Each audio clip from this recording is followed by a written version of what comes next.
Hello everyone and welcome to the stream. I hope you're all having a good morning. Yeah, the BGM is epic. I love this intro BM. Oh, it's so good. Good morning. I hope you're all having a wonderful day. We're going to be continuing the house in Fata Morgana. First, I want to say thank you to Alda for the 10 gifted membership, as well as Jingle H for the 10 gifted membership. Welcome to our lovely new sheep in the pile. I hope you enjoy your stay here. And Nate continues their journey through the ABCs, even though they left it off yesterday and had a normal donation with J jokes on you. Thank you for the huge Aka Super donation, Nate. Thank you all for being here. I hope you're ready for some more angst, some more drama, some more pain, and ultimately, a beautiful story. When last we left off, we finished door 1. It was a good time. It was very angsty. It was very surprising. It kind of blew my mind. Then we came back to the mansion in the modern time and were shown to the second door by the maid. Oh, let's continue the house in Fata Morgana. Never actually done this before. Hopefully start doesn't mean beginning. Hopefully start means continue. Did I not save? Are we going to have to redo the entire game? Hold on a damn minute. Wait! This can't be right. No. No save. No quicks. I definitely saved. Okay, this is how we do it. That freaked my mind out. Number 1. Yeah, I saved twice. I was that scared. Jeez, can you imagine if we had to do the last 5 hours again? The second door, 1707. So all that we've been told by so far is that the mansion had returned to ruins, that there was not a soul within other than a beast, and we heard a lot of growling coming through the door. So this should be fun. That was scary for a moment. Yeah, that terrified me. But we should be good now. Let's dive into this. Hello, everybody. Get settled in. And we are here for the long run. We also have a new extended maid outfit. What I've decided is that I'm going to use the big maid outfit for when it's actually the character speaking. And when it's just the narrator, we'll stick with the original. So... the mansion sat in ruins in that era. Not a soul resided within. The grandeur of the house was lost to the ages. It was in perpetual decline. Not a flower grew in the garden. Dust and dirt blackened the plaster. Cobwebs blanketed the corridors. Ivy shrouded the outer walls. It was not a pleasant sight. As hard as I tried to fight it, I could not stop the mansion's descent into disrepair. The depth of the previous owner's grief, or perhaps despair, was far too much. After the beautiful flaxen-haired family, people stayed away from the mansion. They had no heirs, so their bloodline simply vanished into the depths of history. It had been about 50 years since the house last had a resident. The forlorn property appeared as though it had been abandoned for centuries, and the occasional villager who stumbled upon it did not remain there for more than a day. My time there was rather solitary. That was perhaps the loneliest time of my life. Everyone who visited the mansion feared it, and it was left without anyone to become its master. I even came to believe that my time serving as a maid would come to an end in this era. However, one day, I noticed something out of the ordinary. As a servant of the house, I am almost immediately aware of any new presence within its walls, and there appeared to be someone downstairs. Can you imagine just how delighted I was? Though part of me was anxious about what kind of person I might find, the possibility that it could be you had my heart aflutter. But resisting the urge to rush, I headed for the basement. The cellar was where red wine, smoked meat, and other preserved foods were kept. By that point, the wine was practically antique, and as I had expected, a man had made his way into the cellar. Okay. So first off, the first thing I realize about this is how creepy this looks right now. Everything is all twisty and distorted and messed up. But the maid is still here. More than 100 years later, after the mansion has fallen into complete disrepair, after everything has died off, the maid is just still here chilling in the house, by herself with no one else around. Is she a part of the house? Yeah, she seems to be attached to the house, if nothing else. I do think she might be a spirit, or she may be the original witch they keep talking about. They keep talking about this idea of a witch who haunted the household. So maybe that's her. Maybe she's been here since it was created and she'll always be here. But either way, she's beautiful. And somebody just wandered into this house and is probably going to be very lucky to find someone who actually wants to take care of them. She's definitely not human. No, which means she's just known about this the entire time. I wonder what she'll be in the future then, because she's just been here the entirety of this story. Cool though. House comes with a free maid. Is anybody there? Although I'm unsure if referring to him as a man is entirely accurate.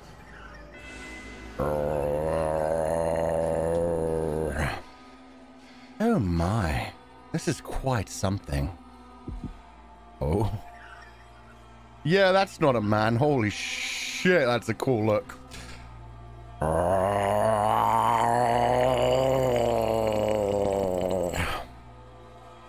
The very first thing I sensed was an almost unbearable stench.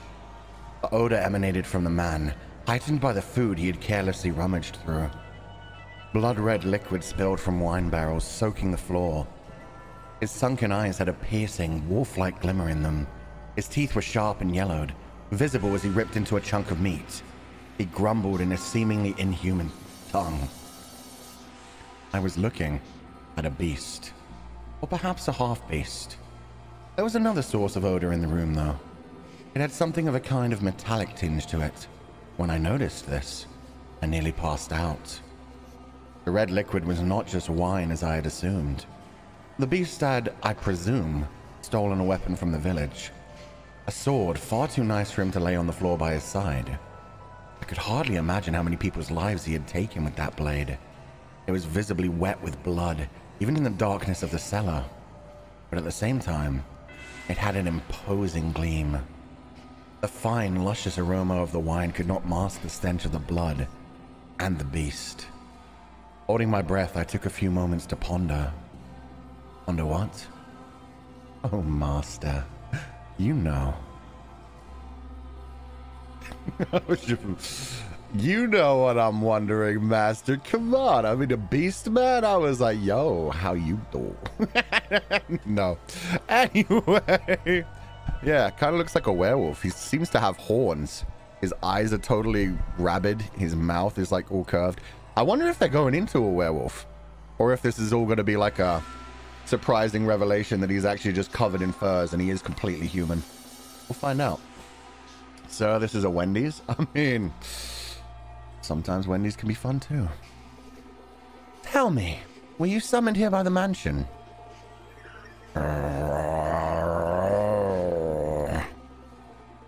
Did you come here knowing what kind of place it is?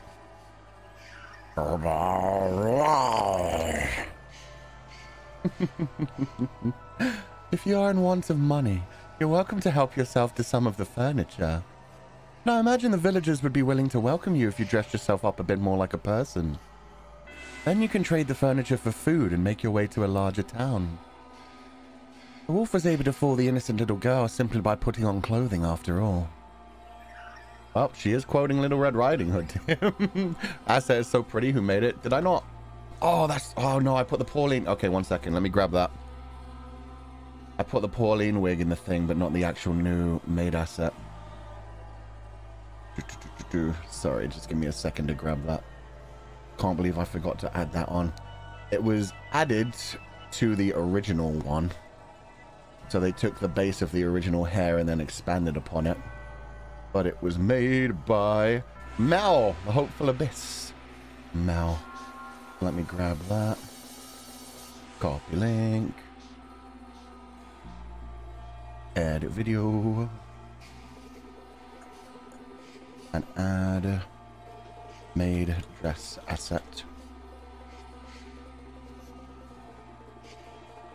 Created by Mel. And there's the link to it in the description to the video.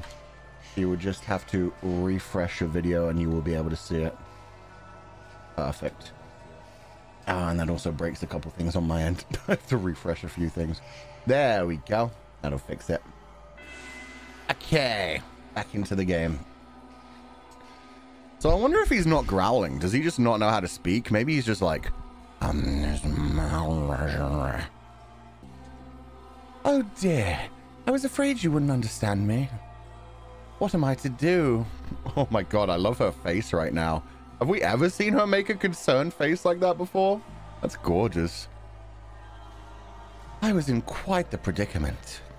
Nevertheless, it meant a great deal to me that I had found someone who did not fear the mansion, be they human or beast. So I decided I should give him my assistance while doing my best not to agitate him. Say, could you perchance be my new master? Oh, she just really wants a master. She just does not know how to live without serving someone in the mansion. That's interesting. Do you speak beast? No, I do not. Unfortunately, I wish. She's been here for this long. She always needs to serve someone. Maybe she's not the witch, but maybe she was like a spirit bound to the place by the witch. Taking applications, Fulgur shoot your shot. She terrifies me. I'm scared that she may be the one that's cursing everyone. She certainly helped the white-haired girl play along into her plan, and we saw how that worked out. I'd rather have the white-haired girl than the maid. Maid kind of terrifying. I'd love to spend some time with the maid, but definitely not have the maid call me master. That sounds terrifying. Scared but horny? You're not wrong, Suniko. The mansion sat near the ocean. To say it was perched upon a cliff might make it sound rather intimidating, but you could see the beautifully clear sea through the windows, a glittering expanse of emerald and turquoise. If the mansion had been in proper condition, it would have been breathtaking against that backdrop. I even wanted to plant orange trees in the garden. Though it was a tumultuous era, the sun still shone bright upon the land, which only served to emphasize the house's unsightliness. Oh yes, perhaps I should give you some more background information. At that period in time, a war had just drawn to a close. Oh my god. The once gorgeous wetlands were infested with crows picking at decaying remains. Bodies of soldiers fallen in battle continuously washed up on the shores of coastal villages. The people wanted nothing more than for the curtain to draw on that deeply political contest. And when it finally did, the kingdom, with its richly fertile shores, was stripped of its independence, beginning a new era under the rule. The people were exhausted, their spirits wasted away, and the splendor of the ocean and the sky did nothing to help. In my mind, the beast was emblematic of the times, emaciated and enveloped in a scent of blood. But the war came to an end, thus the beast did not have to remain a beast, I thought. Did he? Yeah, the inside of the house continuously looks distorted in this time period, even though the outside looks fine. I wonder if that means... like, is it not fully formed right now? Does it actually, like, form around the master, or is it just showing, like, how chaotic the beast's mind is right now? Seeing through the beast's eyes? Yeah, that's the other theory I have, is that this is how the beast sees the world. He sees things brighter than other people because he has slightly more heightened senses, maybe. But he doesn't see things in the same color range that we do. Maybe not in quite the same focus. Either one could work for me. Also, I'm pretty sure we weren't anywhere near the seaside in Chapter 1. Like, I feel like they would have mentioned that if we were. Like, the maid just said we were right at a cliff's edge. Did the house move? And I don't know which... I don't know which war she's talking about that would have ended right at the 1800. But the fact that they just lost their independence. England at least never lost their independence except for way, way back in Roman times. So unless this is like Scotland, Wales, or Ireland, I can't imagine it still being in the UK. Different house? It could be. It could be she goes to different houses. Or it could be the house itself moves around places. I don't know. Does it show what the war is? No, we could probably Google it. Any war that ended around 1799. But interesting. Interesting. And there certainly was a war beginning at the end of the last time period. In the 16-something, whatever. They say that there was a war about to begin in 30 years in that area. So it could be a thing. Like How's Moving Castle? I was thinking more just like teleporting. Thinking it's French too. French would make sense. It never tells which country it is, but I can say if you want. Oh, no, don't for now then. Don't for now then. I'll keep trying to put pieces together for now. I won't spoil myself on that just yet, but thank you for saying you could tell me, but you won't. I'm just going to keep trying to put context clues together for now. And so, I endeavored to make the beast more human-like. First, I needed to do something about his appearance. I would draw a bath, scrub away all the filth, and dress him in clothing left in the mansion. However, having sat unused for 50 years, the majority of garments had been devoured by insects and were of little use. So I searched the mansion top to bottom for anything the beast could wear, heated up some coals, and set to work on ironing what was found. At the time, steam irons had not yet been invented. We used plates of iron heated with coals. They somewhat resembled kettles. What kettle? Maybe a different shape of kettle than I'm thinking. Or maybe not. Maybe, yeah, it's... Either way, that sounds like a hefty process to do to iron some things. Damn, she is doing her best right now. I even prepared meals for the beast in order to teach him proper table manners. Although with the mansion in a nearly uninhabitable state of disarray, there was only so much I could do in the kitchen. And the only supplies I had to work with were what was left in the cellar. As such, I was not able to put to use the cooking skills I had learned in the flaxen-haired family's time. She's so embarrassed. She's like, oh, I'm a terrible master right now. Please, don't look at me. I'm doing my best. And he still looks like a beast. I still see that horn there. Oh, she's doing her best. This is basically... Oh, what's that called? What's the story where two people have a bet that they can turn... Is it the taming of the shrew? She's trying to tame the shrew. She's trying to turn him into a proper gentleman. She's doing her best. Now. You mustn't eat with your hands. Do you want to get your fingers and face dirty? I'm just going to keep growling for now. You eat using a knife and fork. See? Like this. I feel like I'm teaching a young child. Okay, he is growling. This is good.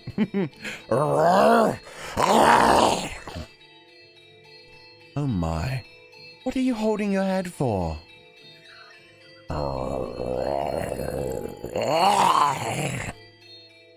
Oh dear.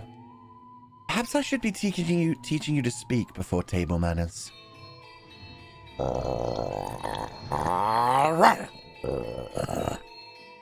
Worry not. We have plenty of time. You didn't act so frightened.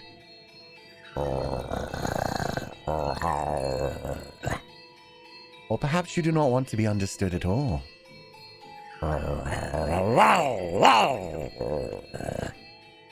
Would you be so kind as to tell me your name? You are for now still a guest. It is too soon for me to call you master. Or am I mistaken?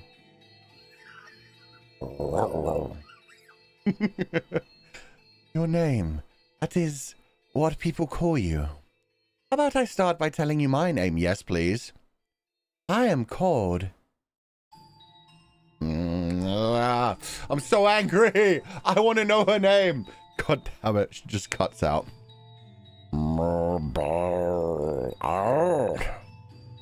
Okay, so it's not Morgana after all. Unless he's trying to say his name.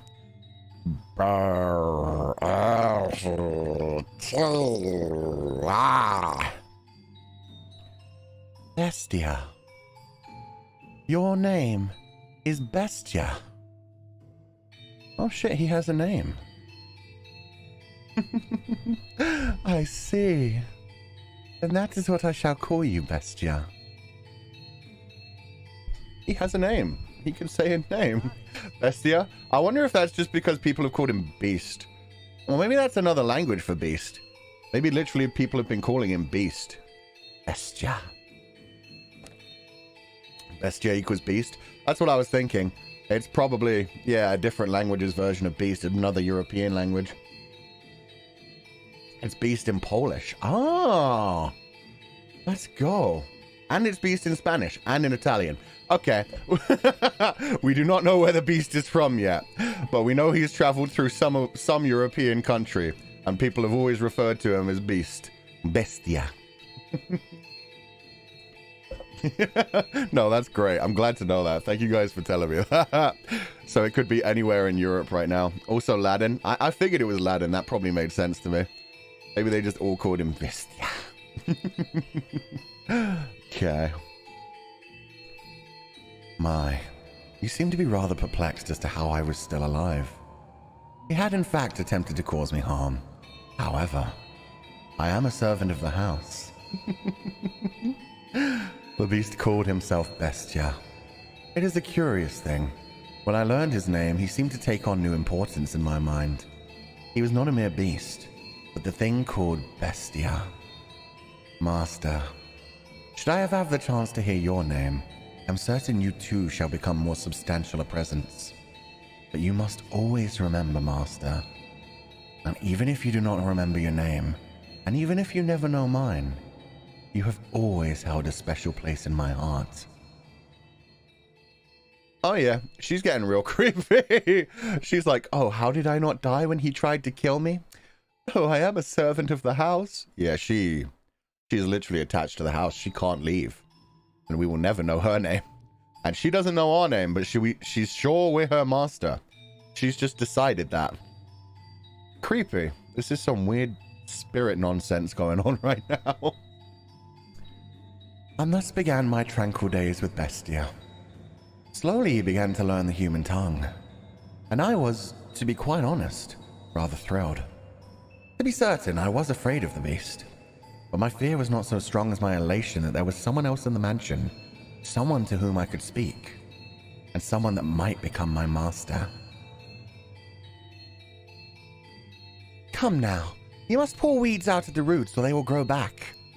This is a task that requires perseverance. You do it like this, see? There you go.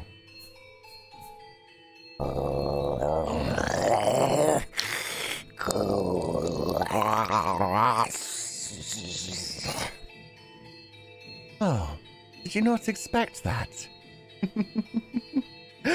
What appears to be many plants on the surface is actually all connected within the soil.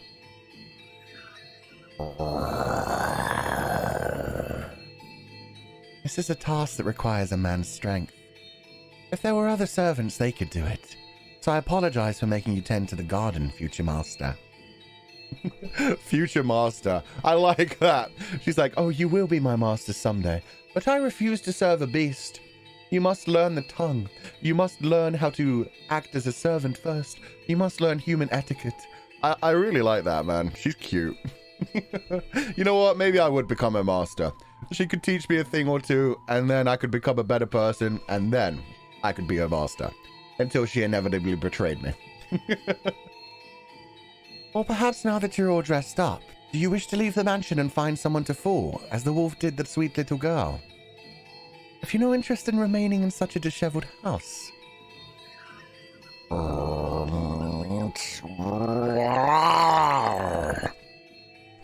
Go on. Not want leave. Oh my, is that so?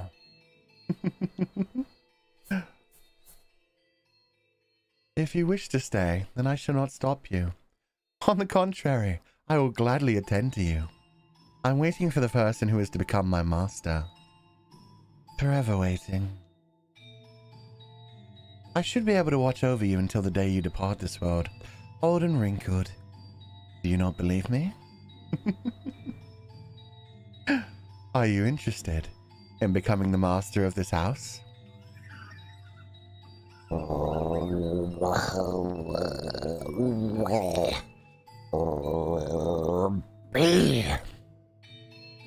I have to wonder if you know what you're saying, although it matters little whether you do or not. Oh my, look at that. Now this brings back memories. This is called a rose. Do you know what a rose is? It's a type of flower. Not. No.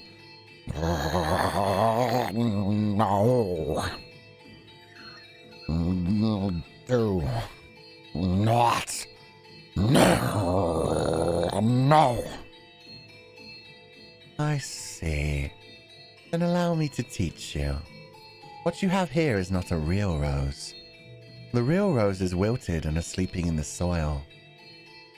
This is called an accessory. It is something women wear.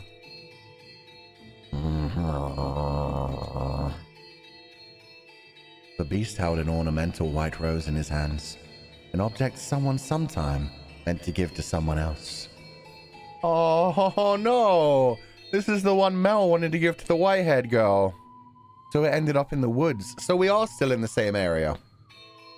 Unless the entire grounds go with the house. But yeah, no. I guess this is still the same area. It's just we were never told we were at a cliff edge. Or erosion happened very, very quickly. But yeah, this is the white rose. So this is the one he meant to give to her. And it acted as like a symbol for her. Ah, man.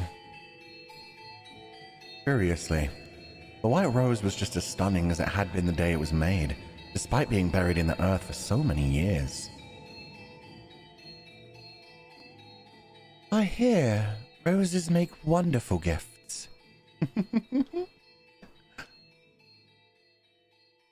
He stared intently at the decorative rose.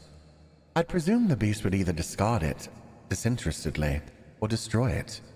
But much to my surprise, Bestia held it gently in his hands, as though it was something precious to him.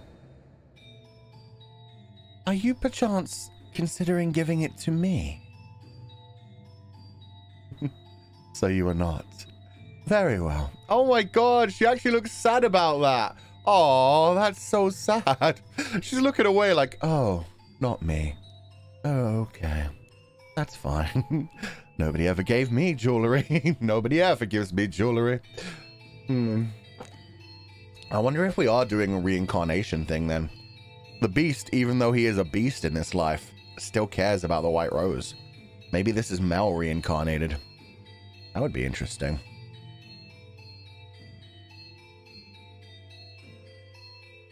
But yeah, we have full on. Got the poor maid being just told, no rose for you. I like this rose. It's my good rose. Oh, man. Okay. Is there someone else you would like to give it to? In that moment, a thought floated through my mind. The thing I'd found in a pool of blood in the cellar was a monstrous creature indeed. But perhaps that was not, at his core, what he really was. So I asked him a question. What is it that you desire, Bestia? This mansion fulfills people's desires. If you yearn for something.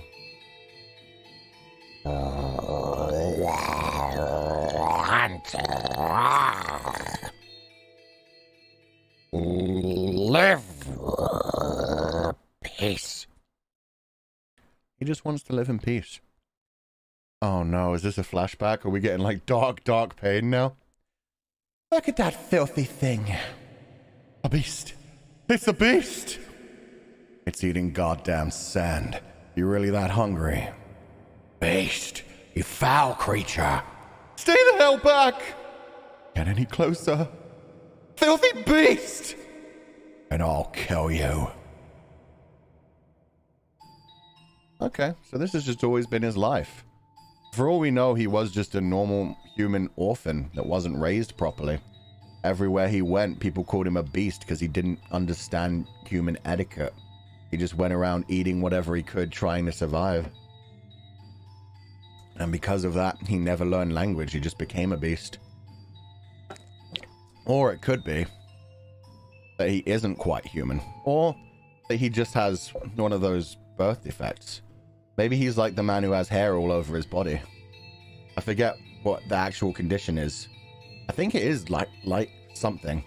They liken it to lycanthropy, but it's something named something like that. And they have like hair all over their body. So maybe that's what we're going for this. Several days passed by. Sorry, this isn't supposed to be Mage voice. As Bestia began to act more like a person, the mansion followed suit, slowly becoming more habitable. Though not yet back to its former glory. No flowers grew in the garden, but neither were there weeds infesting it. The dusty corridors, shattered windows, rust-covered kitchen gradually returned to their proper states. Bestia learned how to change his own clothes, and how to draw a bath. No longer did I have to wait on him hand and foot. He could take care of a number of things all by himself. What we lacked for food, he acquired from the forest. Never did he go to purchase supplies from the village. Rather, he captured hares and gathered herbs hidden in the overgrowth. They were days without incident. And though such a life may be wont for excitement, peace is something that you mustn't take for granted. Those who have it cast aside, finding the leisurely flow of time dull. Only those who have never experienced it truly know how precious it is. Bestia appeared to be content. He wore an expression of solitary serenity. Interesting. I guess, yeah, if the war's only just ended, he probably grew up during the war as well. So, there's every chance that he was born essentially on a battlefield and has lived fighting for his life. Or maybe, God, who knows? They did a lot of horrible things to people on battlefields. It's interesting that the mansion is essentially fixing itself, though, because there's no way that these two managed to repair the windows if they haven't been to town. So the mansion is actively repairing itself while he helps deal with other things. That's interesting. And we've still got this interesting distortion on everything. The mansion itself has a life.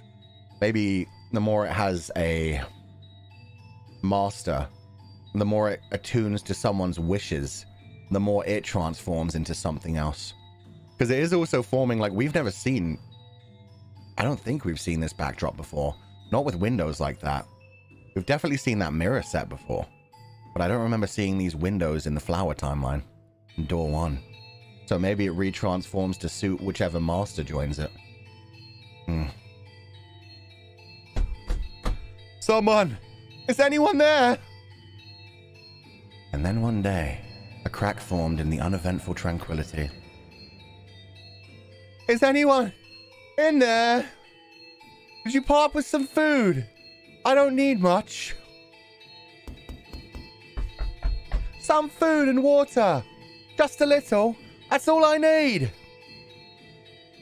Bestia looked over at me as if he was seeking my aid. Ironic, no? It was the visitor who was truly in need of aid. I pondered it for a few moments, deciding that I could not simply turn away someone calling upon the mansion. Had Bestia ordered me not to let him in, I would have followed his instructions. But he said nothing. Oh, hello. Oh, thank God, someone's here. A very pretty merchant. I was afraid it was deserted. You said you were in the need of some sustenance. Yes. It doesn't have to be much. Anything to quench this thirst. I got lost and it's been several days. Give me a few minutes and I will find. Oh shit, he still looks like that. This is going to be fun. Let him in. A firm, deep voice came from behind me. I was quite startled. When did the beast learn to act so much like a human? When did he learn to speak so clearly and to behave so much like a master? Ah! Upon seeing Bestia, a look of terror appeared to cross the wanderer's face for a moment. To my eyes, Bestia was the very image of a head of a house, but to an outsider he probably appeared to be nothing more than a beast in man's clothing. Prepare him a meal and a bed. I suspect he is quite tired. Thank you very much. But in time, the fear drained from the man's face. Bestia sat precariously on the border between man and beast. Though he still had his doubts, the wanderer revised his first impression, deciding Bestia was human. As the wolf had fooled the little girl in the forest, he too had succeeded in playing the role of a man. They're really leaning into the Red Riding Hood parallels in this, huh? He's improving. Yeah, he's learned to be a man. He's being very respectful. I'm just going to say it real quick because there seems to be a lot of new people here today, and it's lovely to have you all here. But please keep in mind, read the chat rules. A lot of people are spamming emotes. You can only do 3 emotes per message. That's why you guys keep getting timed out, and I don't want you guys to keep getting timed out. Feel free to talk along. You can do 3 emotes at a time, but yeah, any more than that and you'll get in trouble with my mods. Sorry. Red Riding Hood meets Beauty and the Beast. Interesting. This should be good. I thought I was a goner for a while there, but you really came to the rescue. Why is he suddenly turning Irish in my eyes? And a meal like that on top of this. And a meal like this on top of that. I can't even read. You really didn't have to. But I guess that's not an appropriate thing to say as I'm eating. What kind of meat is this? Hare. It's damn tender for a rabbit. And here I thought it was beef. You have quite the skilled chef. I like the maid. The maid doesn't say much. She more like laughs ominously. It's great. Oh, is she the one who cooked this? Is she your wife? Oh no, I am merely a servant. A female servant, huh? Don't see that very often. What is this weird voice? The mansion's just full of surprises. I can hardly believe it. I'm not even trying to slip into Irish. Lost for days, and as soon as I think I'm dead, there it is. Thinking back on it now, it's miraculous. But why are you two living alone in a house on a cliff? Oi. Oh, I beg your pardon. Asking so many questions without telling you about myself. My apologies, just a little too excited to finally see other people. I'm a merchant. I do international trade. Until a few years back, spice exports pretty much all came from one place. But now that we've established trade routes of our own, my country's fighting tooth and nail to push its exports. And in fact, some have lost a few teeth in the fight already. But that's just how it works.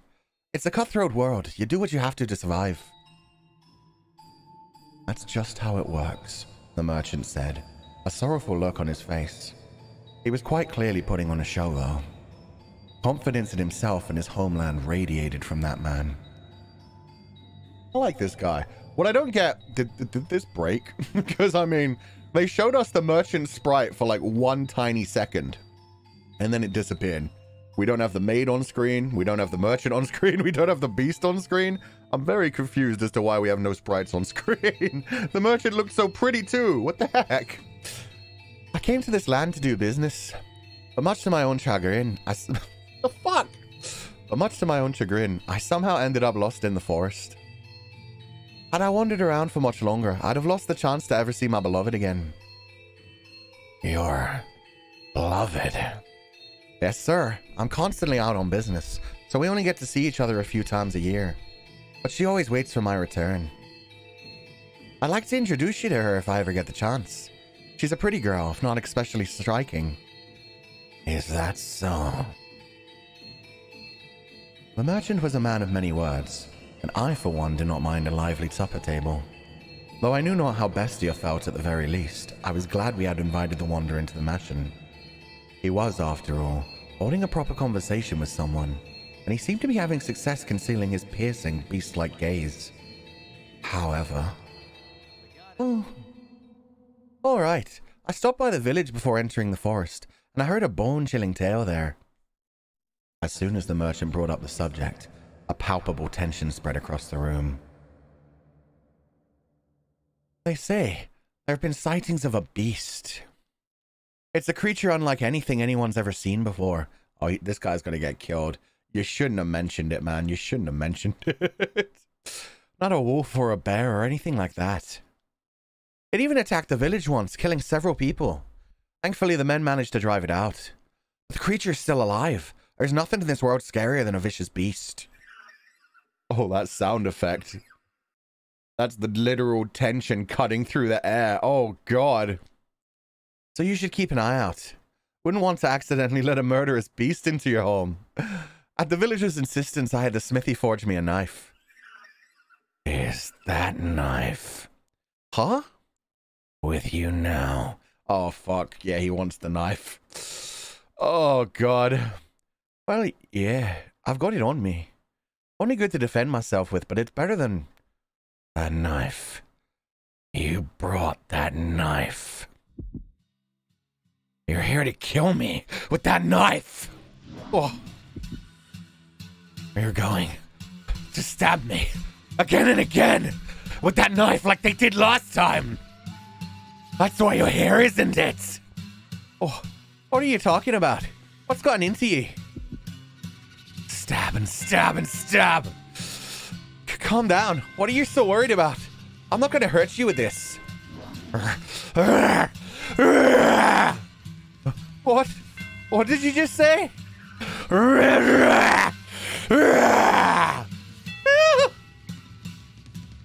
I'd like to imagine that before the wolf ate the poor little girl, he said, "Is this what I always look like?"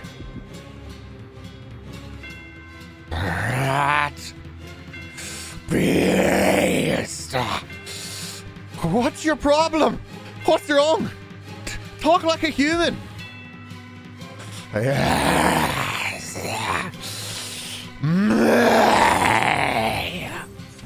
Stop! Stop! Stay back! We can't get any closer, and I'll stab you to death. You act like you only just realized I'm a beast. That's right. I'm a beast. I killed them. Stay back. And I'll do the same to you. Help! In his hand, Bestia held the sword. Perhaps it had been hidden under the table, or maybe behind his chair. Regardless, it was as though he'd expected this to happen. The merchant kicked aside a chair, attempting to flee. Bestia closed the distance in an instant, knocking him back. He lost his balance and slammed against the wall, but still he made to escape, though the beast stood blocking his path. Oh, please, stop this! Don't kill me! My beloved is waiting for me back home. Can't I? I can't leave her behind.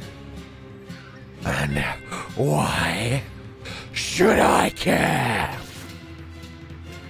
Oh, yeah, that's him dead. Fuck, that's CG. Ah! A dreadful scream echoed through the dining room. I reflexively covered my ears. Please help! Someone! Anyone! No one's going to come for you. The mansion's a long way from town. Help! That woman! Where did she? Why isn't she here? She was just... You'll kill me if I don't kill you, and so I must show you that I will. I must show you that I'm serious. I must kill you, or you won't understand. You just won't understand. If I don't show you firsthand, you won't understand. I'll make you understand. I'll make your flesh and bones understand. Kill. I'll kill you. I'll kill you.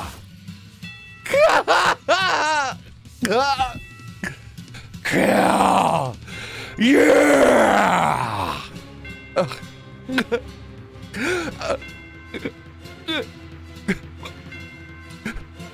What?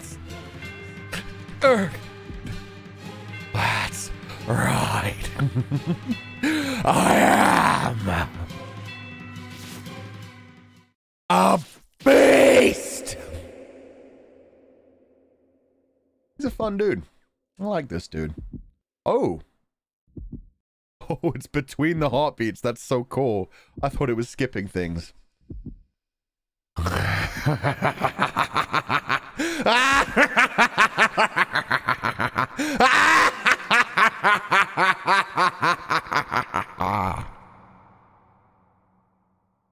They had been enjoying a rather peaceful meal around the table together just minutes earlier. So what had triggered this? If I were to guess, the merchant saying the word knife is what caused the beef to snap. A simple, small thing set him off. I could not comprehend it. Estia, who had said he wished for peace, was staring down at the ravaged corpse of a merchant with a look of ecstasy on his face. Master, can you understand how he felt? Even just a little? Did he not yearn for peace, but for slaughter? Oh no, I can understand how he felt. There was a lot of information in that, actually. So what we found out is that, for one thing, I'm going to drink some honey tea right now, because that was pretty... This is Pauline! God, she's beautiful. That's a really different style. Oh my god, the fucking underboob. I'm sorry. Scandalous. Sorry. Wow, she's gorgeous. 1 second. I love her hair. Anyway, distractions as shit. Analyzing the beast. So, he's... This music, too.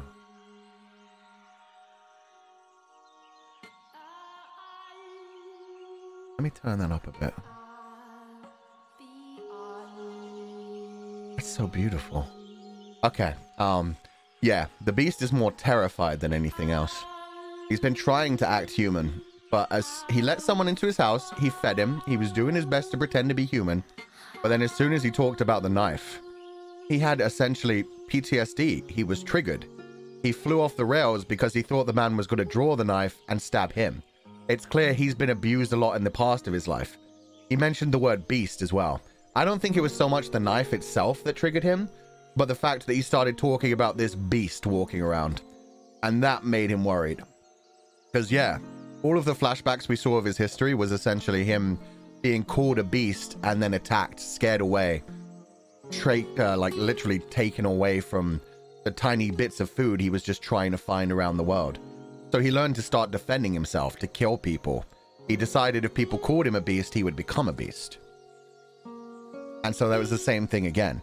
As soon as the merchant brought up a beast, he was like, yeah, I guess I am just a beast. I'll never be a human. I'm just a beast. He's going to attack me, so I need to kill him first. I think that's what it is. Either way, that scene was fucking incredible. I'm really sad I didn't start doing the evil laughter immediately. I didn't realize it was moving through the evil laughter until it suddenly turned from ah-hee-hee-hee-hoo-hoo-hoo-hoo to ah-ha-ha-ha-ha-ha. The fact that he was laughing maniacally that entire time, his blood still pumping, his heartbeat going wild. That was really good. They also dropped the information that as soon as we had our human master turn back into a beast, the maid just disappeared. The maid was sitting there with them, enjoying the meal. But as soon as he triggered, like, the beast transformation, as soon as he stopped being the master, the maid was just gone. She can't exist without a master. She doesn't really exist on this plane. She needs to serve someone. I wonder if the house is that way too. Maybe the house calls out to someone to become the master, and then it begins to actually appear. And thank you to everyone who was saying really nice things about my voice acting. That was a lot of fun to do. I like to do, like, gravelly voices like that. So I think I'll go with this kind of voice for the beast when he's doing, like, human talking. Very dark and grisly, but able to talk human language. And then when he starts to mob, it'll get more and more bestial. It's going to be fun. It's going to be fun. He does kind of act like a werewolf. It's a lot of good times. The bad part of that voice acting was I did not know what was going on with that merchant's voice. I started him very British, just calling out for help. Hello, is anyone out there? And then for some reason it turned Irish. And then it turned like Scottish. And then I started to actually try to make it sound Irish. It was very odd. I just went with it. He went through like 4 different accents during that time. Okay. And now we have this beautiful young lady who, again, really? 1800s? You got that much chest on show? I mean, I'm not against it. And now I get to show off our new beautiful asset, which was made again by Ageha Snow. But thank you again, Hair Snow. You are feeding my long hair obsession. I've got a Pauline wig already. I didn't even know who Pauline was yet. Beautiful. Gorgeous. Let's fucking go. All right. That does it for today's shopping. And now, the moment we've all been waiting for. Snack time. I love her hair. She is gorgeous. This outfit is great. It doesn't look so... I mean, it's like kind of inspired by European. Like that top part, definitely. But the lower parts look more Asian inspired. They're like robe-like. Interesting. There's nothing better than having a ham sandwich in the park. Oh, we're still in Europe. Ham sandwich? Let's go. Oh dear. Maybe I should lower my voice when I'm talking to myself. Oh god. She's got protagonist syndrome. She's just casually speaking out loud to herself, narrating. But it's so nice out. I just can't help myself. Does the weather have anything to do with talking to oneself? Not important. Food! Food! She's so cute! Not important. Food, food. That's so freaking adorable. Oh, she's so sweet. If there's anyone who's going to quell the beast's rage, I think that was another thing that started to annoy the beast as well. Bestia. He does have a name. I think that was another thing that started to annoy Bestia as well. Was the fact that the merchant started to talk about his beloved back home. I think he might have been jealous. Because yeah, as soon as he mentioned the fact that he had a woman back home waiting for him, Bestia was like, oh. Like Bestia actually wanted to talk about that. That was the only thing he was actually interested in. So yeah, I think there was some bitterness, some jealousy. Maybe he wants a wife. Or a husband. So judging by this adorable baby girl, I think it's going to be a wife. I think this is going to be his wife. She looks like she could quell a beast. She looks like a Disney princess. Let's be fair here. If he were here, it would taste even better. Oh, and we've immediately gotten to NTR. She already has a man. I wonder when I'll get to see him next. Pauline! There you are. Oh dear. What's gotten you so frazzled, Mother? Oh, Pauline. What is it? Did something happen, Mother? What's the matter, Mom? Wait. This isn't the merchant's daughter, is it? Oh no, that might fuck things up. Or is this the merchant's wife? I don't know how young this girl is. Oh. Mom? Pauline? This isn't like you, Mom. It's not like you at all. Tell me, what happened? I told you to stay away from men who trade. Yeah, this is the wife. Oh shit, Pauline's the wife. Huh? Oh, Pauline, my dear daughter. Why must God be so cruel to such a sweet girl? You're hurting me, Mom. Don't squeeze me so tight. What's gotten into you? Listen carefully, Pauline. You must be calm and hear me out, understand? Your lover, the beloved man you wait for, is dead. Wow. Shit. That's... So... That's the merchant's wife. The one that's got to be very important in this storyline. That's sad. That's definitely got to affect things later on.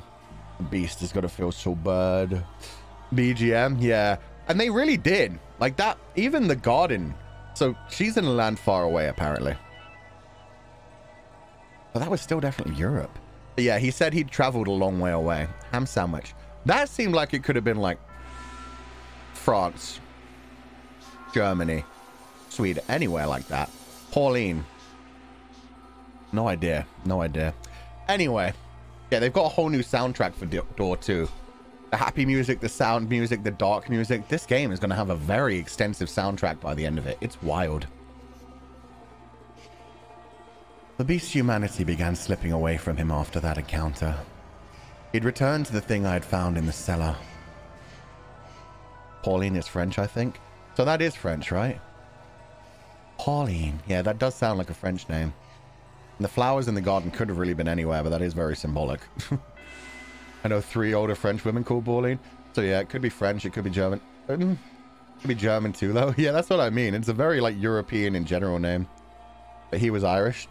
Look, Ying Shijie, that was my own choice. Could be Dutch. There you go. Oh, don't spoil thing, rollerblades. God damn it. Okay. I need to stop looking at chat. Fuck it. He'd returned to the thing I had found in the cellar. Actually, he prowled the mansion's halls, looking more barbaric than ever.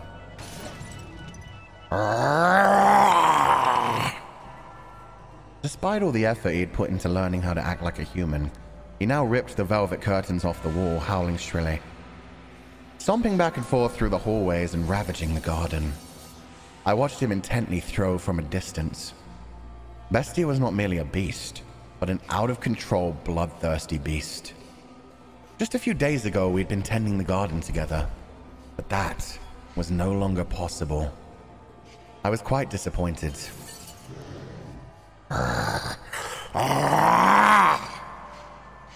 Eventually, Bestia discovered my hiding place. I had not felt regret in a very long time, but I had felt deep regret in that moment. More! Don't have enough. Not enough. I need more. I need more! I must satisfy these urges! Are you saying peace was not enough to sate you? Did I mishear you when you say you asked for peace? I was mistaken. Asking for peace won't solve anything. Blood, despair, eyes filled with terror. These are the things I need. And I've always known it. You said this mansion fulfills people's desires. Then, give me prey! No more hares, live humans! Why did I ever teach him to speak human language? Before long, the mansion granted his wish. Once a week, a villager or a traveling merchant from somewhere would wander into the forest, ending up at the mansion on the cliff. Though something felt suspicious about the man who greeted them at the door, on the surface he looked like a proper nobleman. So they all eventually chose to trust Bestia. The mansion had an air of loneliness about it, but it was adequate to provide rest for their weary feet. There was food and a bed, and most comforting of all, there were other people. The lord of the house treated the lost souls like esteemed guests. He poured them fine wine and had me cook for them. No one suspected in the slightest that he was a beast. He put on a reasonably convincing act, because yes, I had taught him how to behave like a master. The visitors all went to bed contented, but as I'm sure you could imagine, Master, they would never see the light of day again. The penetratingly bright sunlight particular to this area. A beast! It's a beast! You disgusting creature! You hideous monster! Kill him! If that's how you humans want to do things, then I'll play your little game. I'll play it even better than you. I'll kill you. I'll slaughter you! Jesus Christ. This is interesting. So he's become a full-on serial killer at this point. I wonder why he's decided he likes it like this. You would think if he was actually like full-on beast style, he would enjoy hunting them. He would enjoy like chasing them down in the mountains and then murdering them. Oh, let me move myself out of the way, by the way. You can't see how beautiful this CG is right now. Look at those eyes. One eye is already like bulging out of the head and like drawn back into the skull. The other one is just kind of on its way out. God damn, that's wild. But yeah, he's become like more serial killer-like. He's become more of a beast in learning to act like a human. Like, he likes fooling them. He likes pretending to be a master, pretending to be this respectable human. At the same time, he then lures them into a false sense of security, makes them believe, oh, this is a lord. This is a lovely time. I feel so safe here. And then he kills them. He's using their own humanity, their own judging someone based on their looks against them. That's kind of amazing. That he's learned how to be a human, but he hates humans so much that he's using that against them. You love to see it. Oh, please, don't. That's it. Cry for me. Beg for your life. Pray for my mercy. Weep and struggle and suffer and die. No one understands. No one can possibly understand my despair. What did I ever do? Was it just because I'm a beast? When did I become a beast? Why do beasts have to die? Beasts are savage, and so they must die. I'm a beast, therefore I'm a savage. In which case, I'll kill them. I'll show them what makes a beast so terrifying.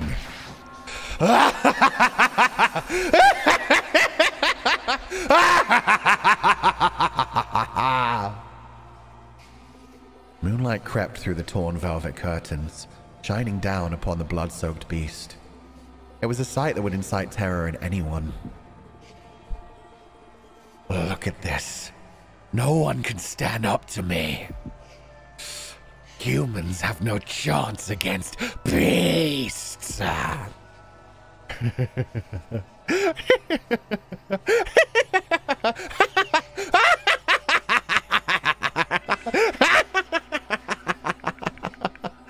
More. I need more. Give me more prey. The mansion continued to sate the beast's demanded craving, sending not one, but multiple villagers into his claws. Into these blood-stained walls, off which echoed his monstrous howls. Stop, please!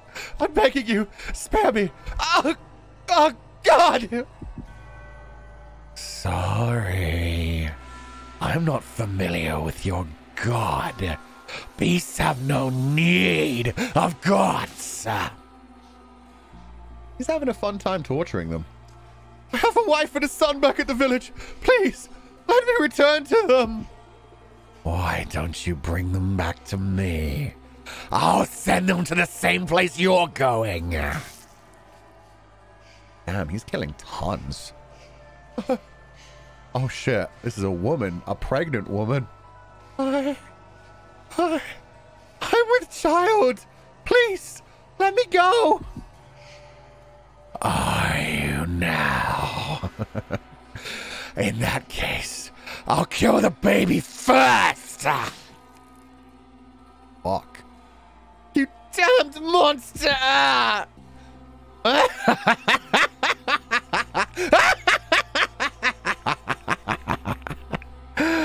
That's right. I'm a monster! And by killing, no one can defy me. I had the wig on the whole time. Fuck. I have to show the world that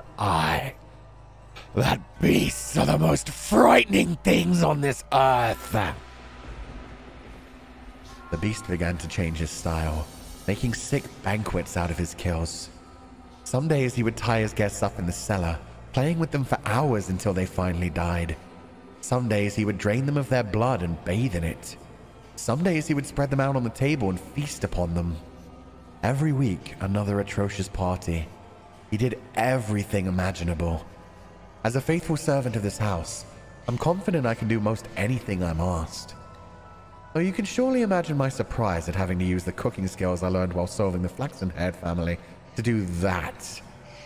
I can only wonder if it actually tastes good.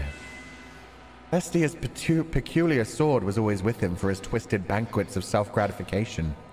However much blood stained it, it never lost its sheen. It was as though the sword drank of the flesh of humans.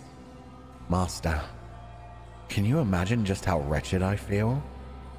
The mansion, once a beautiful sight to behold, reeked of death and acrimony. The stench of rotting flesh seeped up from the cellar. Even the years it spent forsaken and in ruins were preferable to that. Or perhaps I only had myself to blame. It was I who had invited the beast into the mansion. This is dark, man. She cooked the humans for him. Much as she hates it, she still serves him. She still needs a master, and he asked her to cook the people he killed. And she did it. Oh, fuck.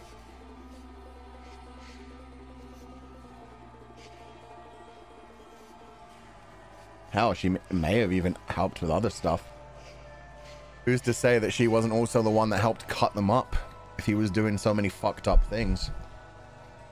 She talked about him laying it out like a feast on the table, so maybe they were still alive at that point. Damn, he did some fucked up shit. Gotta get the bacteria off by cooking? Yeah, I guess so. I guess so. Ugh. More. Not enough. This isn't enough to satisfy me. But Bestia still sought to hold more of his perverse parties. Lost villagers were no longer enough to quell his urges. He was indeed a genuine beast. And in time, this is what he began to wish for. Can't you get me better prey? Something truly exquisite.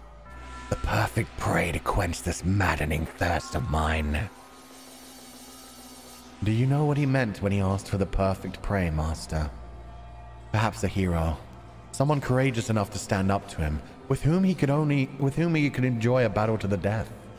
Perhaps a dazzling young nymph to satisfy his other primal urges. Or perhaps what he wanted was not human at all, but a demon or a phantom. I would soon find out as the mansion attempted to grant his wish, bringing yet another guest to the house on the cliff.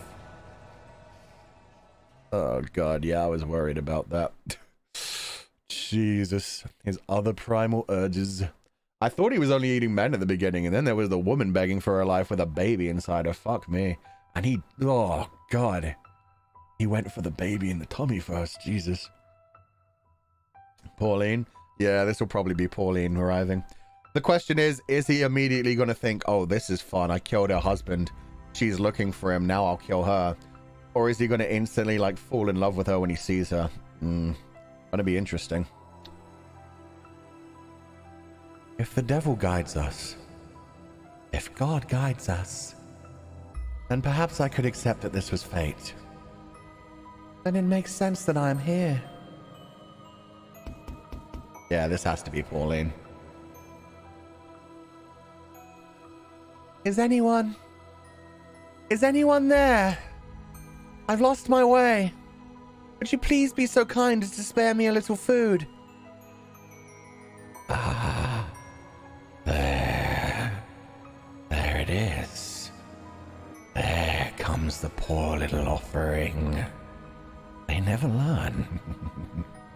They just keep coming again and again. The mansion keeps granting my wish. I love that this is still his sprite. We haven't even seen what he actually looks like yet. He's supposed to look like a good noble most of the time, but we just keep seeing him in this demon beast form. It's wild. He's beyond repair? Probably, but I'd imagine this is going to be like the crux of the story, is that he is going to fall in love with her. We'll see. We'll see. I would be glad to provide you some food. And you are welcome to stay the night. Get some rest. I will have a room prepared. Oh, it's not her. My bad.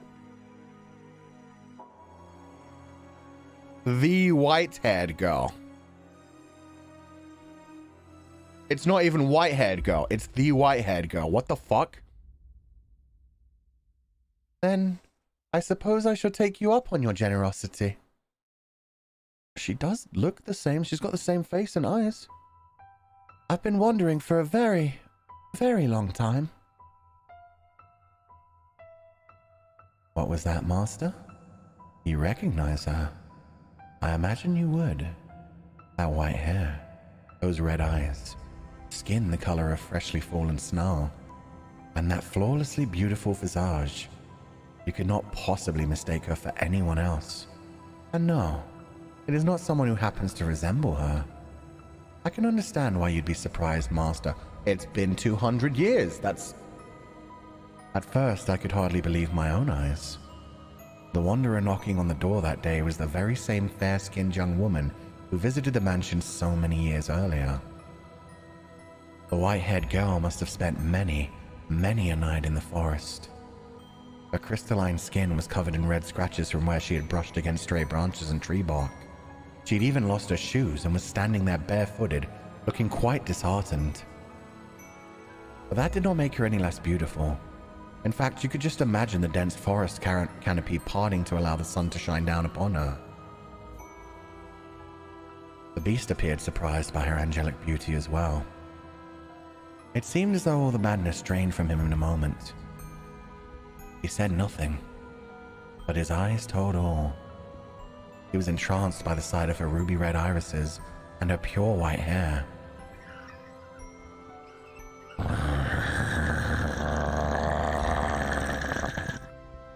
Pardon? Okay, so I'm pretty sure the last timeline was 1590 something. So not 200 years. It's no wait. Wasn't it like it was either way, it's more than 100 years. She doesn't look a day older, but her hair is barely grown back. There's maybe a reincarnation, or she may be like the maid. She's acting pretty normal. It was 1603. Oh, 1603. It's now 1799. So yeah, it has been almost 200 years. Jeez. So this is either a reincarnation or she possibly time traveled as well. Since she's got short hair like that, unless that's just like the hairstyle of the time where they happen to be. This is going to be interesting. Let's find out. Let's find out if she remembers her past life. If she remembers this life, let's find out. I am a beast. I also love this soundtrack. This soundtrack is so good. It's like ominous, but also hopeful. There's like a worry that at any point something might snap and go wrong. But there's also that nice light piano. This is what I asked for. Something to quench my thirst. You're allowed to be happy. But as I said, it was only for a moment. So, rejoice. Imagine just how gratifying it'll be to see such a beautiful woman writhing in the throes of death. Follow me. I will have a bath drawn as well. And once the moment had passed, the beast was barely able to contain the wellspring of madness within himself. He wanted nothing more than to run his sword through the white-haired girl that very instant, to torture her, to defile her. Also phrasing, but we're not going to go there. The white-haired girl has had enough drama for one lifetime. Leave her the fuck alone, man. He had a moment where she was like, she was so beautiful. He fell for her for a second. Didn't she suffer enough? God damn it. He tended to her wounds, served her supper, and drew a bath for her. And afterwards, the beast even made to provide her with a dress to wear. Even the outfit she'd only worn for one night so many years before was there, waiting for someone to put it on again. For her to put it on again. He said she could choose anything she liked. She, being such a modest young woman, said she needed not of such fine attire. And what a shame that was. I too wish to see her in a dress once more. That is a shame. Yeah, it would have been nice if he ended up choosing that same dress. That would have been like, oh, reference. She definitely didn't recognize it, though. You'd think she would have recognized it. So this must be a reincarnation. This must be a reincarnation in this timeline. Interesting. I guess. I guess. It's not quite. Oh, wait. I don't even have that wig right now. Oh, God. I don't have a button for it. Ruh-roh.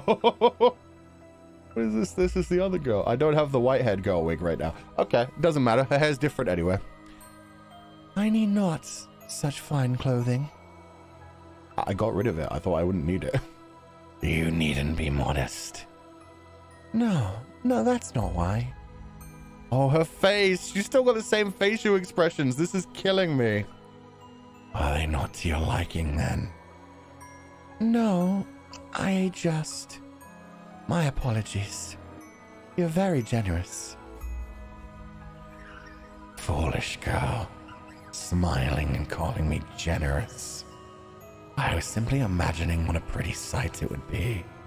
The sight of her fresh blood splattered on it. The sight of her life slipping away in it. I'm glad that after wandering for so long, I ended up here in this mansion. And in a few hours, you'll be feeling the exact opposite. Get all the rest you need. I shall see you again in the morning. I thank you. Oh, she looks so genuinely happy. No. Bestia then made his way out of the girl's bedchamber. His mask came crumbling off after only taking a few steps.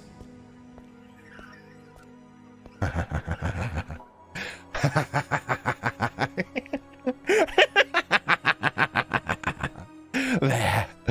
That's precisely what I wanted. Just imagining how such a beautiful woman will scream. How she'll beg for her life. Hey, are you there? The mansion has given me the perfect offering. Hey! Is she not here? The maid's hiding from him. The maid doesn't want to deal with this shit. Where's the maid with the white-haired girl right now? Maybe the maid's actually going to try and help her. Is someone there? Yeah, good. Yes, I came by to ask if there was anything you needed. I cannot offer you anything extravagant, not like before, but I'm here to provide you with anything in my capacity. I appreciate the offer, but I need nothing. Being allowed to stay the night is more than enough. Do you work here in the mansion? Yes, indeed I do. I've been here for a very, very long time. A very long time? You might think this is an odd question, but... She said again, she recognizes her. Yeah, of course the maid recognizes her. The maid 100% has her memories. This seems to be a reincarnation of the white-haired girl, so she doesn't remember the mansion or the maid. But the maid remembers her. The maid has been here the entire time. She's not passed away. She's just been waiting at the mansion while it was derelict, while it was in ruins. Have we met before? Something about you seems familiar. Oh, the face. The maid's so worried. And I get the feeling I've been in the mansion before. Oh. Yes, we have met. It was quite some time ago, though. When was it?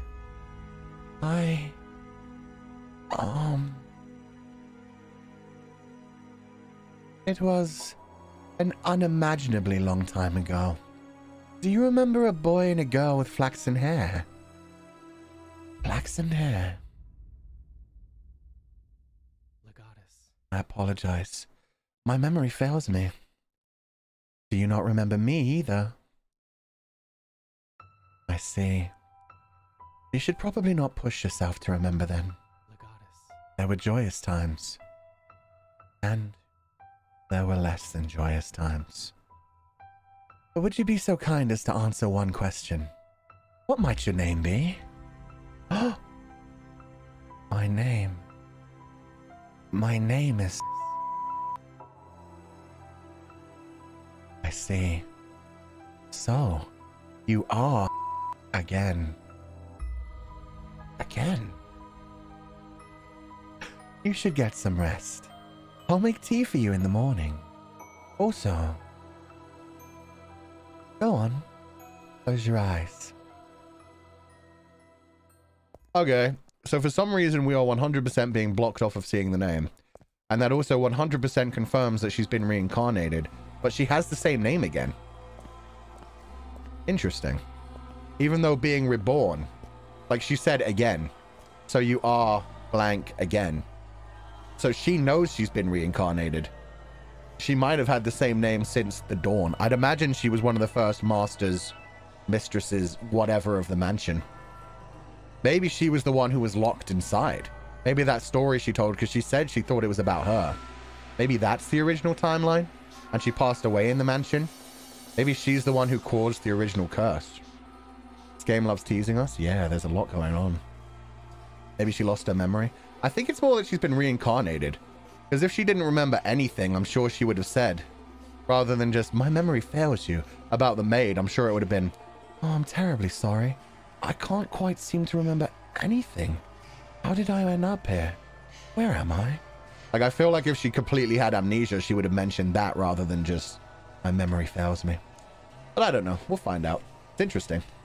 The maid son even said again. Yeah, the maid 100% said, oh, you're that person again. That would be very creepy. I don't care. If I hear that kind of shit in a mansion, I'm like, you know what? I'm leaving. These guys are going to try and trap me here. They think I'm someone else from the past. They're going to say like, oh, you're the lady reborn. I'm out. I'm out. They're going to lock me in here. I'm out. But Bestia never waited for morning to come. With his sword that smelled of blood hanging from his hip, a beast slowly, ever so slowly, crept toward the room where the white-haired girl slept. The time was soon approaching for the bloodthirsty beast to paint the walls with the young woman's blood. Is the maid not going to stop him? Okay. Now you see, I don't know if this is a true spoiler or not, but you are not just getting timed out, you are getting banned on the channel. If that is actually their name, you have just pissed me off so fucking much. Never ever come back. You don't spoil shit from a fucking game that we're playing right now. God fucking damn it. To turn her bedchamber into a gore-splattered altar upon which he would offer her to the devil. However, when he opened the door, the beast could hardly believe his eyes. She was not asleep, but sitting there, as if expecting Bestia's arrival. Why are you awake? Did you not go to sleep? I heard footsteps, so I... And what were you planning to do when I got here? Uh-oh. Surely you didn't think we'd simply have a nice midnight chat? I was hoping to ask what it was that you wanted. To ask what it was I wanted. Do you even realize what you're saying?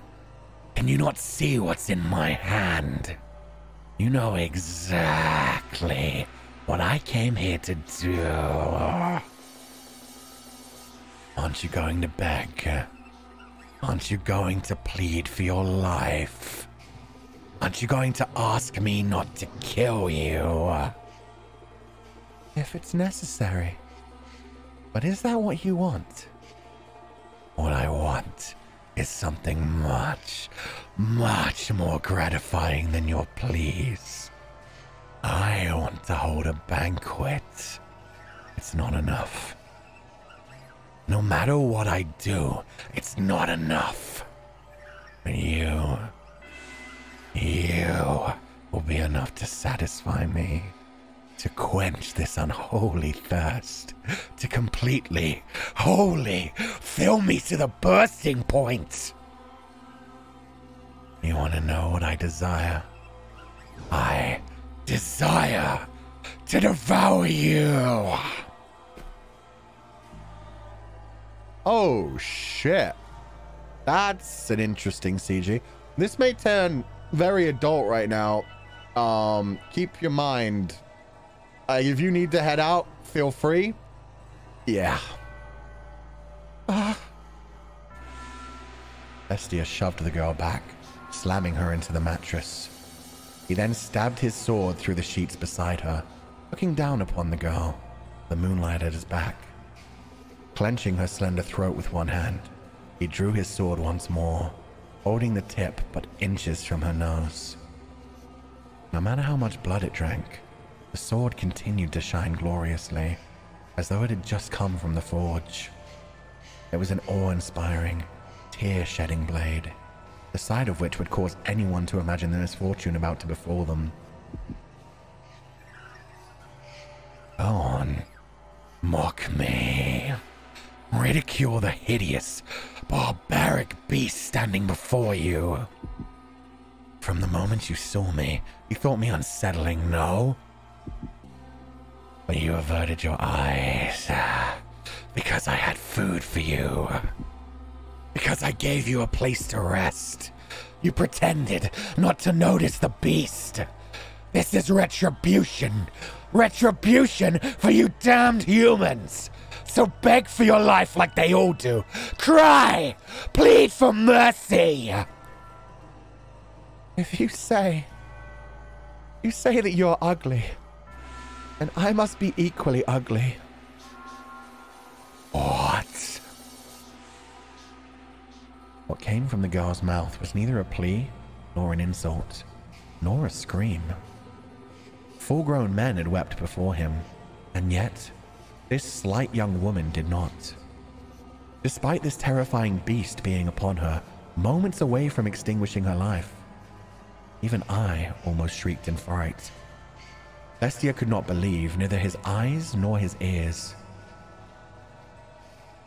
Do you not fear me? Can you not see what I'm about to do to you? What am I to be afraid of? I'm threatening to murder you. To rip your intestines out with these claws and watch you die in agony. I enjoy it more than anything in the world. Filling others' hearts with fear. The more lives I take, the more I enjoy it. I'm a beast, driven by madness. What he expected was for the beautiful girl before him to desperately implore him for mercy. He wanted nothing more than to see despair seep into every corner of her red eyes. He believed that it would truly be a sublime moment, euphoria unlike anything he had experienced before. Bestia prodded her with his singular sword, poking a slit in skin smoother than silk. Fuck, he straight up cut her. God damn, I don't like the phrasing either. They're definitely making that phrasing on purpose. Ugh. You see me as pitiful, and so you're offering me release from my fate. But she did not do as the beast wished. She looked up at him with sympathy rather than fear. This rattled the beast. He'd never once see anyone respond to him that way. Yeah, no, I don't even mean it in a kinky way, chat. Chill. I mean the fact that they're making it sexual because this is a sexual act for the beast. They've already mentioned the fact that sometimes he satiates his other desires. He saw this as one of the most beautiful women he's ever seen. For him, this is his total, like, everything. It's what he wants to do. This is his ultimate desire. That's why they're giving this imagery. It's not like being dirty, but it's explaining the beast, well, Bestia. It's explaining Bestia's mindset. That this to him is basically sex. This to him is taking control. This is his release. So yeah, they're doing this really well. It's in an adult way. It's not in like a dirty, oh, hoo, sexy joke way. It's in like a, oh God, that's disturbing kind of way. It's great. It's written really well.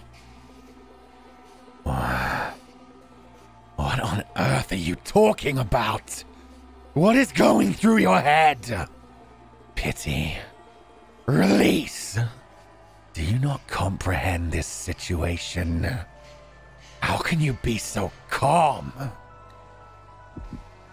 Scream! Cry and shout! Beg for me to spare you! Throw yourself at my feet! throw yourself at my feet. Otherwise, I'm a beast. A beast that never tires of killing. To me, you appear to be a person. Yeah. You're lying. You listen to the things I say, and you respond with your own words. I was taught how to speak. I'm a beast who speaks human language. But you think. You use your mind to come up with responses. And you hesitate. If I'm human, then why do they disparage me so?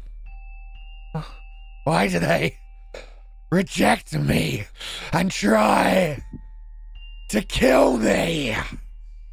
Because I'm a beast! A repulsive beast! That's why, isn't it? I will do nothing to hurt you. We're alike. Alike? Don't be ridiculous. How can you say we're alike when you're as beautiful as you are? There's nothing beautiful about me. What value does outward appearance have? You have suffered much persecution, which is why you tremble in fear. I am not trembling. I am not afraid. I can hear the cries of your heart. What on earth is wrong with you? Why? Are you not afraid? Why do you not scream in terror? I am afraid.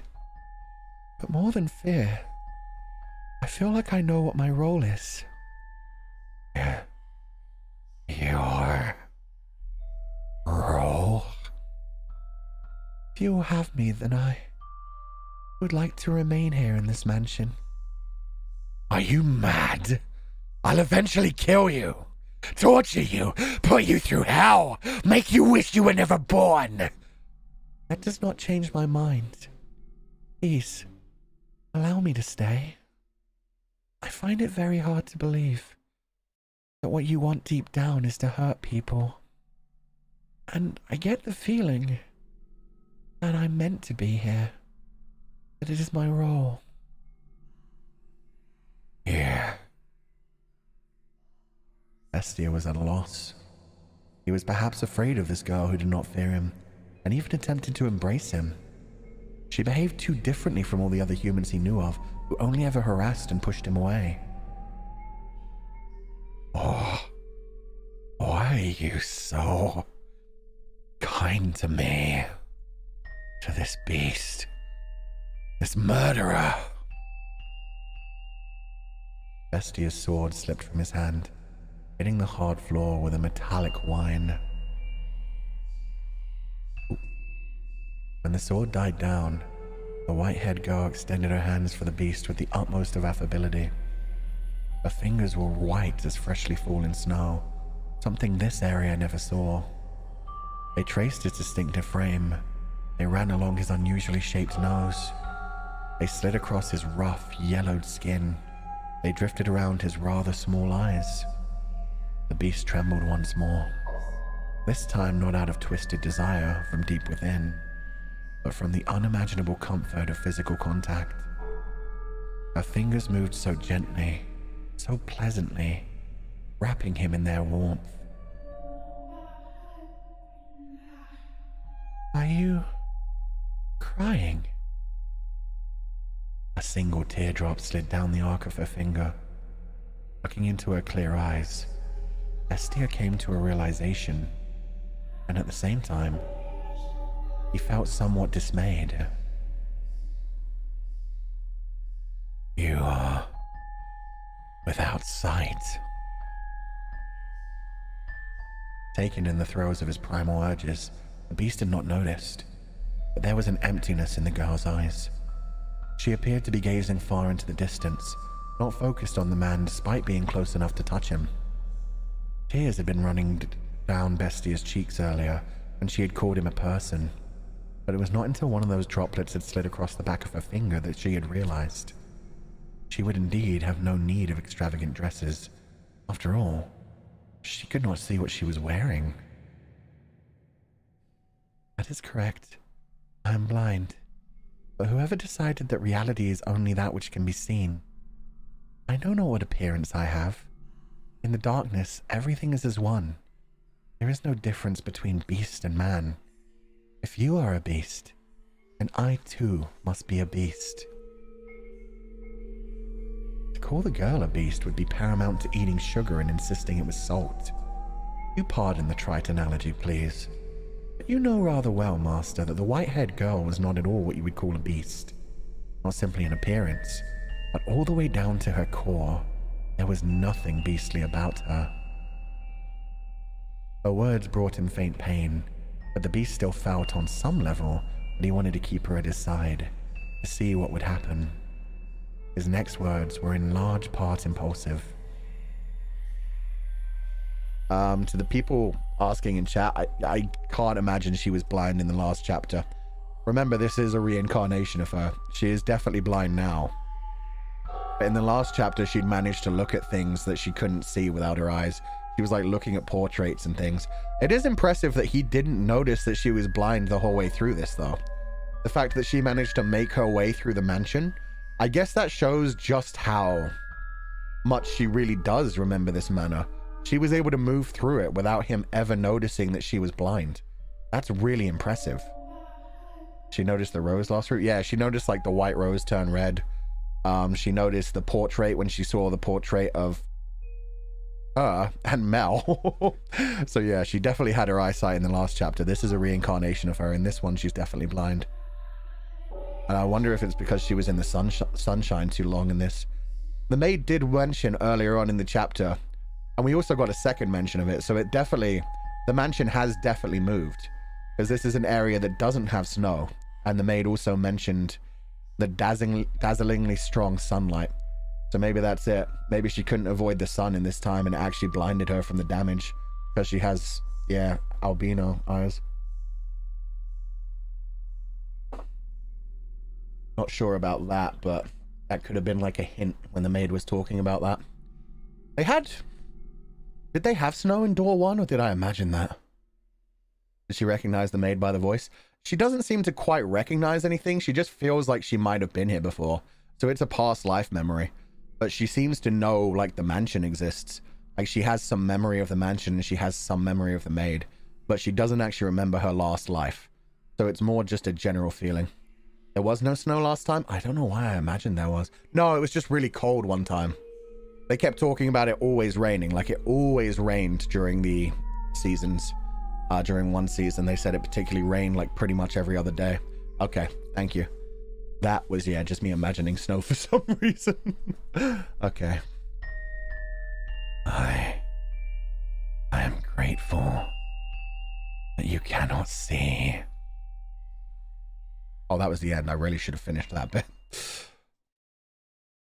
Without exception, everyone who had wandered into the mansion had lost their lives before the sun rose the next morning.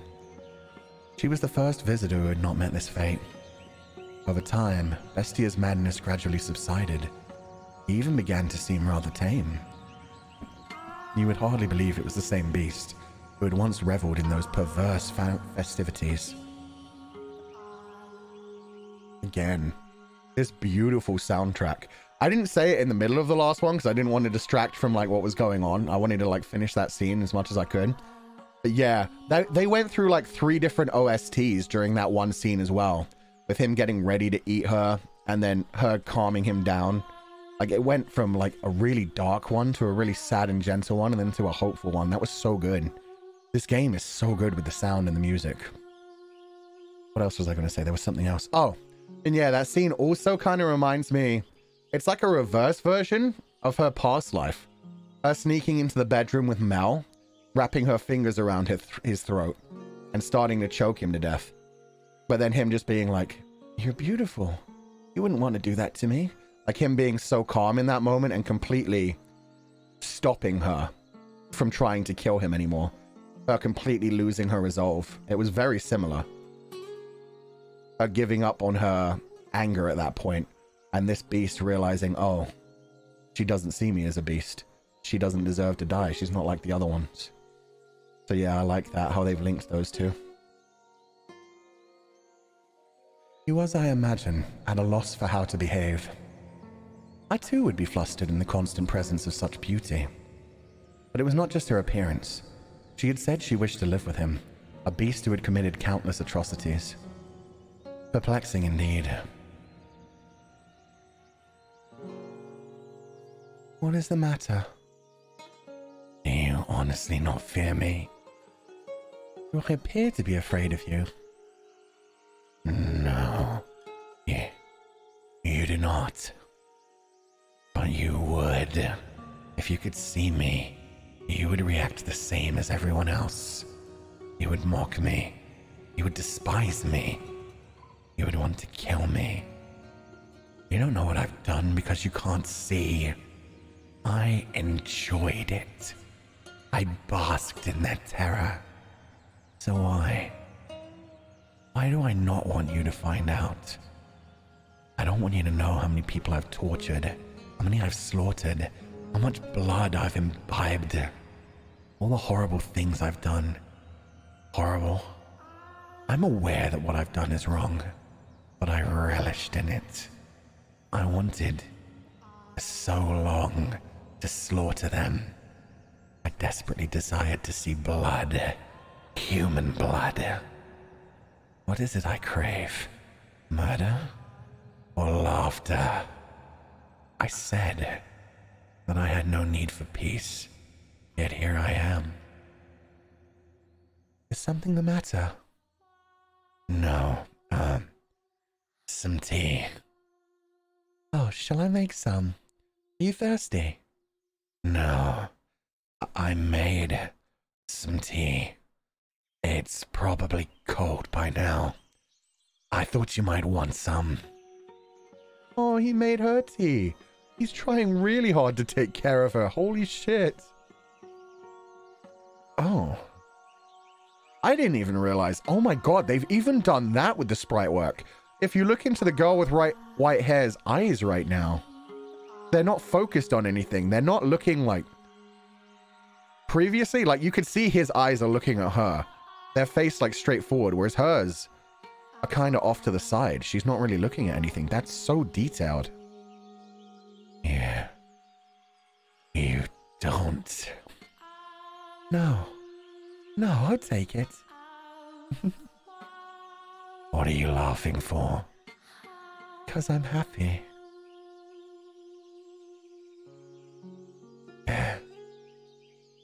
Is it to your liking? It's bitter. She didn't even lie to him. That's great as well. She didn't even be like, oh, no, it's delicious. She was just straight up like, it's bitter. He said at the beginning, she's averting her eyes because he's scary, but actually it's because she's blind. Yeah, there's just no point in her actually seeking him with her eyes. He thought she was trying to avoid his gaze, but it was just, yeah, it doesn't matter if she focuses her gaze on him. I'm just impressed they managed to do that with the sprite work. Because honestly, I didn't notice before I saw the way her eyes were looking that the sprites always kind of look like they're looking at each other. Like they're kind of straightforward to the other sprite, whereas hers would look like they were kind of looking out. Like halfway towards the other sprite, but halfway towards the viewer. They kind of look off to the side, more towards us than to the sprite. That's interesting. Their life together began quietly, their days without event. They had no extravagant meals. There were no swells of guests lending life to the mansion's halls. But there was also no one screaming in fear for their life. It was the peaceful life Bestie had lost, and he'd returned once more to that quiet realm.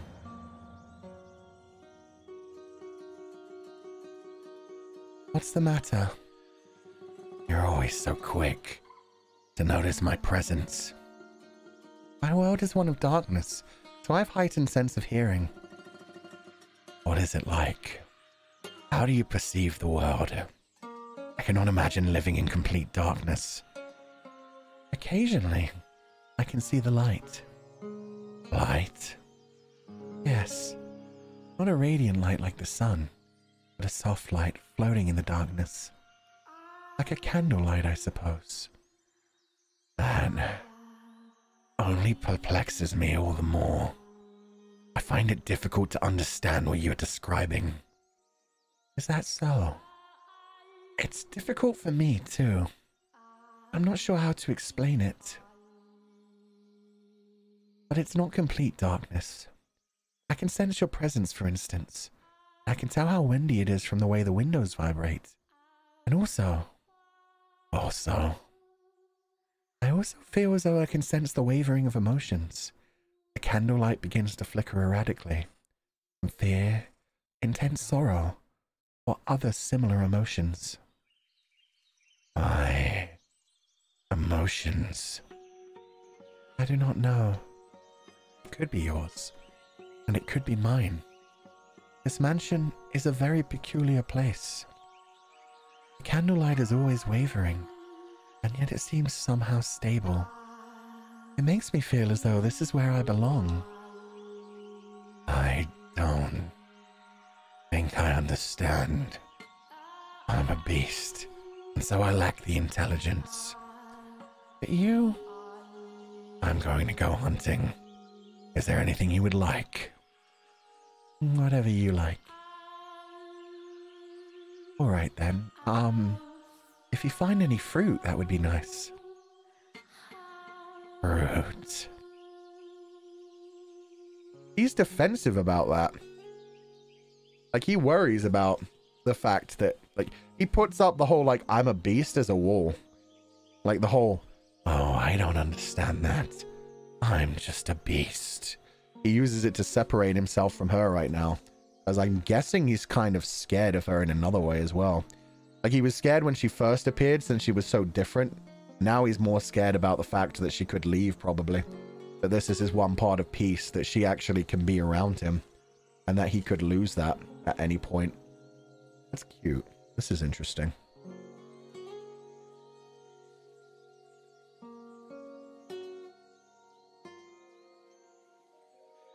And once again, he's managed to fuck up. Bitter tea and sour fruits. It's sour. Picked it before it was ripe. I didn't know. Is that a bad thing? I don't know anything. I cannot see, but the fruit is still green. You're not supposed to eat it yet. What color are these? No. Blue. Shall I give you a hand preparing supper? I cannot ask for the help of someone who can't see. You'll hurt yourself. Don't worry. I can tell for the most part where things are by touch and sound. Are you worried? Worried. Worried. Worried. The thought of blood dripping down her finger doesn't excite me. What's going on? What on earth has happened to me? Oh my god, that's actually so sweet. He just realized for the first time. He imagined her cutting herself or hurting herself while she tried to prepare the food.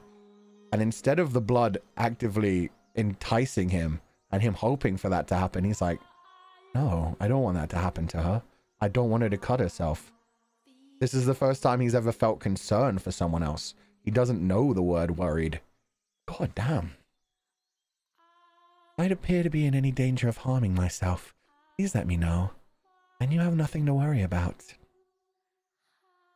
You do not seem any more comfortable in this kitchen than me. She always cooks the... Where did she go? Huh? She always comes when I call. That is interesting. She disappeared once to look after the white-haired girl. Now she's just gone. But she's been around the white-haired girl before. So it's not like she's secretly the white-haired girl in another timeline or some part of the white-haired girl. I thought that at one point. I thought because the white-haired girl had white hair and red eyes, like they kind of contrasted each other with the black hair and green eyes. And maybe they were like two halves of a whole, and that was going to be the storyline. But instead, it's just like she's just not wanting to get in the way right now. She's letting them get to know each other. She's making him take care of her. They're working together right now, and she just doesn't want to get in the way. She has also said in the past when her master is actually around, the house flourishes. So I wonder if the white-haired girl is the master. And now that the white-haired girl is here, there'll be good times for the household. And so she just doesn't want to get in the way of that, maybe. Oh, here we go. I'm a fucking idiot. She's about to explain it.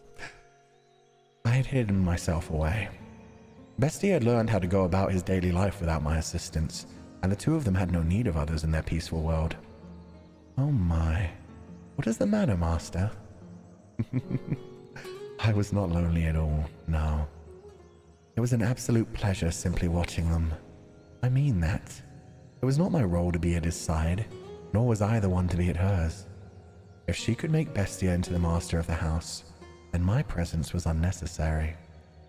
I appear when I am needed, as I appeared to serve the flaxen-haired family. Nothing more. If they sought a servant, then would I show myself?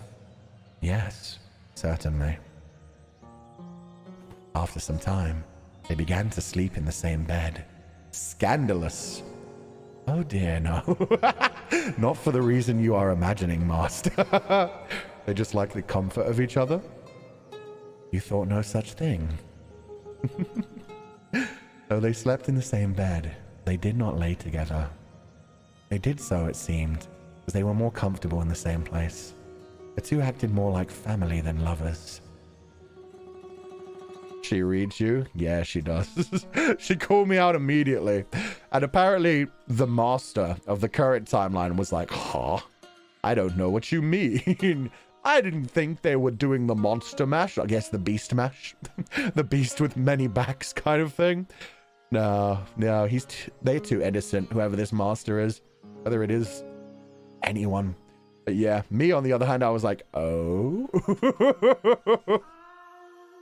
Hey. Hello?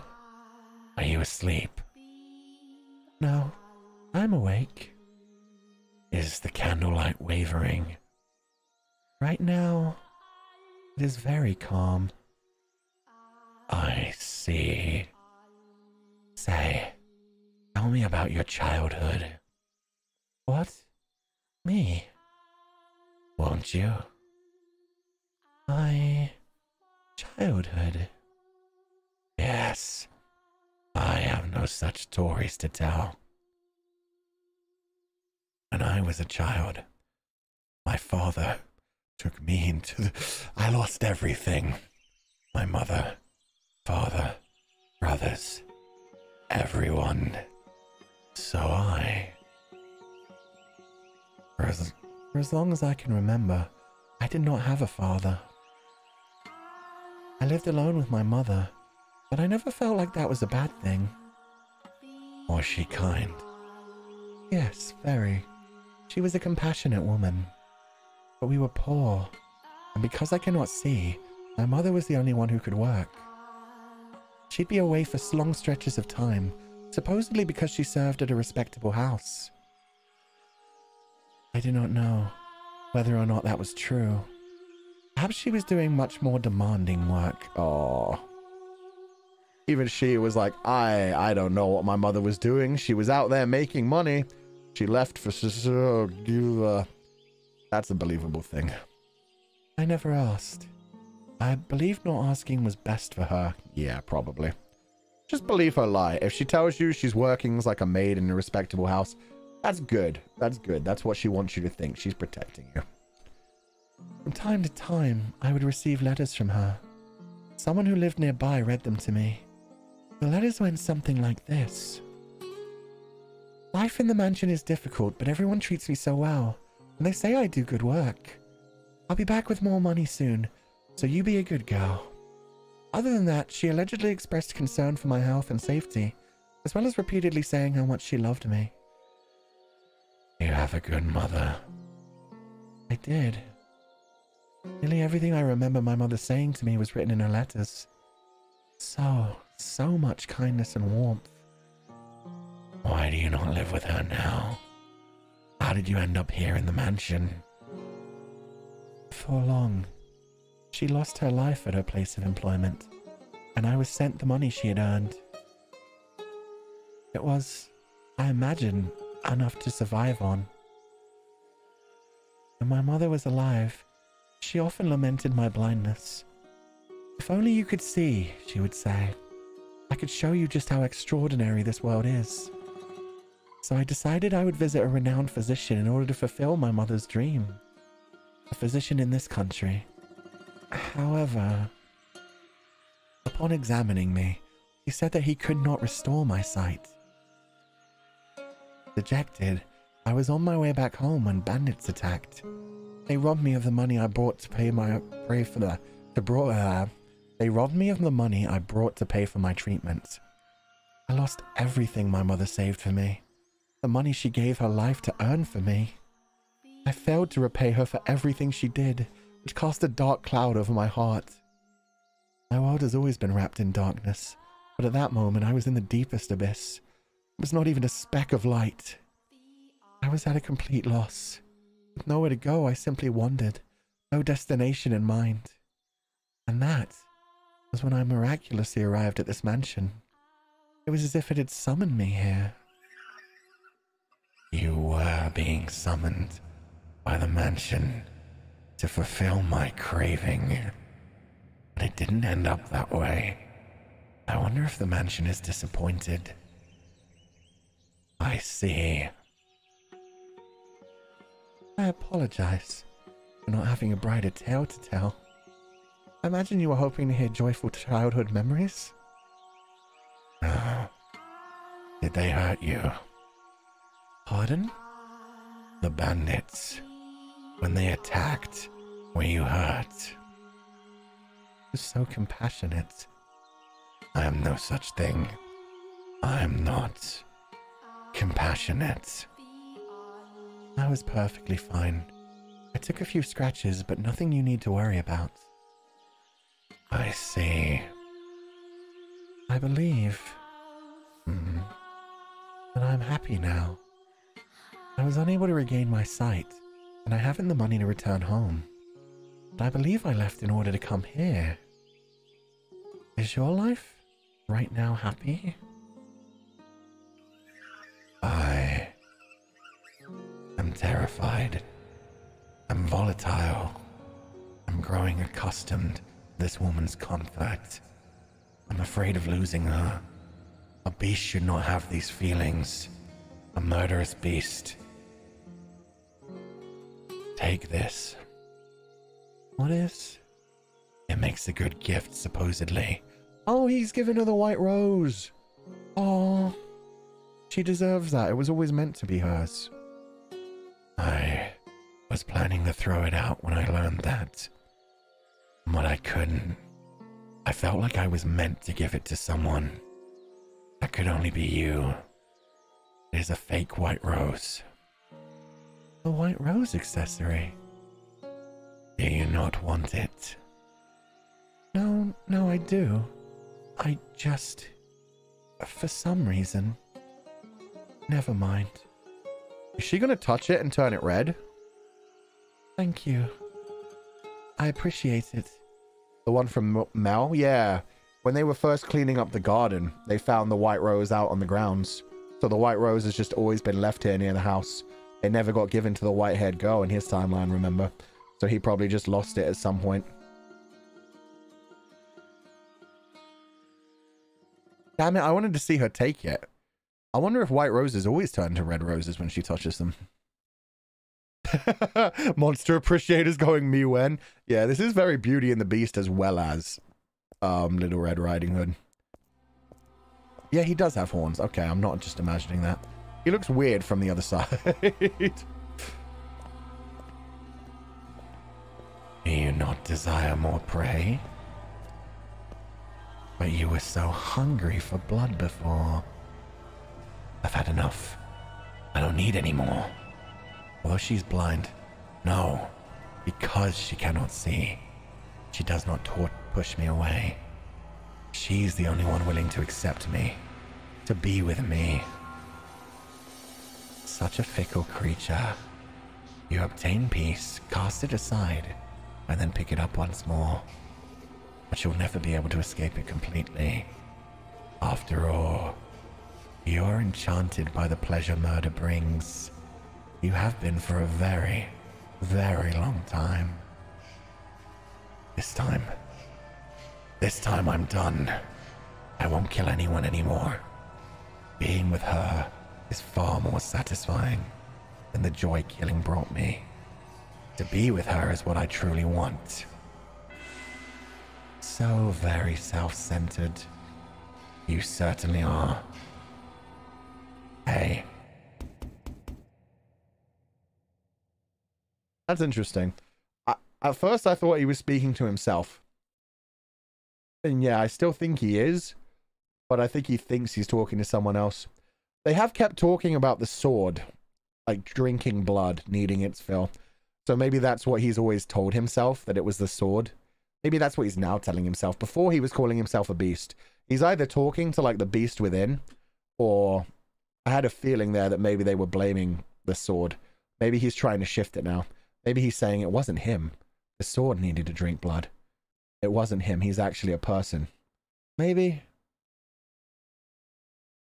Or maybe, yeah. It's probably just him talking to himself. Especially since they did the whole, like, you are very self-centered. Yes, you are. Like, he's talking to himself. Yeah, he's talking to himself. Yeah. It's as though he was viewing a flashback. The sound of knocking echoed through the mansion, as it had the day the merchant came and brought the beast's short-lived peace crashing down. Oh, no. What did I just tell you? I do not want any more prey. Stop this. Stop it! Don't bring me any more! Okay, so he thinks he's talking to the mansion, actually. I thought you were supposed to fulfill my desires. Why did the door open? Did she open it? Did the whitehead go open it just naturally? Oh no, not the sword! Leave the sword away, bestia! Don't do this! Oh god. Sword in hand, Bestia ran through the mansion's halls. He was overcome with fear. He had obtained the peace he so dearly wanted, and even found someone who did not fear him. He was terrified that the appearance of more prey would cause us all to crumble. If he spotted the prey, murdered them, and conceded to his madness, she might choose to leave him.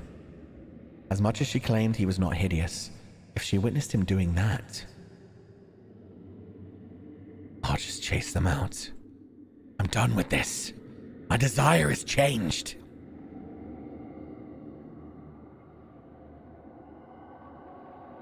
However,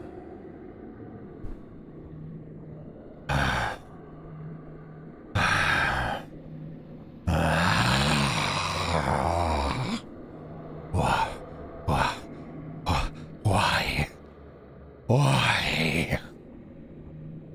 Bestia shuddered in terror at the sight. I'm sorry. We have another beast?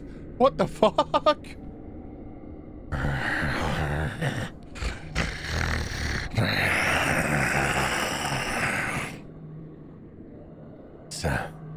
Stay back.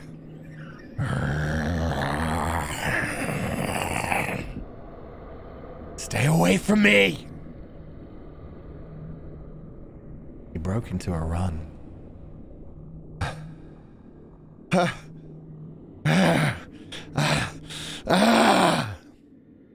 It was not, after all, helpless prey that had entered the mansion. That thing is...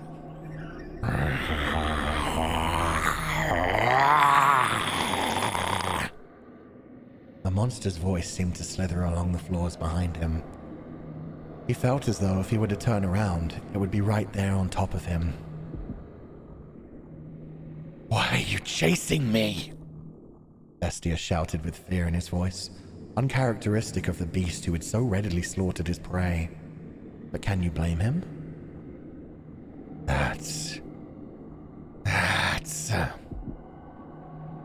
Bestia!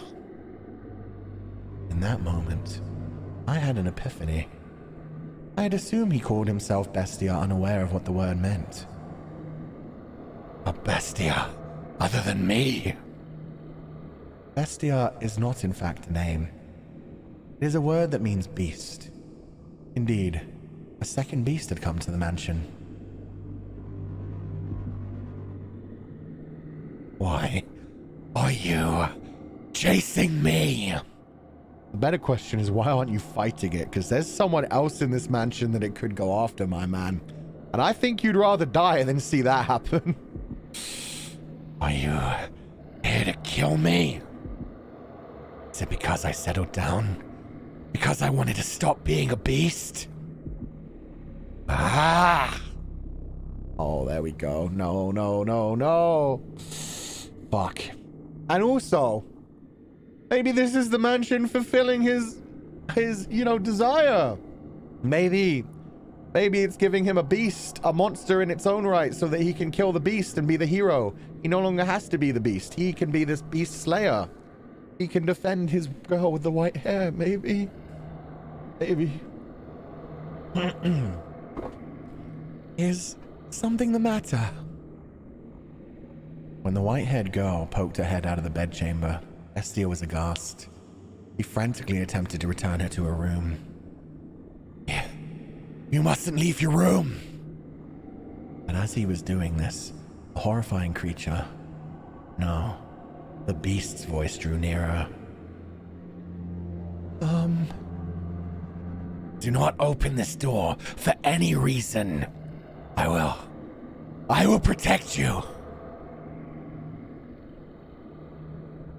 That's right. That's right. I don't want this peace destroyed. These tranquil days together with this woman, I will protect them. I will. Trembling in fear, Bestia gathered his resolve. He pointed his sword, which until then had only been used to torment others, at the second beast. Now he would wield his blade to protect the person he cared about.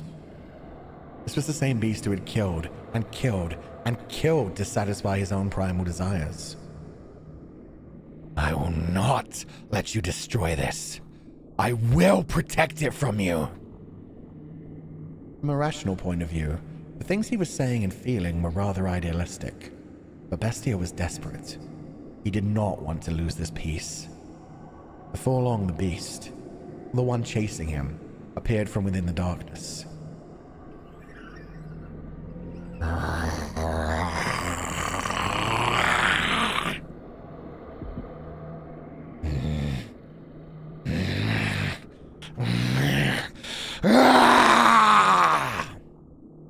Say, Master, if resolve was the only thing necessary for one to act courageously, would that not mean nearly anyone could become a hero?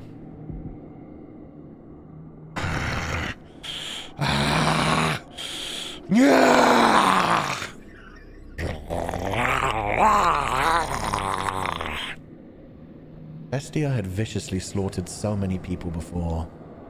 He had gathered his courage to protect the things he cared for. But now, he was shaking. He did not gallantly bring his sword down upon the approaching beast. Whoops. Wow, quick save anyway, I guess. He trembled visibly from head to toe. He must have been quite terrified at the beast's appearance.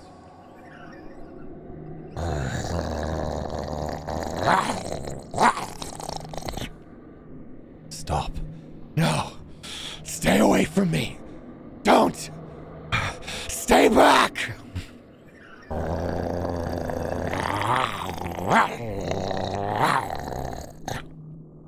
Seeing Bestia so scared, I imagine the beast thought it a prime opportunity, for it slowly, ever so slowly, ambled towards him. I think this is part of the problem as well.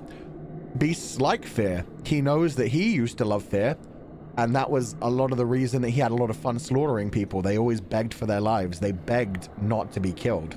They said they had reasons to live. They talked about their wives, their loved ones, their babies. And now the tables have turned.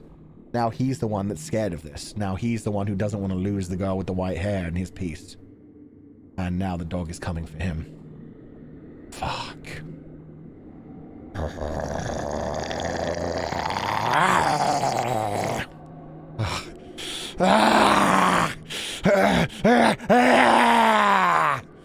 If I don't kill it, it'll kill me. I have to kill it. I have to kill it. I have to kill it. I have to kill it. I have to kill it. I have to kill it. I have to kill it. And that was the moment that Bestia's mind ran off the rails of sanity. Kill. Kill. Kill. Kill. Kill. He lifted his sword above his head, facing the approaching beast.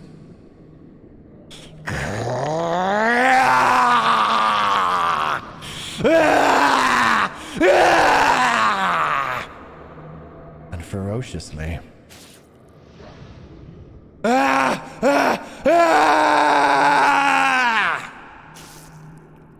swung it down upon his assailant.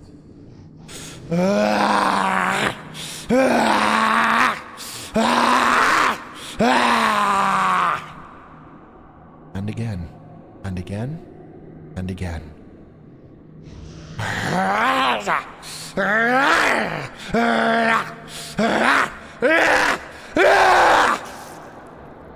Screaming horrifically at the top of his lungs.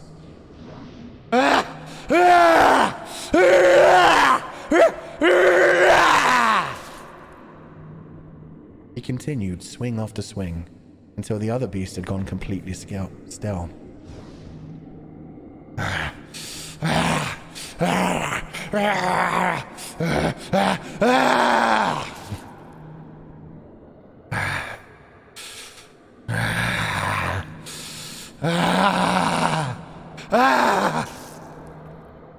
Before long, copious volumes of fresh blood stained the corridor. At some point, the other beast had stopped moving and sunken into a pool of its own lifeblood. I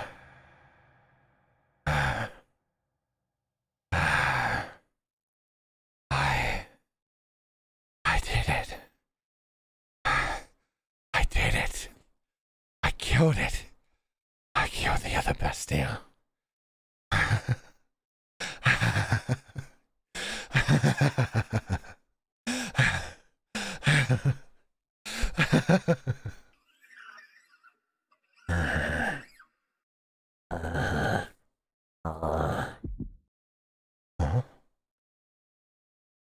Bestia had let his guard down, assuming he had claimed victory over the unmoving beast.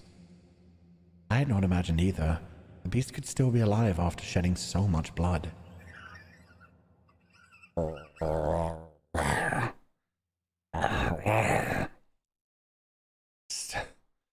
Stay back. The beast reached its hand out towards Bestia. It was determined to drag him down to the underworld, it seemed.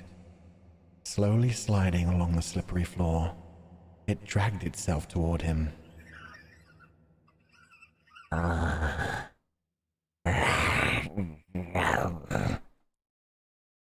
Even on its last breaths, it continued reaching for Bestia, fixated on him. He kicked the beast's hand up into the air, staggering it, and then he... Burn in hell! Rammed his blade down onto it. Okay, I'm worried that this isn't a bestia. I'm worried that he's just kind of lost his mind a little bit. We didn't necessarily hear the white-haired girl go back into her room. We heard him tell her to go back into her room. Oh no. Is this the mansion fucking with him, or is this him finally snapping? Is it just some random person? Either way, like as soon as she comes out of the room, she's gonna realize that he's just murdered someone. Someone that was just like him a while ago, if nothing else. That he didn't give that person the same respect that she gave to him. Fuck. Bestia's fear-stricken expression was hardly that of a knight who had just saved the maiden. Nevertheless, he had eradicated the other beast. Yeah, that's worrying. No. Well, hopefully at least it was another beast. Okay, what is this now? You come back again, okay? Promise me. I'll be waiting. Oh, this is who this is. Waiting, believing that you'll return. I'll be waiting. It's about time for you to set off. Indeed. Wait, no, this is the Irish one. Fuck. I forgot I gave him an Irish accent. You take care out there. Don't eat anything funny and get yourself sick, got it? I'll be fine. I'm a tough one. The more overconfident you are, the more you'll push yourself and risk getting hurt.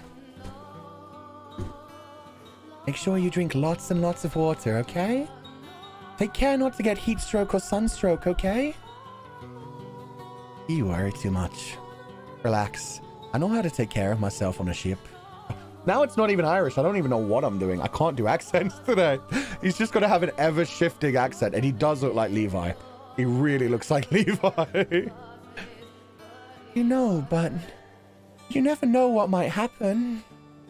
I want you to be in good health when I see you again. I will be. Though I'll probably keep you waiting for a long time. I'll be waiting. Don't worry about me. I'll be waiting, I promise. I managed to wait 1.5 years already, so I can handle this. Come back, okay? You have my word. Thanks. Safe travels. I really like that music too. Holy shit. That voice is really nice. I refuse to believe that he could be dead. I have to find proof. Oh no. Was it Pauline? Did he see Pauline as a beast because she heard that her merchant had gone to this castle? And so she wanted revenge? And so he saw her as a beast because he knew she was going to ruin everything. And then he killed her as well. An innocent girl who was just looking for her betrothed. I have to find proof that somewhere out there, he's still alive and well. I have to find him. I have to prove it. We've arrived at your destination, madam. Though I dearly wish I could assist you in your search, I have things to attend to during our stay. No, don't worry yourself. I couldn't possibly oppose on you any further. Madam, Pauline, you mustn't put yourself in danger. Why is that slipping into... No. One thing, my throat's kind of messed up from the beastalk. I put my whole throat into some of those screams. Holy shit. 1 minute, let me drink some more water.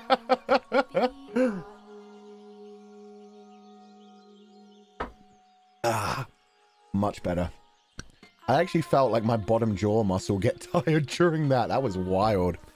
It felt good though. I liked that. Madam, Pauline, you mustn't put... That's going in Irish. Fuck it. Everyone's going to be Irish now. You mustn't put yourself in danger. Should anything happen to you, your mother would be devastated. I wonder if Mom's mad.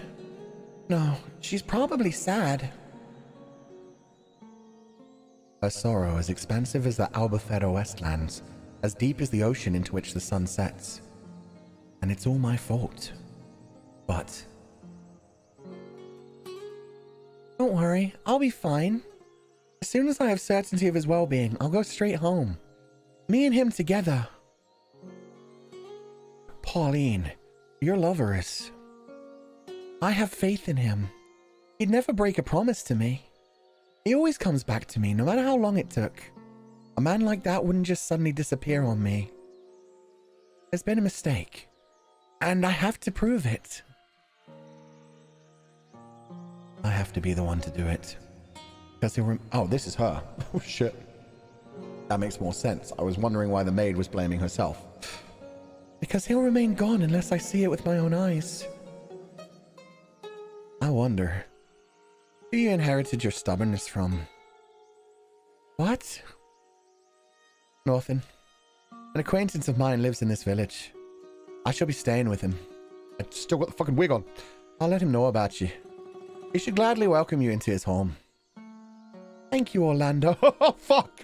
Orlando, the Irish cart driver. Should have been Spanish. Should have been Spanish. You've been such a big help. Pauline. 1 month. You search for 1 month, and if you haven't found him, you come home with me. Will you promise me that? You are her only daughter. Okay. Good. To tell you the truth, I regret bringing you with me. What I should have done is dragged you back home.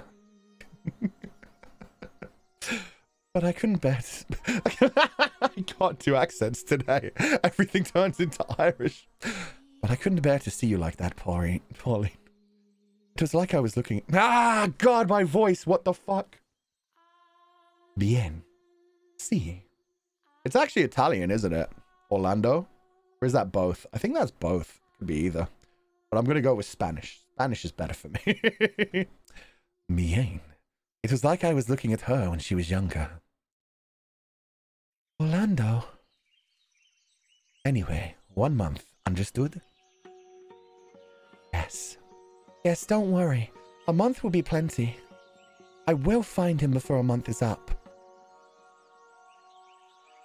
The sleepy seaside village is on the small side, but from what I've been told, it used to have a flourishing fishing industry. Now, though, it's like there's a fog hanging over everything. That's not too surprising, I suppose. A few months ago, the village was part of a war for control of the country, and they're now under a different rule from before. Stripped of their independence and battered by the raging tempest of war, the people's spirits have been eroded, and spiritual damage is not so easily mended. Even if they were not physically harmed, there are deep wounds in their hearts. It's a lovely village, though.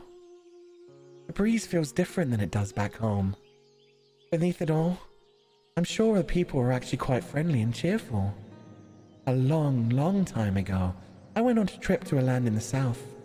This country is quite a bit south of mine, too. People blessed with lots of sunlight are bound to be warm at their core.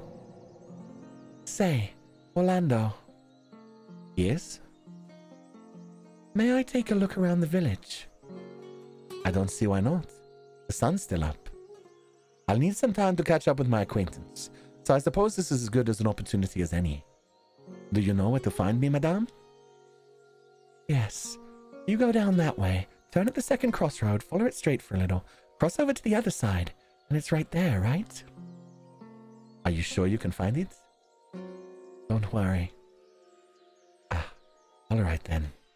You're planning to stay within the village today, right? I'll see you in a little bit then. If you get lost, give me a holler.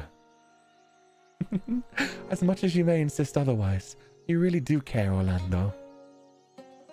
I feel bad enough as it is. Please don't take advantage of me. I think I might take full advantage of this. Thanks. See you in a bit. Oh my god, she's so troubling. She's just like, hey, I've used you for a little bit. I'm going to continue using you. You feel like you owe me now. You took me out here, you have to protect me. Hello, Phantomos. Hello, Raymumu. How are you guys doing? What's this? This is a visual novel called The House in Fata Morgana. It's a gothic thriller, dark mystery visual novel. Currently, we are playing as the heroine, Pauline, from the second door. She doesn't realize it, but her betrothed has been killed and she is looking for him. We are also playing as the beast who killed him. It's a fun time.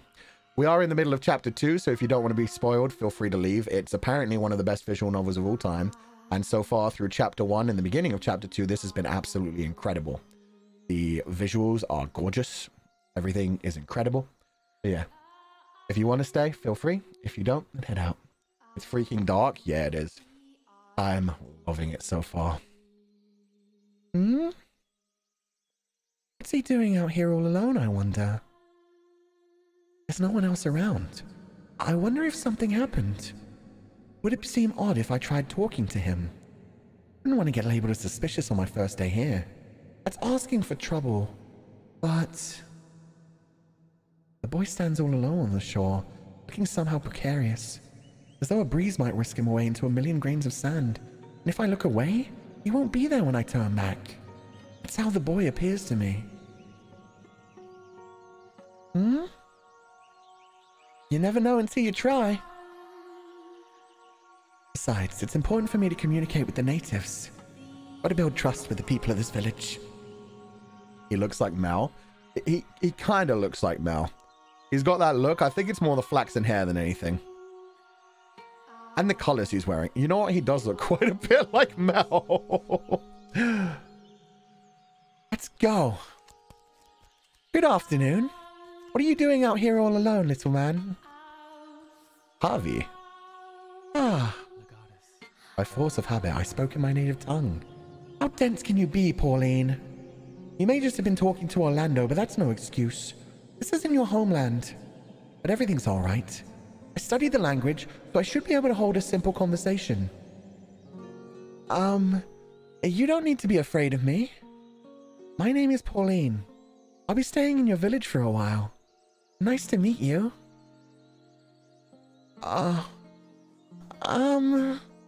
Do you not understand me?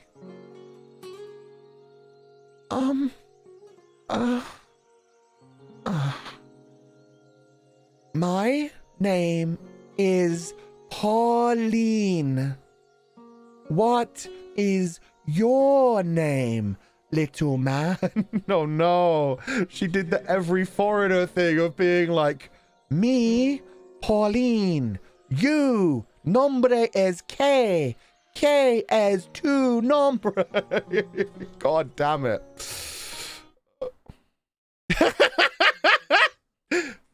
Dreadful. What? Uchan, just because I'm here? No, no, no, Reimu. This bit's set in Spain. You don't need to do that broken Spanish shit. No, no, no. This is Spain. This kid's name is Javi. The last one's name was Orlando. We're in Spain right now, Reimu. I'm doing it for a reason. This game moves from location to location. Hey, don't worry. I'm going to continue doing a very terrible Spanish accent. Have fun. Reimu's just like, bye. Bye, Reimu. Escape while you can so you don't have to listen to your accent be butchered. Well, not even your accent, but a similar accent be butchered. He just called me dreadful. That's one hell of an accent you got. Everything's turning Irish. Fine, he's going to be Irish. That's one hell of an accent you've got. Who are you? A bandit? What are you here for? No. Oh, I'm not a damn bit, I promise. She can't even say bandit. I stammered. Atrocious. I'm just going to go British. British is easy for me. There's no need to be so mean. I put in a pretty good effort, I thought. You could at least compliment me instead. God awful. That's not nice. What's a foreigner doing in this remote corner of the world? Sightseeing our little village? Sure got a lot of time on your hands. I do not. I'm very busy. You're a little obnoxious, aren't you? You're supposed to treat your elders with respect, you know. Why can't I give a damn, lady? You're older, but you're acting way more like a kid than me. Yeah, I'm just gonna give him a kid voice, not even an accent. My name isn't Lady. It's Pauline. Pauline. And? What are you here for? Completely ignored. I am, here to look for someone. There are rumors that he was last seen around here. Have you by chance seen any other foreigners around? Hell if I know. He's so fucking... He's done with everything. He just won't let me in. I've got to befriend him first. Of course he's going to be guarded if I just start throwing questions at him. All right. So you haven't seen him.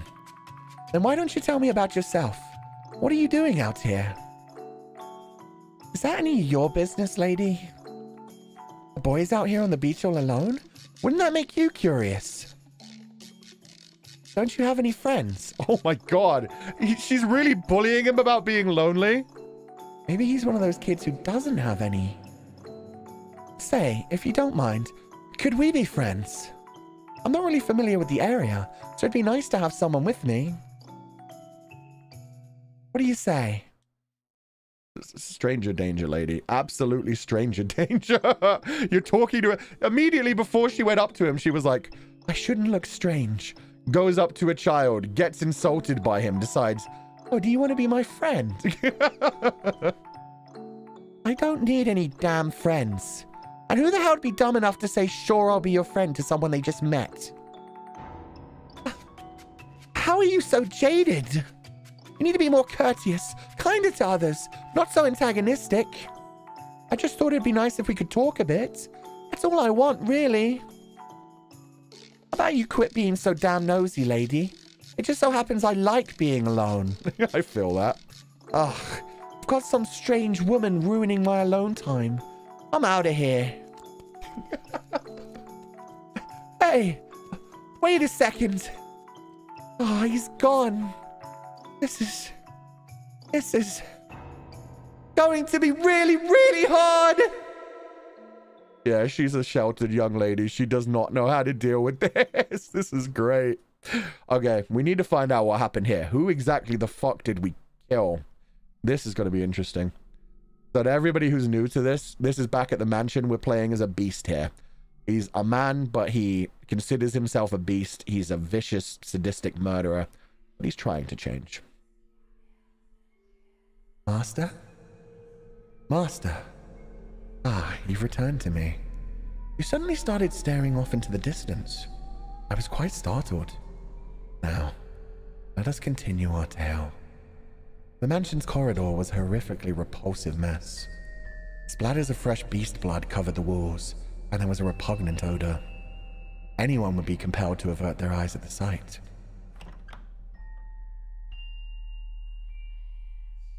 What happened here? I am grateful that you cannot see, because you would certainly think me a beast if you were able to see this. Because you cannot see, you do not know what I look like, but I know. Another beast like me broke into the mansion. Was it? I protected you, did I not? I protected you. Say that I protected you. That I did this for you. In his hysteria, Estia tore down the curtains hanging on the hallway window. Blood-stained curtains that reeked of dead beast.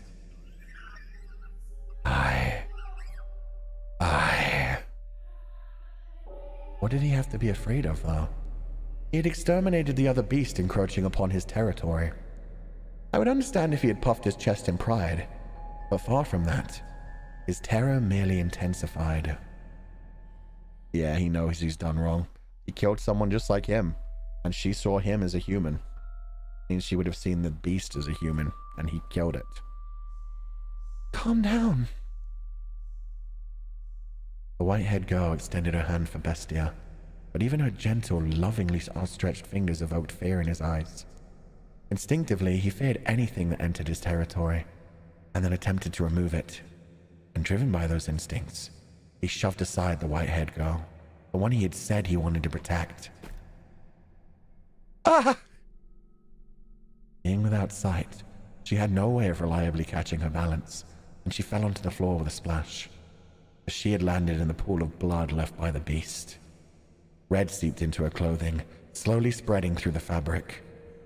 At first, it looked like she'd fallen into a puddle of fresh bright dye, but before long, the red darkened into a brownish black. Oh, man. Honestly, that's better than I expected. When it said he removed anything that entered his territory, I was really scared he was about to cut off her hand. So that could have been much worse.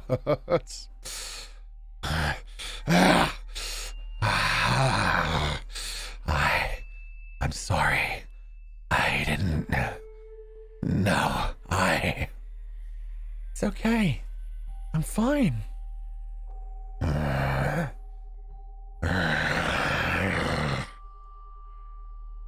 She embraced the panicking beast, slowly whispering, shh, shh, as if trying to calm a crying baby. Though Bestia was taller and physically stronger, the white-haired girl was emotionally more stable than he. What has you so frightened? Please, tell me. I promise I'll not look down on you for any reason.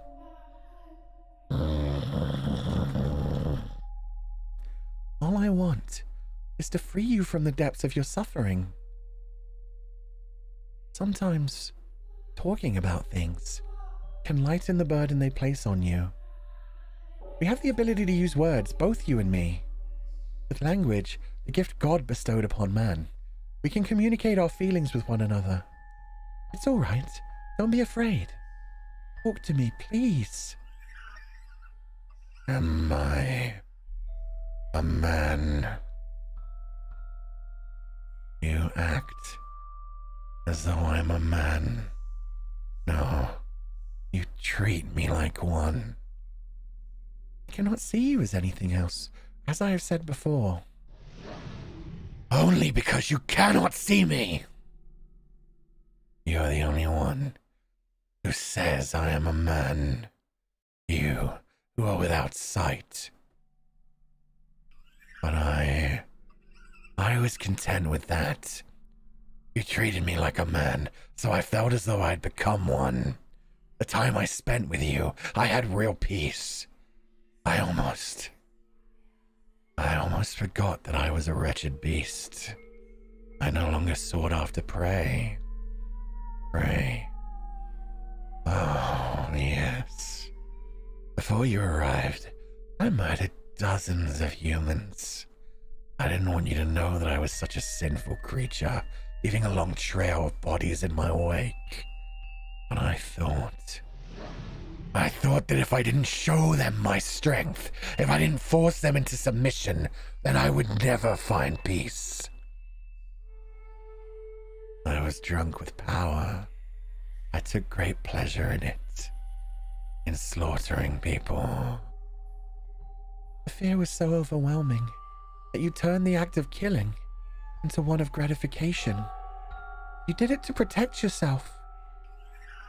Are you still not going to condemn me? Taking another's life is wrong. Not only does it rob them of their time on this earth, it inflicts great wounds upon those who care about them. However, I do not regard you as a mere beast, nor as a mere murderer. Something made you the way you are. I'm almost certain of it. Something. Tell me about yourself. In your words, from your mouth. Tell me. When I woke up, I was weak, exhausted, emaciated. I couldn't think clearly, or even remember much of anything. I was thirsty, hungry, sore from head to toe. A crowd of people surrounded me. That was a long time ago. Well, not so long as to be described as long ago, but it is as far back as my past goes. I sought help from the people around me, but my words did not get through to them. The only thing that came from my mouth were feral howls.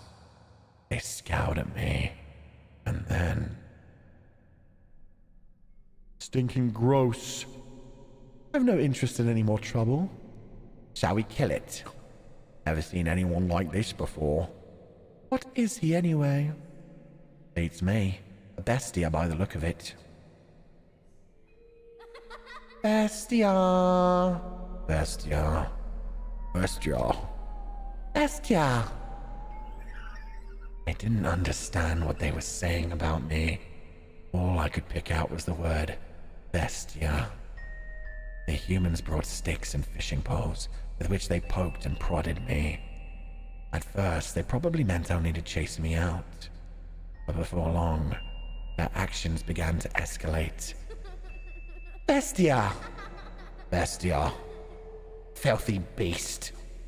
We ain't got nothing for you. Dirty, nasty thing. Stay back. Hit it. Pound it. He's feeling it. Beat it. Beat the thing. Kill it. Kill it. Kill it, kill it, kill it. Die. Why? Why should I have to die? I was simply asking for help. If they didn't have food to spare, a glass of water would have been enough. I asked for nothing of them but some relief from my thirst. But the humans would not hear my pleas. My words reached no one's ears. When they brought weapons and started chasing me around, attempting to kill me, all I could do anymore was run. And as I fled, I saw something. A child pointing to a wild dog covered in mud and shouting, "Bestia." That was when I finally understood that I was a beast. And that was why the humans wanted to exterminate me. I was neither cattle nor swine, nor fowl of the air, but a vicious beast, the kind of creature that ravaged their fields. And so, you sought to prove your superiority to them, so you would never have to be called a beast or chased out of somewhere again. I was so close to forgetting it all. The time I spent with you was truly wonderful. I could forget about people calling me a beast, chasing me around and trying to kill me. I could forget about slaughtering them, painting the walls with their blood. I could forget about everything. It felt like I had actually become a man. But then it showed up. Another beast. Like me. It was my kin. A different individual, though, built differently than me. I'm taller than it was, but it was a beast. And I, too, must be a beast. And this is so deep. This hurts. Because, yeah, so we have got confirmation. Ever since he can remember, he's been attacked by humans. First, they just saw him as weird and abused him a bit.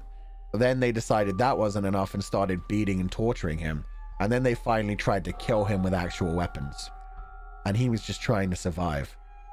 Didn't understand what the fuck was going on. He may have been born different from others, or it may have just been he was from a different place. Either way, he was never taught how to speak. So I'm guessing he didn't have parents. At least he doesn't.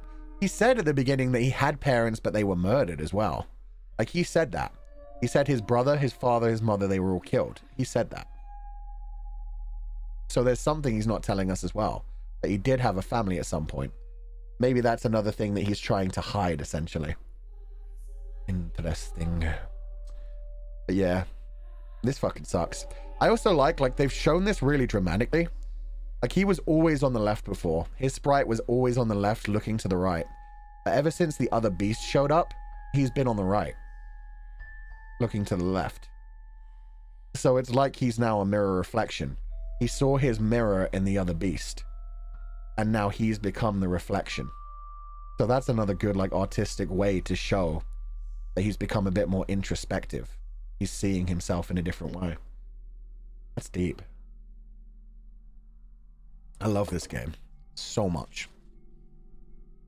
Regardless, I'll continue to insist you are not as many times as I must.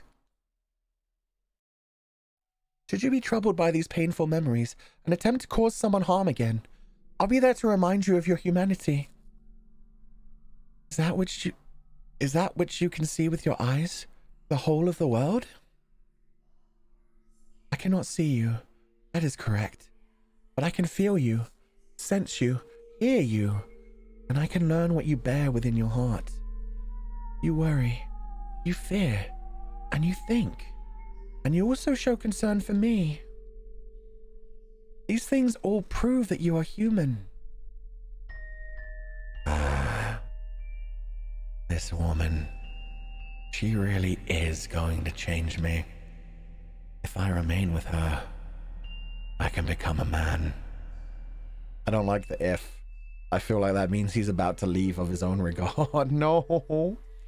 It might be no more than an illusion, but with her near, it can become my reality. Have you calmed yourself down some? The hall needs to be cleaned. So it does. I'll take care of it. You don't need to worry. You should get changed, though. Very well. I believe I care so much for you. Because you resemble me. We are not alike in the slightest. As I've said, you're a beautiful woman. You may compliment my appearance, but no one else ever did. I've been labeled a witch because of the color of my eyes and hair. My eyes, they're red. A beautiful shade of red indeed. A magnificent color, like blood. You're the first person to say that about them. Even my mother said that my eyes frighten her. Because people call me a witch, I was rarely afforded the opportunity to interact with others. So I grew up mostly alone. As the people outside the mansion called you a beast, so too did the people outside call me a witch. See? We are alike. Do I look like a witch to you? No. You're a beautiful, compassionate human woman. And you are a human man, even if you don't believe it yourself. Yet again, Estia felt himself feeling grateful for the white-haired girl's blindness. But while he had just managed to put on a smile, tears were also rolling down his cheeks. Joy, bitterness, sorrow. A maelstrom of emotions flowed unbounded within him. But he cried in silence. Estia shed his tears discreetly, so as to not allow the white-haired girl to notice. He looked down upon the floor. A single corpse lay there, and no matter how hard he tried, he could not see it as anything other than a beast. A beast that looked just like him. See, that's a problem. You should maybe... And he knows that's a problem. Because she would have been able to look at that thing as a human, whereas he can still not. So he realizes he is different from the white-haired girl in a very fundamental way, because she cares about other people. Him, on the other hand, he cares a whole lot less. That was just a beast, another enemy. The same way other people had labeled him, he saw it in that creature, that it wasn't human, that it was dangerous, that it had to be killed. And I wonder if it even was a beast like him. For all we know, it could have just been another human. Like, not even like, I mean, like it could have been a human, not lust or bloodlust. Maybe it was just a human that couldn't speak. Who knows? Anyway, I think that's where we're going to end this one for today. That's 3 hours of gameplay. We're probably about halfway through this. We have Pauline on the way to find them. So this seems like a good time.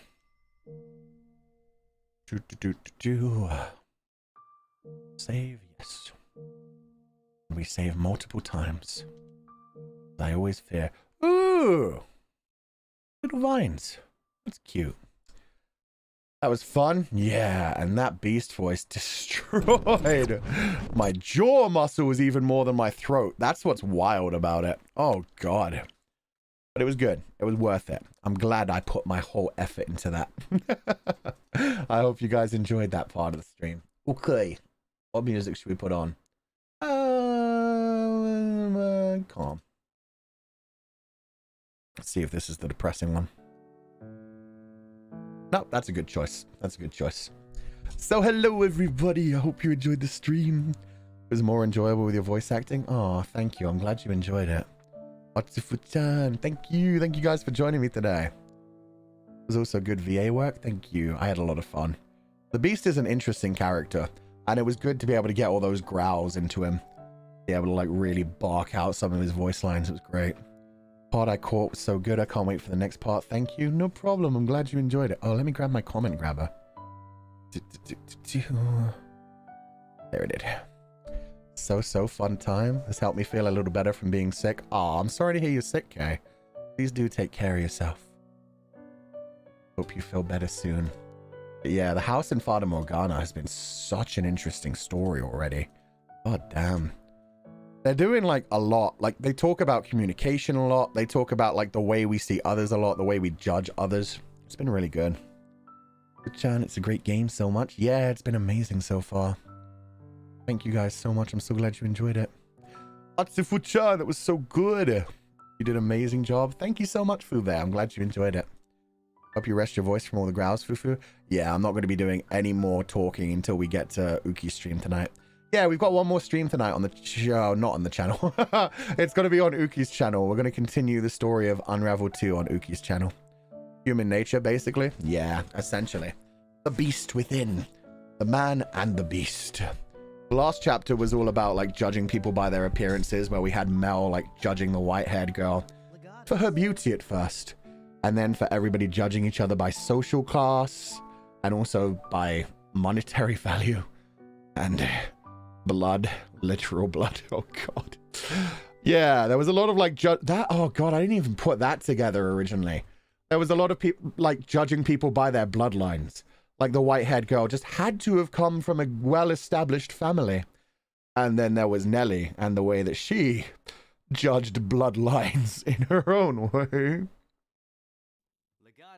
Not great. Not great. It's an interesting twist. No thoughts, head empty. 1000 out of 10 voice acting. My Oshi is amazing. Thank you so much for donating the food fund. I'm glad you enjoyed it. That avatar, goddamn. Nice name. Luthier, thank you for donating the food funds. No message, but I hope you enjoyed the stream today. Thank you so much for joining us.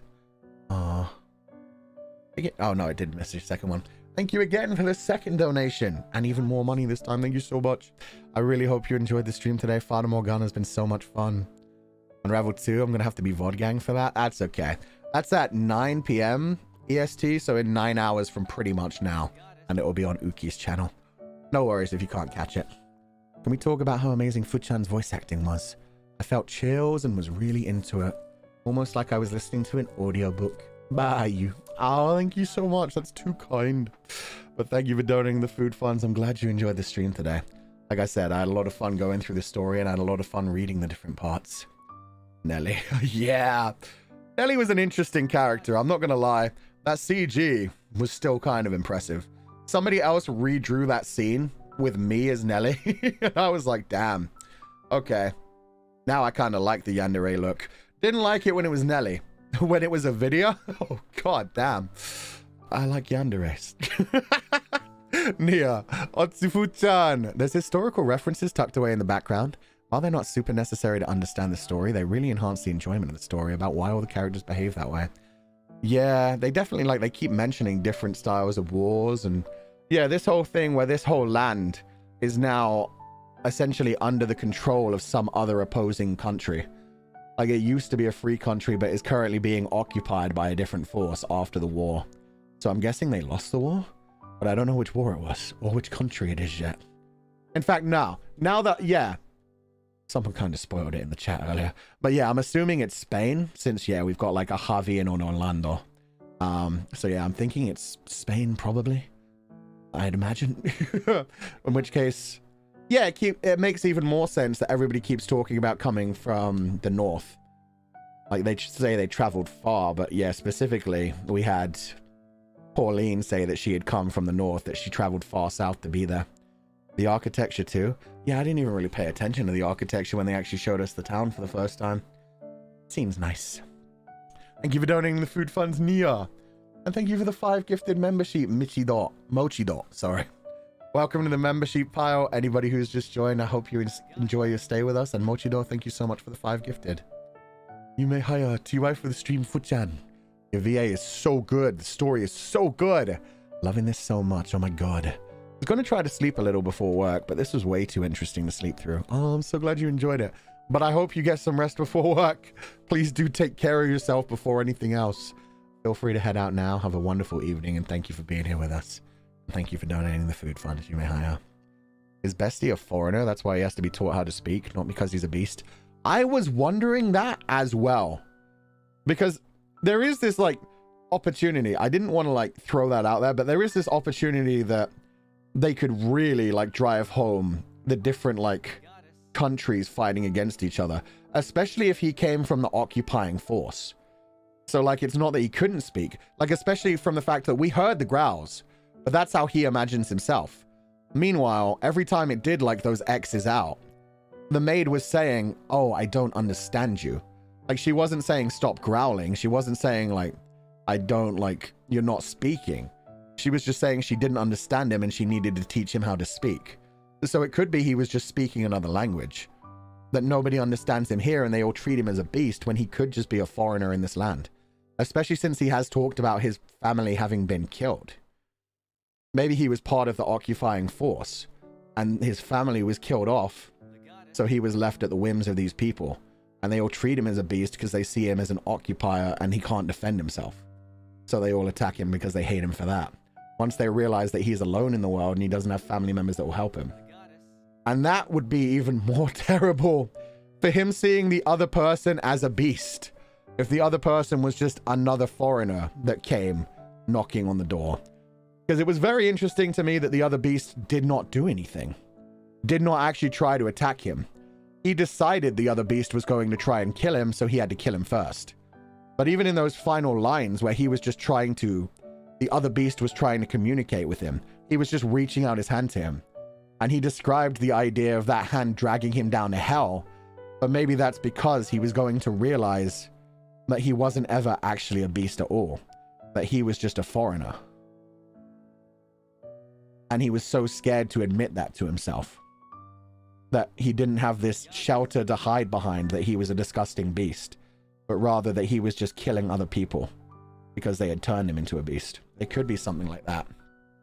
That's why I would have dragged him into hell, to realize they're just like me. Everybody's always been rude to me, but I became even more of a beast because of that. Thank you for donating the food funds you may hire. Yeah, that was deep. Noeen, Atsu on the game and the voice acting, Fu-chan. Can't wait for the next one. Also, I took some of the advice you and the Comfies gave last stream and broke up with my boyfriend. Did I give advice to break up with a boyfriend? I do not remember that. If I did, I hope it went well. I hope it's for a good reason. I don't remember saying that. Comfy said that. Thank you for donating the food funds. I hope you made the right choice and everything goes better in the future. Have a wonderful evening. Oh no. I don't remember that. I hope it was for an important reason. Luthier, thank you for donating the food funds. Next. Oh my god, are you doing... Oh yeah, you did a pink too. Thank you so much for donating the food funds with a huge donation. That's so sweet of you, Luthier. I'll read your next one after this before I move on. Luthier with the final one. Can we give you an award for best voice actor for the Bestia?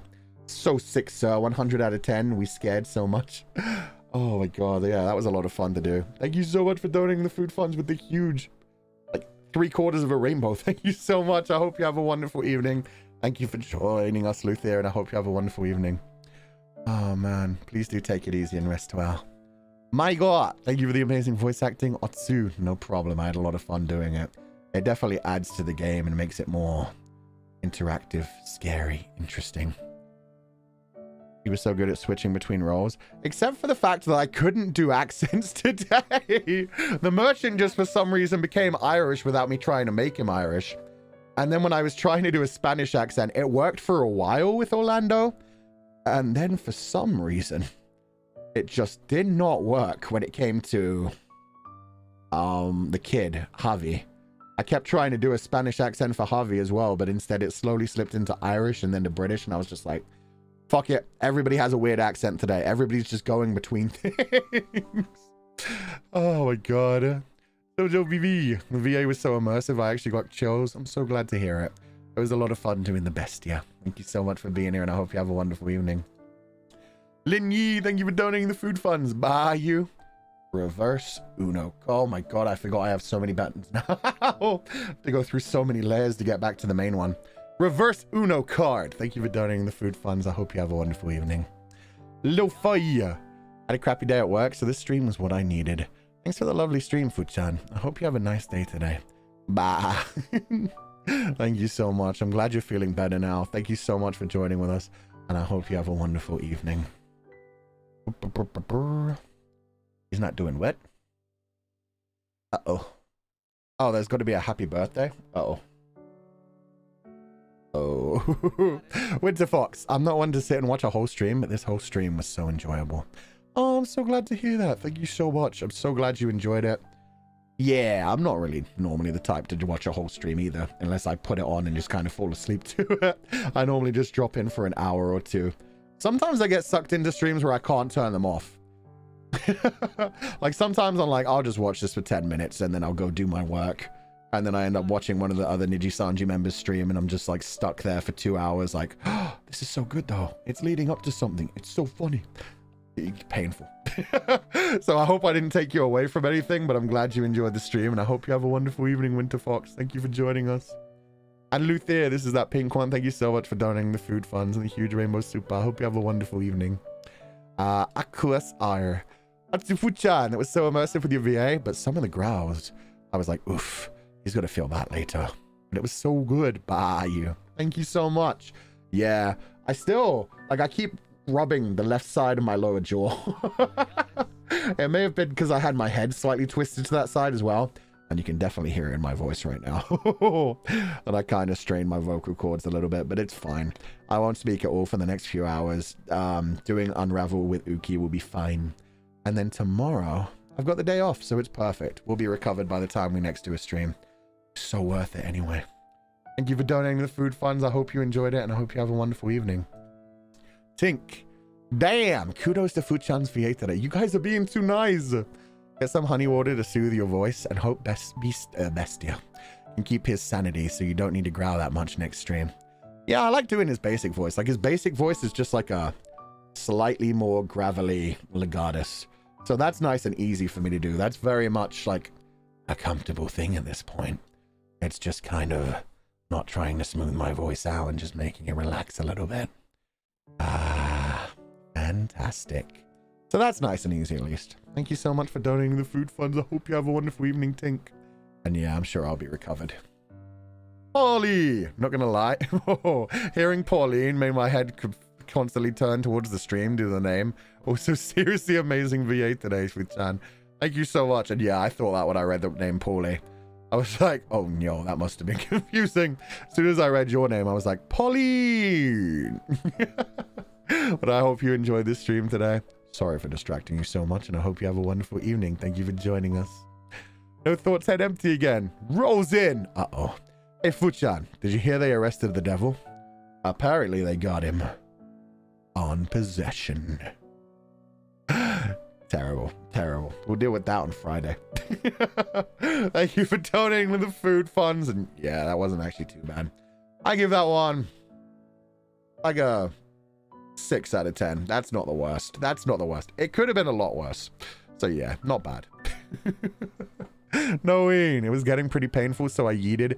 Fair enough. I was incredibly worried because I didn't think the white-haired girl would be the one to soothe him.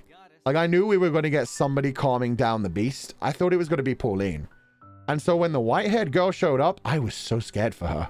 And when he slammed her down in the bed, I was like, oh, this video is getting fucking age-gated. This is about to be a very painful murder. So I'm glad the way it turned out. That could have gone so much fucking worse. Oh, God. Let's see what happens. Oh, wait. It was getting painful, so I yeeted was about the relationship. You're the one who broke up. I'm sorry. Okay, in which case, yeah, good for you, knowing. Oh, so it was the relationship advice where I was just talking about the fact that if you ever feel like you're in a relationship just for the sake of being in a relationship, you don't need to do that. Okay. So it was the idea of like, some people feel like they're trapped in a relationship because they just want to have someone around them even though they don't actually care about the person. It's bad for them. Okay, in which case, yeah, good for you. I'm glad you yeeted them. Fuck that person. You're gonna be better on your own. You'll probably find someone else in no time whatsoever if you want someone else. But I hope you enjoy being single and just enjoying what you got right now. Thank you so much for donating the food funds. I'm sorry you had to donate to the food funds twice to get that across. I hope you have a wonderful day and thank you for joining us, Noeen. Good luck on everything. Proud of you that you decided that you'd prefer take care of your happiness than be trapped in a relationship you didn't like. Kia Sakura, my first super chat. Thank you so much for the stream, Fuchan. I love mystery and your VA gave me literal chills. Sending good energy for your voice. Thank you. Honestly, don't worry. Like, I've had my voice be like this before. Normally after singing rather than like doing a voice, but yeah, don't worry about it. I've had my voice hit this point before. This is definitely the kind of point where it's going to get a bit weaker over the next few hours. I may sound a bit weird during Unravel 2, but it'll be fine. It'll be, yeah, it normally, like at this point, it gets like more strained over the next few hours, and it sounds worse, but it feels better. And then, yeah, it'll be the point where by the time tomorrow is done, we'll be back to normal in time for Friday's stream. Don't even worry about it. I've done this many times to myself. I know how to project my voice from my stomach, but when you have to do a voice that gravelly, it just happens. Thank you so much for donating the food funds, Kia Sakura. I hope you have a wonderful evening. Goodbye. Zenin, Otsufu-chan. I don't have enough knowledge, so I can't tell which exactly. I'm sure it was an Asian traditional instrument in the soundtrack when Bestia and White-Haired Girl talked after that night. Aww, that's good. The music in this game has been absolutely incredible the whole way through. Thank you for donating the food funds, Jenin. I didn't even notice that. I've just been enjoying it in general. I really like the vocal tracks. Like every time they have one of those like in the sunlight, relaxing kind of ones, and you just hear the voice in the background like, oh, yeah. I've heard that it's a very broken version of Portuguese that they're singing. It might change depending on the different doors. But certainly people told me, at least in the first door, that it's like very broken, not quite correct Portuguese in that song. But thank you for donating the food funds. I hope you have a wonderful evening. Kakaru Hung. Thank you, Fuchan. No problem. I hope you enjoyed the stream today. Hope you have a wonderful evening. Please rest well, and thank you so much for joining us. And Ploy4456. January the 4th is my birthday. I want you to bless me with anything and wish you a happy birthday in Thai. No, that's not how it works. Please read my chat rules. If you had just said it was your birthday, I would have very happily said happy birthday. But if you ask me to say something, I move on. Yuki Tempest. Yuki Tempted by Fuchan Smile. Whoops. Fuchan, Bestia. I always read that. You wrote Bestia. Okay. Bestia got me acting some kind of way. What's on today's stream? I enjoyed it, even though I have no idea what's going on. Yeah, I'm wondering if they're going to reveal what he looks like. Because, I mean, they haven't revealed the white-haired girl's name. That became a mystery that's just stuck the whole way through the game so far. So I'm wondering if at some point they're actually going to reveal what he looks like. Maybe they are going to go for the foreigner thing. And so there'll be some like big revelation of like, haha, he didn't even look that bad. He just doesn't look like the people here. That's why they thought he was a beast, even though he would be completely normal in a different region. Maybe that'll be a big reveal, or maybe they'll just never reveal it because the whole idea is you're supposed to be in his headspace. And in his headspace, he sees himself as this horrible beast with horns. I don't know which way they'll go with it, but I'm very interested to see. Thank you for donating the food funds, and I hope you have a wonderful evening. Tisia, it's so when you share your thoughts with us, TY. Is it like painful? I know that a lot of people find it painful when I'm like sharing my thoughts and they're like, you're close, but you're wrong. Or just like, you're completely wrong. Or you're so right, but I can't tell you, that kind of thing. But thank you always for people that do hold back. I hate spoilers. I abhor them. We had to ban another person today. I don't even know if they were correct when they said a certain thing. They said a certain person, they said a certain name for the girl, and I can't remember it, but I can remember the letter it began with. But I was very annoyed by that, if that turns out to be... No, not even the girl's name. It was. Yeah, that annoyed me anyway, and I instantly banned someone. Because I don't know if that's true, but it's probably... At least I only know the letter. So hopefully that won't spoil anything later on. If it's supposed to be a secret, I don't want to know it. That's so annoying. Whether it's real or fake spoilers, not cool. Yeah, that's the thing. For all I know, they were making a joke and it was like a reference to something. But either way, it was like... banned. You can't have that in the chat. Get out of here. Thank you for donating the food funds, Tushia. And thank you so much for the 5 gifted membership, Sun. I hope you enjoyed the stream today. And welcome to the membership, all of our new sheep in the sheep pile. I hope you enjoy your stay with us and you have a wonderful evening. Thank you so much. Please rest well and have a wonderful evening. Mid-9. I can't read. Thank you for the stream, Fuchan. Bye, you winking face. Have a wonderful evening. Thank you for joining us, Mid-9. Please rest well and take it easy. Have a lovely time. Glad that you forgore. Yeah, I hope that doesn't become a thing that they try to surprise you with later. Miu, thank you for the huge Akasupa. No message other than just an emoji. Thank you so much for being here. I hope you have a wonderful evening. Please rest well, take it easy, and thank you very much. That's so sweet. Jasmine Kikuchi, I'm so stunned from your VA. Goosebumps. Ah, thank you. I'm glad you enjoyed it. Like I said, I had a lot of fun with it. I always like working my voice a little bit and trying different things. There was a lot of growling and a lot of screaming and a lot of scream growling. Disono, TY for the door 2 progress. The plot progression. It's more intriguing somehow. And your VA? Holy Orlando, that was. I like how people like different accents. Like some people were very excited about the Irish. Some people were very excited about the Spanish. Meanwhile, I'm butchering them all. But I'm glad you're enjoying them. Rest well, Throw 2. You did amazing. Thank you so much. Hope you have a wonderful evening, Disono. Thank you so much for joining us, and please rest well. Red Alpha Cha. I'm so tempted to read spoilers, but I really want to experience this with you. It's so interesting to hear your theories and amazing VA. Otsu. Thank you so much. Yeah, I'm having fun with it.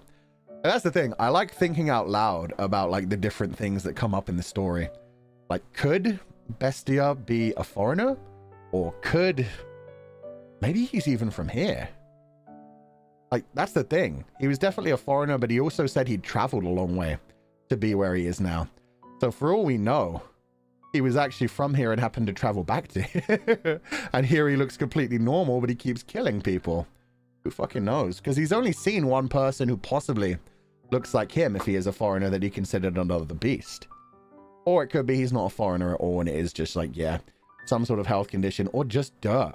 It could just be that he was just a very messy, rough-looking person, and so they decided he was a beast. No idea. No idea. Very interesting things to think about, though. Thank you for donating the food funds, and I hope you have a wonderful evening. Next Black. Hi, Fuchan. You made so interesting the story. Thank you for that. Also, you were awesome. Chill with your voice later. I will, don't worry. Also, have a great day, you and all. Yeah. Hope everybody has a wonderful day. Thank you all for joining us. Hope you rest well. Take it easy. Thank you so much for donating the food funds. Next Black. Maotian. Best your voice. Taskaru. Your VA is always charming me. Take honey water fund. Thank you so much for donating the food funds. Yeah, don't worry. I put honey in my tea this morning because I felt like this was going to be a pretty intensive session. I'll probably drink some more honey green tea later to rest my voice a bit more. Oh, I missed one. It didn't get grabbed by the comment grabber. But Yuda, thank you so much for donating the food funds. That's so sweet of you. Really interesting story, and I enjoyed the stream so much. Amazing VA. Taskaru. Rest well, Fuchan. Thank you, I will. Thank you for donating the food funds. I hope you have a wonderful evening. Please rest well. One victim told him to talk like a human. Yeah, but I mean, the maid had said similar things. Very much that it was like... she felt like he was... like, I felt like he was speaking at the beginning as well. Because even though we were hearing the growls, and I started with making it growls because specifically before we entered the door, whoever the master is in the current timeline had said they were hearing like growling behind the door. So I went with growls. But the fact that he like spaces some of them out, like he... like there are little like spaces between them. Feels like it could be another language. And then most people here just don't understand it. Even the maid included. Dina 2.0, my first Sasupa. Liar! Thank you for donating the food funds. Even as a 2.0, that's not your first. Megan Senpai, Otsufu-chan. I'm not normally one for visual novels, but this story and your voice acting are amazing. Can't wait for the next stream and good luck with your jaw. Thank you. Yeah, I'll rest it. It'll be fine. Thank you so much for donating the food funds, Megan Senpai. I hope you have a wonderful evening and take it easy.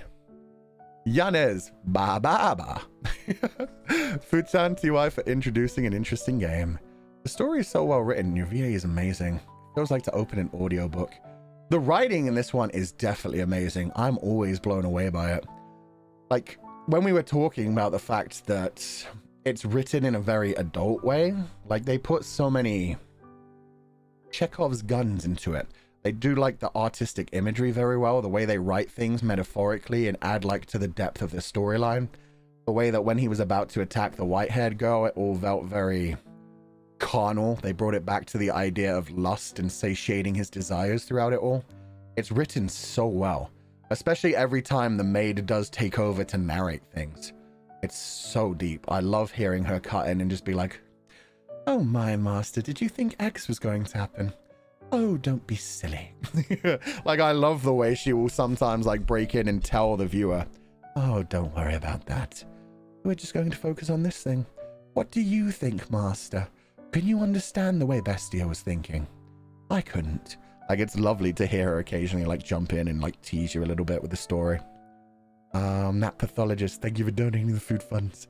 No message, but I hope you enjoyed the stream, and I hope you have a wonderful evening.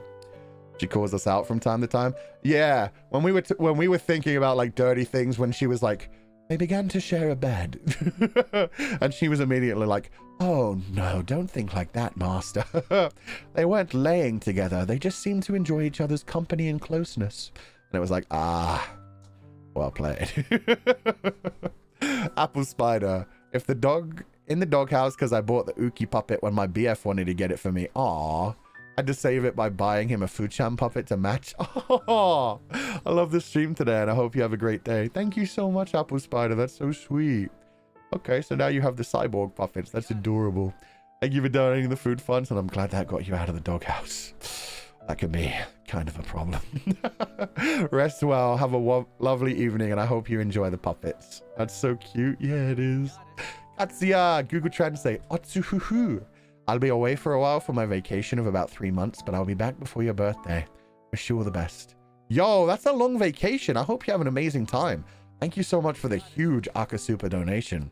I hope you have a wonderful vacation. Oh, damn.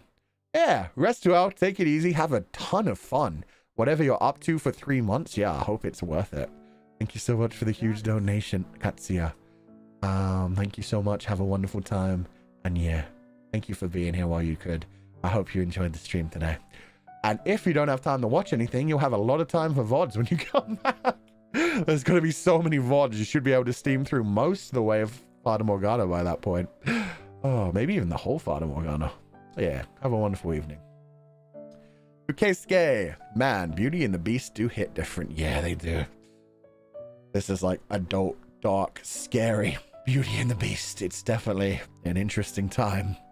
Also, Fuchan Growly. Oh my god, boy. You oof. Glad you enjoyed it. It was worth it, like I said. Thank you so much for donating the food funds, Ukesuke. Have a wonderful evening and please rest well. Minty, thank you for the stream. Was super jittery and overwhelmed, and the stream started at a very good time. Also sorry for my super yesterday. Don't worry about it. Whatever it was, I've forgotten about it. Thank you so much for donating the food funds. Don't worry. When people actually annoy me, they get timed out or they full on get blocked. So if you didn't get either of those things, you're probably fine. Thank you for donating the food funds and have a wonderful evening, Minty. Mia, oh no, my message. Wait, what? Thank you for the stream. Have a good day and good night. Good night, Mia. Thank you so much for joining us. Thank you for the huge donation to the food funds. That's so sweet of you. Which message? What happened? Did it get absorbed? If so, I'm very sorry. But I hope you're having a good day today. Thank you for joining us. Fuchan. 10 out of 10 for this game and your VA. I really like it. So great. And I so enjoy it. Fuchan, thank you so much. No problem. I'm just glad you enjoy it. Like I said, I've been really enjoying this game. It's just a nice time to get into it, to see the story, have a lot of fun. Reading through the visual novel myself and having a good time. But thank you for donating the food funds and have a wonderful evening. Baba Booey 69 and oh my god. Hello, Uncle Fu. This has nothing to do with the game, but I want to say I really admire you a lot. I have a lot of respect for you as a streamer and as a person. I hope you have a great day. You did a great job. It's just really sweet. Thank you so much, Baba Booey. I hope you're having a wonderful day. I'm glad you enjoyed the stream. Rest well, take it easy. Thank you so much for being here. It's really nice to hear. Yeah, I'm just having fun streaming. So, thank you. Beitui, TY for the stream, Fuchan. I'm happy to watch you on my birthday. Have a happy, wonderful day. Bye, you. Happy birthday, Beitui. That's so sweet. I hope you're having a wonderful day. I hope you spent just as much money on yourself. Please rest well. Hope you had a great cake, a great day. You take it easy from here on out. Thank you so much for joining us when you could. Please rest well and take it easy. Dina 2.0. What if I said it's the first super for the month? I still wouldn't believe you. I've seen Dina 2.0 in the last few days. But thank you for donating the food funds. Neo cried. Atsu! Thank you for the incredible voice acting, Fuchan. Door 2 story is really interesting. So excited to continue the story. Curious about the maid and the white-haired girl's name and how it connects to the storyline too. Me too. Like the maid. Yeah. Neither one of them have revealed their name, but they've actively like done the whole thing with the white-haired girl trying to reveal her name time by time and just having it blocked out. So I wonder if that's like, is the person that we're playing as that's walking through these timelines with the maid not hearing her name? Or is he actively trying not to hear it? Or is it just being hidden from us? Interesting. Something's going on there. We'll find out when it's all revealed. That's what's good about this game. It's been laying down so many mysteries and like exploring them one by one. Like we are for sure now that the white-haired girl is reincarnating. We're also for sure now that the maid is immortal and just stays in the mansion, is some sort of spirit who can disappear and reappear at will and will always serve whoever is like attached to the mansion. Like they have to be the right kind of person as well. She wouldn't just serve the beast. It had to be someone who was intelligent, someone who wanted something. Interesting. Interesting. Thank you for donating the food funds, Mio Arkwright. I hope you have a wonderful evening. Mesa Otsufu, thank you. Thank you for being here. I hope you enjoyed the stream today. Hope you have a wonderful evening. Please rest well and thank you so much. Luthier. I love when you shared your opinion about the meaning of the graphics or details in the game. It helped us getting into the story more. The game is a deep one. Yeah, one other thing I didn't really talk about when it came to like the beast suddenly reflecting, always being on the left side before and then being on the right side after he'd seen another beast. It makes you wonder if it's like the general idea that we have to reflect on ourselves more, or we have to pay attention less to what we see in the mirror, less what to our actual visuals are. And the fact that he might not even know what he looks like. He just has a mental image of what he looks like. We've never seen him really examine himself or think about himself. He's just decided he's a beast. So there's a lot that could be read into that inference. And also the fact that, yeah, he might have seen himself in the other beast, which would become even more powerful if it was just like another foreigner kind of thing. We'll see what happens when it all gets revealed.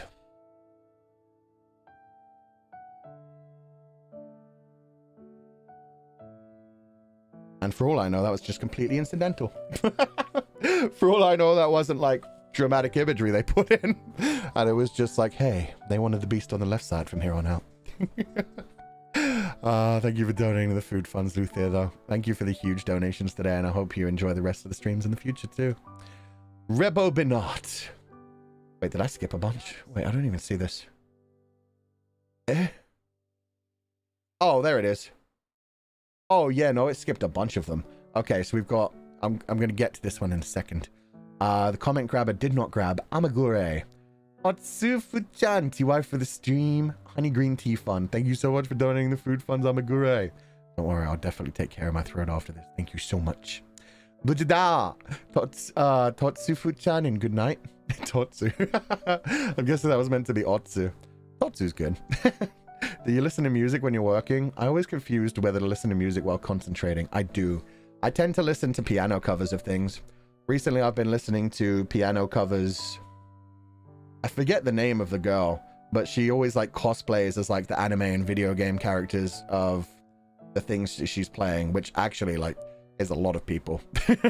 They'll like try to show off how good their like content is by also cosplaying. But I've been listening to her mainly do like Final Fantasy covers recently.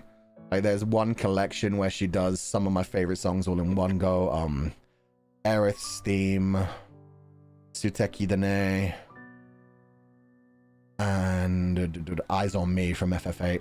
So she does those three, which are three of my favorite Final Fantasy songs, and she just plays them really beautifully on piano. And obviously I don't actually watch the video, but she does a really good Rhinoa cosplay during that one too. So that's nice. But yeah, I like listening to piano music in general whenever I'm working on other things. That takes us to Shimomi, who said, VA was so impressive today. Atsu, by the way, have you tried this thing? Herbal dietary supplement with honey and loquat before. Believed to be good for the throat, and I just take it because I like the taste. I haven't. I have heard that suggested to me a few times. There are some places that I can buy it, so I may try it in the future. Especially when I was actually like sick with a throat cold a couple of weeks ago. Everybody suggested to me that and said that like a lot of voice actors especially like use that and that it's really good for things. So thank you for donating the food funds. Thank you for suggesting that. I didn't buy any because by the time I would have ordered it and it actually came in, it does have like quite a long delivery time and I can't get it anywhere near me, I would have been already like fixed. But that would have been good. Thank you for donating the food fund, Shimomi, and have a wonderful evening. And that finally brings us to Rebo Benat. I'm sorry. Like, there were a lot that were not grabbed by the comment grabber, so I'm really sorry to everyone's I couldn't put on screen. Don't worry about my name. This is my first ever donation. Thank you for the amazing stream. As soon as I get a stable job, I want to join the membership. Oh, that's so sweet. Thank you. Don't worry about ever feeling like you have to donate either, but thank you so much for donating the food funds. I hope you do get to join the membership in the future. We're going to be doing more things with it in the future. But thank you so much for being here. And yeah, never feel like you have to donate any money. Especially if you don't have a stable job right now. Make sure you look after yourself first. Just enjoy the streams. That's all that matters. If you can join in on the conversation on the chat or leave comments at the end, leave likes on the video, leave likes on the Twitter thing or retweet Twitter tweets. That's all very useful. Don't worry about it. Thank you so much for being here and being part of the community. I hope you have a wonderful evening. And good luck on finding a stable job. Sorry. Ying, have a good rest, Fufu. I will. Thank you so much, Ying. I hope you have a wonderful evening and thank you for being here. Boss music is good for focusing. I like boss music when I'm like specifically writing action-y things. When I'm just relaxing, I like a more classical, more relaxed sound, personally. Izumi-chan. Izumi-chan. Happy New Year, Fu-chan. Kotomi. Oh, Kotoshi. Dang it, I was so close. I remembered that. I remembered that it's like Jinyan in Chinese, so I was like, I remember this. I've done this a few. It's Kotoshi, not Kotomi. Kotoshi mo Fu-chan ni to te I toshi te arimasu yo ni no. Oh no, I'm gonna have to translate it anyway. Thank you for giving me the hiragana to read the kanji. But I still don't quite understand what the sentence is saying fully. Let me try to... Kotoshi. So this year mo Fu-chan ni totei itoshi. Itoshi. This year as well, Fu-chan... I think it's like Fu-chan has a good year because it's itoshi, so it's good year. Te arimasu yo ni ino. So yeah, I think it's just basically, I'm going to actually translate this and find out. But I think it's basically, I hope this year is a wonderful year for you too, kind of thing. I pray that this year will be a good year for Fu-chan. Thank you so much. That's so sweet of you. Thank you so much. Let me cut out these bits and actually hear how it's pronounced. So it sounds a little bit better for people to understand. Take it away, Google. 今年もふちゃんにとって和年でありますように祈ってます。今年もふちゃんにとってとよしでありますように祈ってます。Thank you so much for donating the food funds. That's such a sweet comment. And thank you for working on my hiragana understanding. That always helps me. I hope you have a wonderful evening. And I almost remembered Kotoshi. I remembered the Koto, but then it turned into a me. Thank you so much for donating the food funds, Izumi-san. Have a wonderful evening, rest well, and I hope you have a wonderful year this year too. San-san, thank you for the donated membership earlier too. Otsufu-chan, Shinnin Kwaila, thank you so much, Shinnin Kwaila, Happy New Year, thank you for being here, San-san.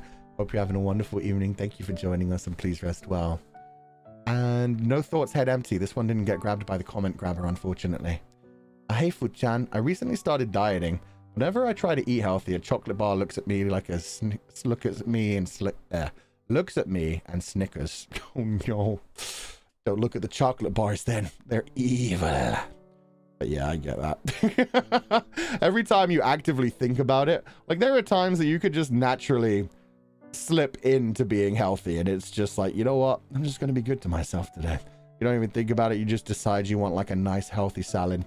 You want like a nice healthy bowl that's just full of like broccoli and grilled chicken and some nice simmer sauce, some other vegetables in there. Like, oh god, I could go for that right now. Just make my own, what's it called? You chop up vegetables and just throw it in a frying pan. God damn it, I can't even think of the word. That's what I want right now. Snickers. I know it's a pun. I know it's a pun, but talking about the realness of it too.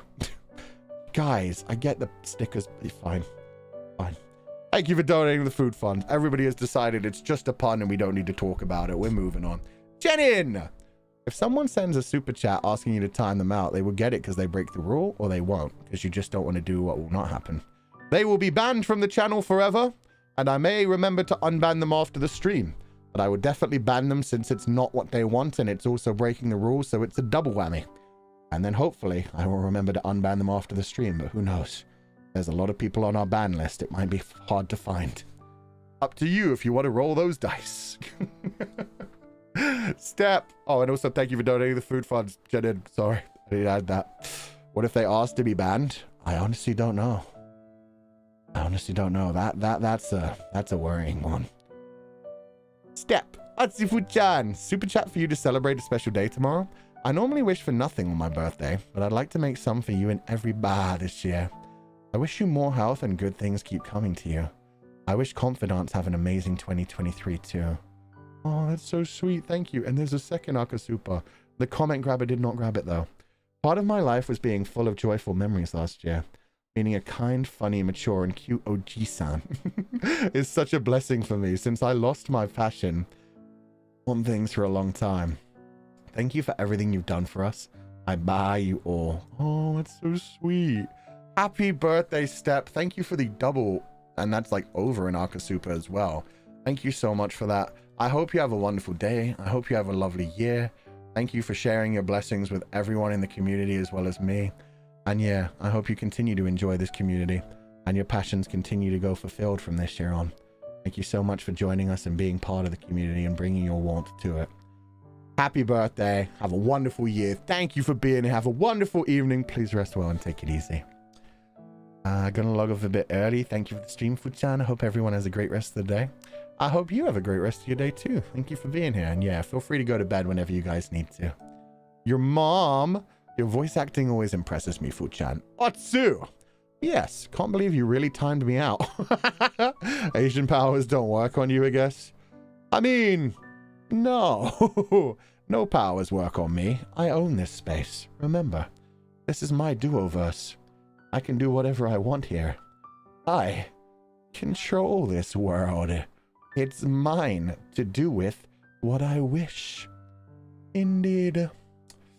I decide what happens in my space. With that said, I made another asset. Well, I didn't make another asset. Should I show it off? Yeah, I should. Let's go to the other scene. No spoilers. No, we leave that for Friday. I've got other things. I added on to a certain asset, which is going to be interesting during the stream. That's all I'll say. I was working on a thing yesterday. I'm proud of it. But yeah, there's a couple of other assets that are in our place, but yeah, I've actually like added to some of them as well, which is pretty fun. Dina 2.0, thank you for donating the food funds again. It was a pun, and I am on a diet, so I didn't lie. Did you change your name? Did I not realize that was you last time? Thank you for donating the food fund. So it was a pun and it was a truth. It works both ways. That's okay. And thank you for donating the food funds. You hate spoilers, but spoiled this. What did I spoil, though? I spoiled the fact that I made another thing, but you don't know what the thing is. Nobody has any idea. Really, it's just a tease. This is what I keep trying to explain to people. A lot of the times when I pretend that I've slipped up and said something, it's more of a... I mean, a lot of the time it is just me slipping up and realizing, oh, I shouldn't talk about that. That was actually one of them. That was one of them where I was like, oh, hey, I made a thing. No, don't share it yet. But yeah, it was definitely like, sometimes it's just like, oh, I did a thing. Oh, I shouldn't talk about that yet. Tee-hee, pedal. Or it's like, I'll show you guys soon. You better show up to that stream. Otherwise, you're going to miss it. It may get taken down. Some of the confessions are really bad. You may have to be there live to believe it. Anyway, Min, thank you for donating the food funds. This is the first super chat of the year. I wanted to say, but I missed the timing, so let me do it now, Fushang. This is the first super chat in 2023. I hope the new year is full of good things for everyone. I mean, it's a lie. You've donated many times in 2023 already. But thank you so much for being here, Min. I hope you have a wonderful evening. I hope 2023 goes amazing for everyone too. Thank you for being part of the community. Thank you for always supporting the channel, and I hope you have a wonderful evening. Tsukishiro, first super for Fu-chan. Made me want to learn digital art more so I can draw you prettily. Aww, I buy you. Thank you for the comfy stream as always. I am always happy to see more fan art. Thank you so much for donating the food funds to Kishiro. Hope you have a wonderful evening and please rest well. And me, sir. Okay, Minty. You rolled those dice. And you rolled them on the wrong day. Interesting. Interesting. Goodbye forever. I'm probably going to forget about this by the time stream ends. Thank you for joining us. Thank you for donating the food funds. You've been a lovely part of the community. But you gotta go. You gotta go. Hope you have a wonderful evening. Okay, that'll be the last time. Damn it, it shows when I unban them. Yeah, I was probably going to forget about that, so I unbanned them immediately. That's fine. It's fine. Anyway, on to the next thing. I'm going to check Streamlabs before we head out. Damn it. I thought it would like at least give me a little while. This is fine. This is fine. Did you ban me or not? I did. For a little bit. Don't worry about it. Ban you again if you want. Then I'll definitely forget about it. I'll just do it instantly this time. Was I banned? Mincy didn't even realize. Yeah, it popped up in chat. From K Pancake Roll. Hi, Fulgur. I have another lore-related question. I'm so sorry if I'm overstepping. It's not my intention. But is it possible for other Legadis to team up with each other to do a mission? Sorry for the inconvenient question. Have a great day. It's not a normal thing, but yeah, it can happen. Legadi are like the level above... They have like normal people down at basic like infantry level, and then you have people above that that like lead infantry and work together with other people and will link up a lot. And then you have Legadi who are essentially like detective kind of level. They go off and do things by themselves, but they can work together if the threat is big enough. Like they were like in the bonus chapter that focused on Felis Nix, they were like waiting for like a bunch of Legadi to go in alongside the, what's it called? Oh god, Eagles. Come on, brain work. I don't remember their name. The ones that he used to be a part of. They were supposed to, yeah, all go in together because that was such a dangerous thing. But yeah, unfortunately, Legardus just decided to break in. Black Eagles? Yeah, but I'm forgetting the actual name for them. They have an actual name, but I forget it. But yeah, we just call them the Black Eagles since they just swoop in. The Auxilia. Thank you. Yes, the Auxilia. God damn it. My brain does not work very well. God, I'm going to need to reread my whole story before I start writing it again. That's painful. But yeah, they can work together, especially if a threat is big enough. It was supposed to happen. Things go bad. Okay, Pancake Roll. The war is called the Napoleon... Oh, spoilers. Well, this isn't spoilers. This is background information, so thank you. The war is called the Napoleonic Wars. It began in 1799 and ended in 1815. I hope that helps. Drink water. Also, your growls for the werewolf / shadow man sound like a pissed off chihuahua. How dare you? I'm sorry, I only say the truth. I made them deeper as it went on. It started as like... But then it became like... Like I started adding to the depth. But okay, the Napoleonic Wars. So it shouldn't actually have ended then, because this is end 1799, but they're talking about the wars having ended. Interesting. Thank you for donating the food funds. Hope you have a wonderful evening, Kay. Did I just miss a super chat? What? Did the comment grab it? Anything grab it? Yes. Boom. Suchi. Let me translate this to be sure. I've been joining the stream recently and have so much great time here. Thank you and all the confidants for creating such a wonderful community. No problem. Thank you for being here. Yeah. Shichi. Shichi. Yeah, Shichi, Suchi. Thank you so much for donating the food funds, and I'm glad to hear that. Welcome to the sheep pile. I hope you enjoy your stay with us. I hope you continue to enjoy the community and the games we play and how we like spend time with each other. Lovely to have you here. I hope you have a wonderful time and please rest well. 17. Oh, so it's literally 10-7. Chi. Or did I pronounce it wrong? Those aren't the letters for 10-7. So I'm just pronouncing it wrong and it sounds like 17. Okay. Your mom. Actually getting banned. No hate is not a bad experience. Banned no hate is really fun though. What? Ban me again, please. No.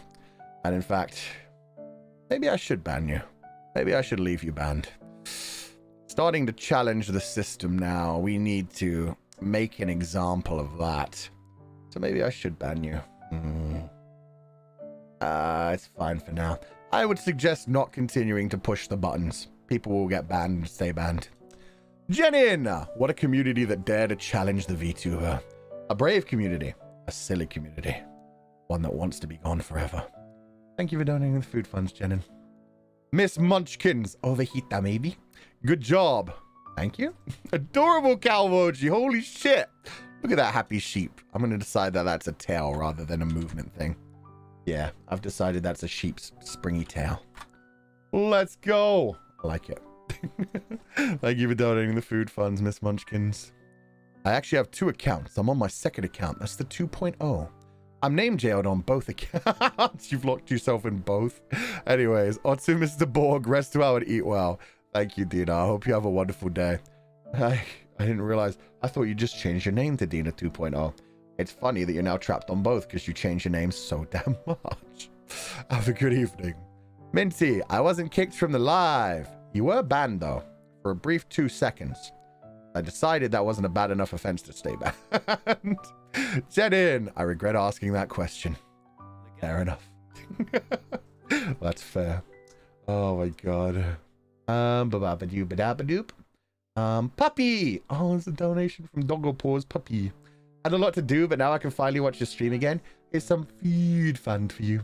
By the way, I saw a new donghua came out, which is called Yao, Chinese Folktales. Each episode is a separate story and has English subtitles. Would you like to try it? I haven't heard of that one. Let me Google it. God, I've been so away from donghua recently. I've been so busy. Yao, Chinese Folktales. Donggo Chitan. I might try it later. When did it start airing? January 1st, 2023. Ah, so it's really close. Collection of 8 short stories about Chinese folklore monsters. So yeah, Yao, like Yao Gui, Yao Mo. Yeah, I'll have a look at that. It kind of reminds me of 100 Demon Spectrum, aka Fairy's Tales. Be interesting. Thank you for donating the food funds and for letting me know there's a new one. I also only just found out, I'm not sure when it happened, but at some point, No Doubt in Us came to Netflix. At least in like the US and Canada. But No Doubt in Us, the like 3D CG one where the emperor or general and his wife or betrothed switch bodies. So that one's now on Netflix apparently in some regions. But thank you for donating the food funds, Puppy. I'll have a look. Cynthia, nice VA. I got goosebumps. Otsufu-chan, and thank you for the stream. No problem. I'm glad you enjoyed it, Cynthia. Thank you so much for joining us. Rest well and have a good evening. Kine! Oh my god, again, thank you for the huge donation. Fu-chan, your VA is absolutely incredible. I love it so much and always enjoy it. You really are amazing, and thank you as always. You're too sweet, Kine. Thank you so much for donating the food funds. That's so adorable. I hope you have a wonderful day. I'm so glad you enjoyed the VA. Makes it so worth it. My jaw's actually feeling fine now. So, I mean, yeah, that's what I mean. Even though it was overstressed, like, I can kind of hear my voice getting a bit better now, too. Which is weird, because normally when I get to that point, it, like, continues to, like, go bad bit by bit by bit by bit. But, yeah, today it just seems like, it's fine. Don't worry about it. You're healing already. That's a good sign. But thank you for donating the food funds. I hope you have a wonderful evening, Kind. Thank you for joining us. Ren Lost Set. Fu-chan, Tascari for your awesome VA. It made the story so immersive. It was like watching a movie. I couldn't imagine getting the game myself, or that I would enjoy it. But I can't wait to see more and more since you started playing it. TY and Otsu, and I love you. Oh, thank you so much for donating the food funds, Ren Lost Set. I'm so glad you're enjoying it. Yeah, when I was... Because I literally Googled, like, the best visual novel of all time, just to see what came up. I mean, there were a lot in a lot of lists, but one that showed up on pretty much every single list I checked, normally in the top 5. Sometimes in number 1, sometimes in number 2, pretty much always in the top 5, but everywhere in the top 10 was this one. So I knew this was like universally loved for like dark themes and writing style. And then I actually had a few people like suggesting I play it, and I was like, a visual novel. That's an interesting idea. We haven't done that yet. And then we also played Dream Daddy and Danganronpa. And now we've kind of become a visual novel channel for now. That's so fucking funny to me. Didn't even mean for that to happen, but it works. It's like reading a story. So I was surprised this one doesn't have any choices. Like, this is, most of them you like at least get choices, but this one is just like, no, you're going to find out this story. Maybe we'll have choices like further down the line that actually affect like the end. Maybe like the real timeline. I guess that's it, because we're constantly looking into the past. It wouldn't make sense for there to be choices. So I like it. The storyline's intriguing enough as it is. It is just reading a story, but then with beautiful artwork and sound effects and music along with it. It's incredible. What a great time. I'm glad that other people are enjoying it. Thank you so much for donating the food funds, Ren. I hope you have a wonderful day. Just a confidant. First super for Mr. Borg. TY for the stream. I don't know why, but I don't trust this one. Dina, did you make a third account? Either way, thank you for donating the food funds. I hope you have a wonderful evening. Please rest well and take it easy. I'm gonna reset the comment grabber. I don't think I missed anything though. No, I didn't. Good. I'm gonna reset that. Bum, bum, bum. What is that icon? I know, it's a kind of scary emoji. How many accounts can you have? You can make as many accounts as you want. It's just a silly idea. Chat Summer. Ah, yes, Fulgur Ovid. My favorite visual novel VTuber. Let's not lock ourselves into that. Doing 3 visual novels at once is enough for me. That's a lot of reading. That's a lot of intensity. Not enough of like turning off my brain and just smacking enemies with a sword. It just happens to be a time where we're playing a lot of visual novels. Thank you for donating the food funds. To be honest, I'm the one who should be banned for what I've done. No. No. You don't deserve to be banned. How dare. You don't get to choose that you're the one who deserves to be banned. That's like everyone in Niji cancelled, constantly pretending that they deserve to be cancelled. But really, we're all a bunch of pussies. Just playing a bunch of silly games. Kami, thank you for the huge donation to the food funds. Oh my god, that is a huge donation. Oh my god. Tomorrow, birthday, me, money, you. That's the comment. Happy early birthday, Kami. Or is it tomorrow for me? So it's your birthday now. Time zones. Either way, thank you for donating the food funds. Thank you for always being an incredible moderator on the channel and helping me so much behind the scenes. Happy birthday. I hope you're having a wonderful day. Make sure to take care of yourself. Make sure you spend at least as much money on yourself. Buy yourself something incredible. Have cake, have ice cream, spend it with friends. Have a wonderful time. Thank you so much for being here. Rest well, take it easy, and have a lovely evening. Jesse, have a great day, Fuchan. Thank you so much for donating the food funds, Jesse. That's so sweet of you. I hope you have a wonderful day too. Not going to reverse you know that one. But thank you for being here. I hope you have a wonderful evening. Rest well, take it easy, and thank you for being part of the community. I just hope you have a wonderful evening. Oh, the comment grabber didn't grab that one. Let me restart it. Maybe it'll be able to. God, now people are making other names. What is this shit? I'm not even reading it. Miss Munchkins. Or Fajita, maybe. Futan Theater was quite amazing this morning. My Oshi is cracked, bruh. Uber some good stuff and lay down. You more than earned it. Thank you so much. Actually, I didn't finish my sandwich. I saw people in chat saying, I feel like Fuchan's late this morning and he's still eating his food. You were right. I've still got half a sandwich. So I've got half a sandwich for my lunch today. God damn it. Thank you for donating the food funds. And to everyone who called me out and realized that, yeah, I started the stream immediately on 9 a.m. rather than what I normally do, which is like a half minute before it. Yeah, we were in a rush today. We got halfway through the sandwich while the intro music was playing. And then we had to join. What sandwich did you get? Same as always. Recently, I've just been loving, like, it's a turkey and bacon and avocado one. So it's, like, healthy adjacent. It's not, like, too many calories. And it's, like, a good amount of fiber while also being, like, ridiculously tasty. Kind of calorie heavy. But, you know, it's good. It's good. Fiber's good. I already read that one. What am I doing? Get that out of there.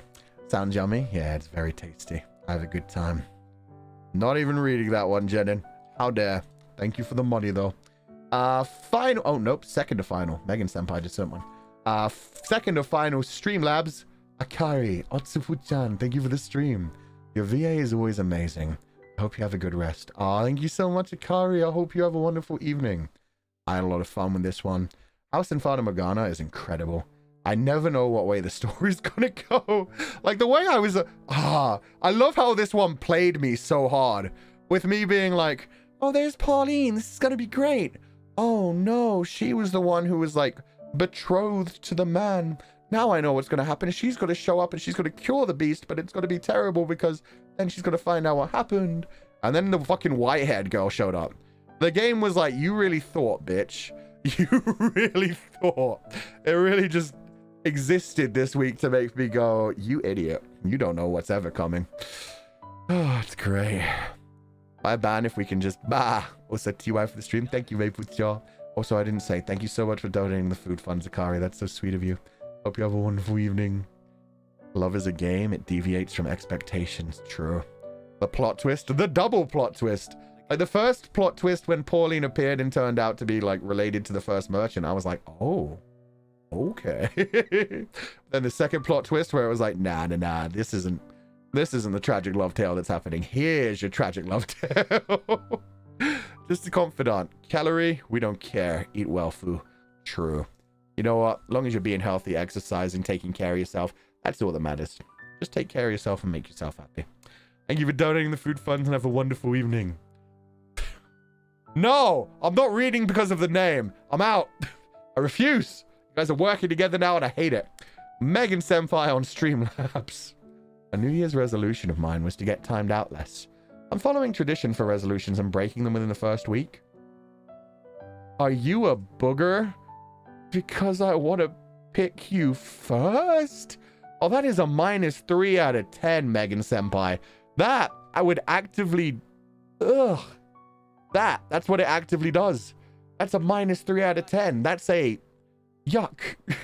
That's a reverse pickup line. Are you a beast? Because you deserve to die. No, I shouldn't say that. That's too far. Are you a beast? Because you disgust me. You need to get those people back out from the town. Disgusting. Beast. Chase it away. Yuck. But thank you for donating the food funds. Hope you have a wonderful evening. There you go. I went over the top too. We can suffer together. Anyway, that's all of our super chats and Streamlabs for the day. So I'm just going to chat to you guys for a little bit. Oh my God, it came right towards the hour again. That's perfect. That's fucked up. That's fucked up too, Fu. I know, Mad Orange.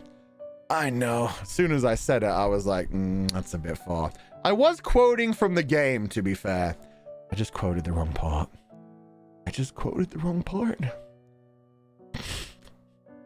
Fuck Tasty Medleys. Now that one's actually pretty good. Fuchan, don't be so picky about the pickup line. Oh my God. That actually makes it better. That was some emotional damage. I'm glad to hear it. Confidants, you'll need to look at my profile picture right now and chill. Yamate could have stopped. In fact, you know what? I'll join you on that. Yamate could have stopped. Ooh, it even covers the confidants nowadays. That's great. Unless you have huge names. I'm safe now. They can't hurt you. They are blocked from sight. Oh my God. You already said it, sir. I know I did. Sometimes I speak without thinking. Last super, have a good rest of the day, Mr. Borg. You too. I hope you have a wonderful evening. You have so many accounts. What the fuck? This chapter really looks like a really dark version of the Beauty and the Beast. Yeah, and then they keep like likening it to Red Riding Hood too. It's great. Love it. What? But yeah, no, I really like it. They've got him like going out into the woods and hunting a young girl. But they've also got him like considering himself ugly and evil and trying to find love. And possibly not actually being so ugly and evil, just being defensive, just being damaged. I mean, still evil. Don't get me wrong. The fact that he was traumatized does not really defend the fact that he then tortured and murdered dozens of people, including a pregnant lady, and took so much pleasure in the ways that he killed them slowly. Had the maid, like, cook them and feasted upon them and shit. Like, I'm not saying, like, oh, poor baby, he was abused when he was younger. No, we don't go that far. But we definitely, like, it's fiction, though. That's the thing. We can enjoy, like, all sides of it. We don't have to be like, oh no, he needs to be punished. Send him to jail, execute him. We can just be like, this is a really dark story and I'm enjoying it. I can see why he's so fucked up and I can see what he's trying to change. But shit is still going bad and he's still killing another human-ish adjacent beast thing that may or may not be a human. We don't know for sure yet. It's gonna be very interesting seeing how this twists. Because we thought we understood, like, door 1 as well last time. We were like, we see what's going on with Nelly here. We see how much of a bitch she's got to be. And that shit changed so much. Shit really hit the fan. Babu-chan, thank you for donating the food funds. Oh my god, I still love that avatar. It's so happy. Hope you're having a wonderful day. Please rest well and take it easy. And Minty Odina. Okay, last super for the day. I got YouTube jailed. Good. Good. I didn't even do that one. Thank you, moderators. Moderators have my back. He has layers. Like an onion. Most humans have layers. That's why you have to cook them the right way. Yes, to simmer them with their nice brine. Delicious. Yeah, you know what? I can't hate him. I literally have a character that is a cannibal. How can I say shit about him when one of my characters is literally constantly just trying to find ways to eat people? I wonder if this game has a novel published. I don't know. It'd be interesting. I know they have a lot of art books. I'm very interested. Like, they've been releasing art books even more recently. Lack of English can't overcome my sense of humor. Good night, everyone. Run pajamas, so don't need to care my new name. Run PJ? I'm confused. I was just running. Hope you have a wonderful evening. Please rest well. I love that name, though. That's actually a good name. It reminds me of the whole, like, I can't read, so this sign won't stop me. I may not know English, but my sense of humor still shines through. That's great. This game is good at playing tricks on people. Indeed. Gotta be good. Like Fata Morganas. Wait, is that an actual term? Fata Morgana. Not the game. Oh, Fata Morgana just means a mirage. The Italian translation of Morgan the Fairy, aka Morgan Le Fay of Arthurian logic. Yeah, Morgana. Interesting. I didn't realize that, yeah, it could be used to mean mirage. Good name. The house in Fata Morgana. The house in Mirage. It kind of, yeah, appears and disappears. I wonder if that's the thing then. Maybe it's never actually fixed up. Maybe it's always just been a wrecked ruin since whatever happened that cursed it at the beginning. Because it always seems to adapt to whatever master's in it. And like when he was starting to clean it and be peaceful and take care of it, it like started to repair itself. But then when he started murdering people again, it fell back into disrepair. Maybe it's never actually there and that's how it's able to move around. It's not so much a place as it is just an indistinct spirit all of itself. Because it was definitely... Yeah, they went to the Globe Theatre. It was definitely like somewhere in the UK in door 1. And now it's in Spain in door 2. So it moves around. Interesting. Interesting. I love this game. I can't wait to hear all of its secrets. Alan Bink. I thought you said that was your last soup. Thank you for donating the food funds. I'm glad people like Alan Bink. He's a fun character. Okay. Going to a con on Friday, but I hope to watch your confession stream. Mine is cursed. There have been a lot of cursed ones. I'm glad you've added to them. Thank you so much for donating the food funds, Kay. I hope you enjoy the convention. Don't worry if you can't make the stream. Obviously, I'm making sure that it won't actually be like blocked on YouTube. I'm making sure that they aren't like full on like graphic, disgusting confessions. Just ones that there are going to be a lot of ones where it's like, oh, this is definitely like an R-rated confession. Anybody who doesn't want to hear some sexual stuff should leave now. Like, I'm going to have that as a final section at the end. But yeah, in general, yeah, there are some fun ones.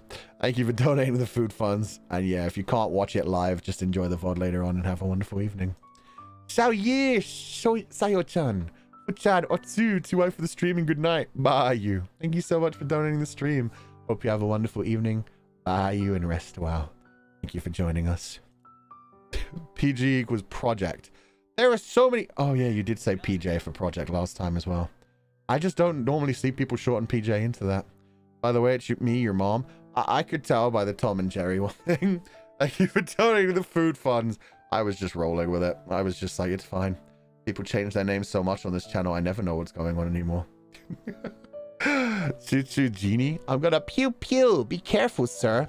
That gun doesn't scare me because it fires hearts. Mine, on the other hand. Hey, yo. Hey, yo. This is gonna wake some people. I'm not gonna press that button. I was gonna press the explosion for a gunshot, but you know what? Let's not wake up all the people that have clearly used us to fall asleep. Thank you for donating the food funds and have a wonderful evening. Beast or Alan Bink? The difference is not quite what you may seem. Put it down. I already did. It's fine. It's gone. Oh my god. This was fun. Fulgur, I can make them worse. Ovid, doing a confession stream. Yeah, don't worry. I'll make sure to take care of you guys. Kazuma Sato.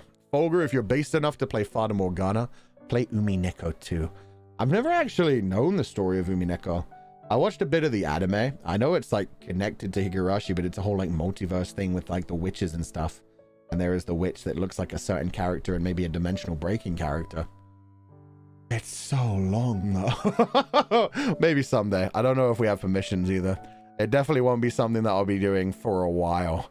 I think after the 3 current visual novels that we're doing, we'll do some head empty stuff for a while.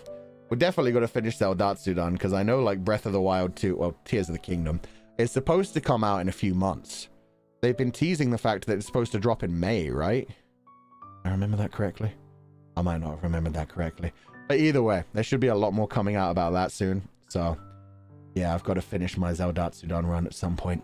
We have already done 2 of the 4 things, the dungeons, the beasts. We've unlocked the other 2. So it's just really like completing those 2, exploring a bunch, collecting a bunch more shrines to get more hearts, getting the Master Sword, and then going and having fun. But it would be nice to like at least complete all of the shrines and get the Tunic of the Wild and leave that as like our save slot. Because I'm imagining they're going to let you connect your save slot. They're going to let you connect your save slot to Tears of the Kingdom. I would hope so. Umineko is seagull. I know. Umineko no Nakukoro ni. Wait, was that just a troll? Okay, when the seagulls cry. Okay. You confused me for a minute there because I thought you were just saying play seagull and just fucking around with me when you said it's a seagull. I know what Umineko means. Higurashi no Nakukoro ni is when the cicadas cry. Umineko no Nakukoro ni is when the seagulls cry. Yeah, I know of these games very well. I watched the entirety of Higurashi and I played the first game, but they were kind of long. The anime was really good. I loved that like way back when I was a child. Much younger version of me learning that he liked dark humor from that first episode. All the nails in the body. Oh god. Anyway, yeah, Fata Morgana does have a light novel series. Let's go. And a manga. I don't know if it's been translated yet. I've gotten the books in Japanese. Door 2 is Beast and Beauty on steroids. Hey, this is going to be a good time then. Should be a lot to analyze and enjoy. Thank you for donating the food funds, Nia. I hope they've been translated. God, a light novel with that art. Oh, that art is so beautiful. It's, oh man. I'm sure the manga didn't use the same artist because that's like a lot of work to do that kind of level. Maybe they did. I'm talking out my arse. It's very possible they did. But either way, a light novel with like that art on the cover and inside of it would be so cool. Dina 2.0, Last Super, real. Okay. Thank you for donating the food funds and have a good evening. Last Super, for real. You guys are affecting each other. I'm going to start not reading you guys' supers chats unless you start chilling. Last Super, but School Days was a visual novel? Well, we're not going to play that one on the channel because frankly, I don't want my channel to be deleted. Niji cancelled or not, we are not playing that one on the channel. Although I always did have a good time with Nice Boat. They're tag teaming. Yeah, we're done with them for the day. They both done Last Super. We will pay attention to how they behave tomorrow. Super chats are not just a way to get attention. Super chats are a way to donate, not to continuously donate for a full day. School Days. I wish the light novel was in English. Me too. It'd be nice to own that. Add it to the collection of all the other beautiful things I have. Chat sub, a last super for the day. I'll give you that one, but that's the last one. Thank you for donating the food funds. Megan Senpai is just like, I just want to talk. I just want to... Who brought it up? Trauma unlocked. It's time to fight. Oh my god. I don't know. I've never tried to ask for it. I'd imagine not. I'd imagine very much not. Anime is so bad, but it's so bad it's good. That's part of the fun of it. It's like the anime version of Another. It was so good with everyone just exploding and the silly final destination level deaths. School Days was such a train wreck from the beginning, but it was a fun train wreck, and you knew something bad was gonna happen. Then they couldn't even air the final episode. Oh dear God. Fun times. Fun times. We talk about some crazy things on this channel. I'm ready to kick someone. In quotation, so it's less threatening, but still. Oh my God. Ghost Stories is the same way. Ghost Stories, I've never watched the actual original version. I've only watched the English dub, which is basically an abridged series. It's so fucking wild. Oh my God. Just fill the whole filler. Some of the quotes from that anime are so wild. The fact that that was an official dub that they released is crazy to my mind. They just had so much fun with that shit. Took the piss out of the anime itself. Took the piss out of like the general genre. Actual Ghost Stories is good. It's a children's anime. Oh, it is a children's anime. Oh no. I did not know that. Susuri. Umineko is not a neko, but a bird. Like in Chinese, fish dog is a bird. Oh, that's how you say bird, bee tiger. Oh, bee tiger is a bird. Human naming sense. I actually like that. I like the way you combinate. I like the way that they combine like different characters to mean something completely different. Like Umi Neko, sea cat, becoming a seagull. That makes sense to me. Sea cat. Because just like cats, they meow. They have like a similar sound to them, if you get what I mean. They're everywhere. They're cute. They just fly around and make noise. So I get the idea of them being sea cats. Fish dog. I need to Google this. I need to see what type of bird this is. What type of bird does this look like? A water kingfisher. Interesting. Very nice plumage. I like his little hat. But thank you for donating the food fund, Susity. Seagulls are cute. I like seagulls. Seagulls are nice. Like, you get to the ocean and you just hear a bunch of... Yeah, sure, they, like, grab at things, but still. He's got a hat. The kingfisher, some of them do. Some of them have very nice feathers on top of their head. Seagulls cute since when?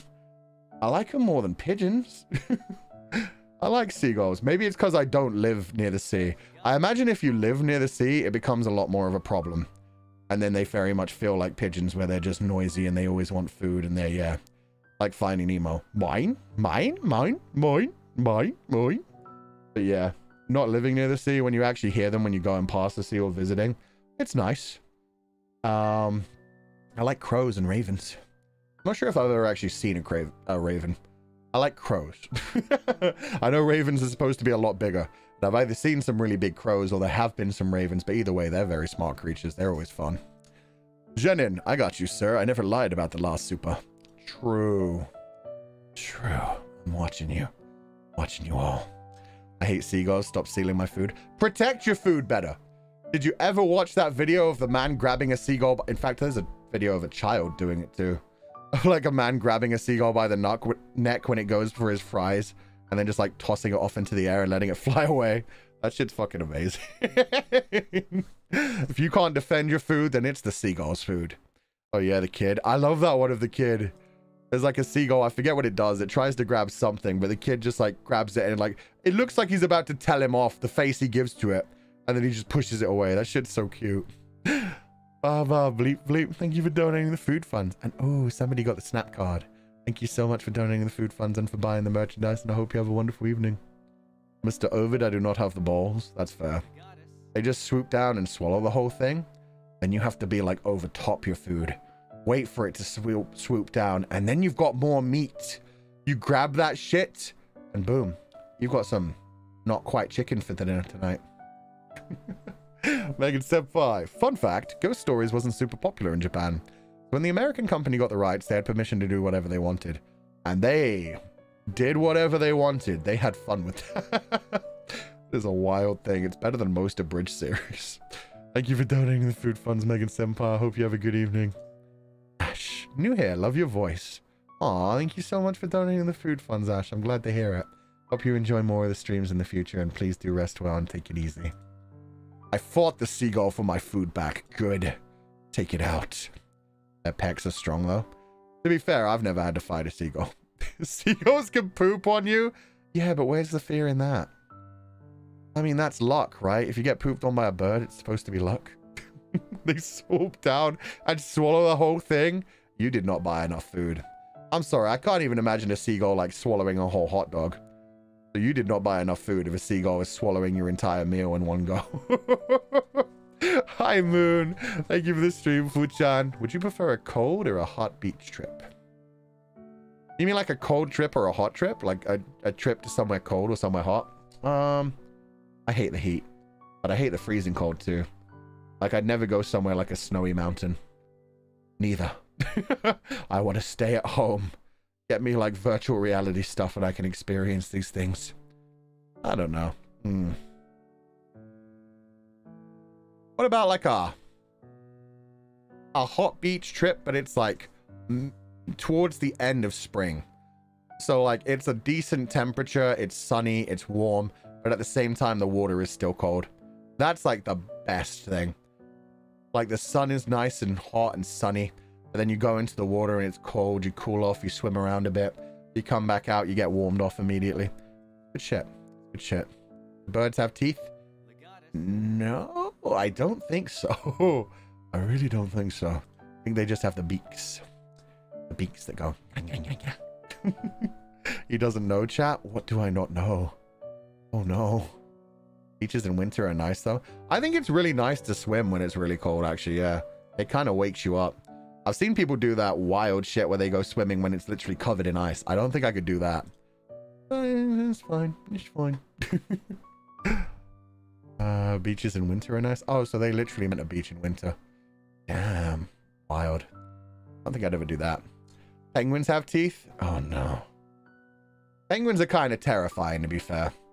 Especially emperor penguins. Emperor penguins are actually genuinely big. I can see why Enna's not a fan of birds. Some of them are pretty terrifying. Especially cassowaries, which are basically dinosaurs. Oh god, no. I want to be shaking violently the entire... I don't want to be shaking violently the entire time I'm swimming.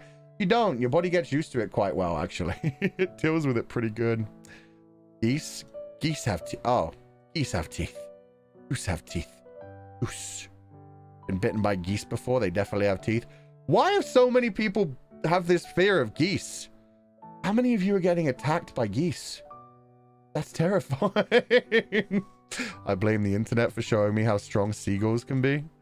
Oh no. Confidants, are you okay? When geese try to carry away your little baby sheep bodies. Oh no. That's why you carry a tennis racket.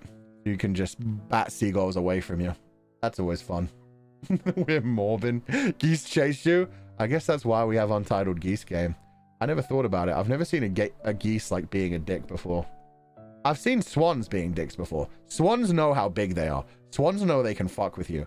I've never seen a geese like terrorizing someone. Fight bird. Geese I've seen haven't tried attacking me. Maybe they just don't like certain people. But fair enough. Swarms. Oh, swans are worse than geese. Swans are huge. Swans, one bite from them can actually break a bone, like really, really hard. Really instantly. That's all it takes. Swans are kind of terrifying. Roosters are really aggressive too. I've seen some aggressive roosters, but I've also seen some really cute roosters. I think it depends, man. Anyway, that's about good. Our 10-minute chat turned into 20 minutes. Just 10 minutes. Just 10 minutes. I hope you all enjoyed the stream today. I hope you have a wonderful evening.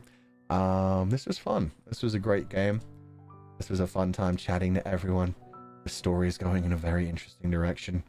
I don't know where it'll gone from here, but it's got to be good.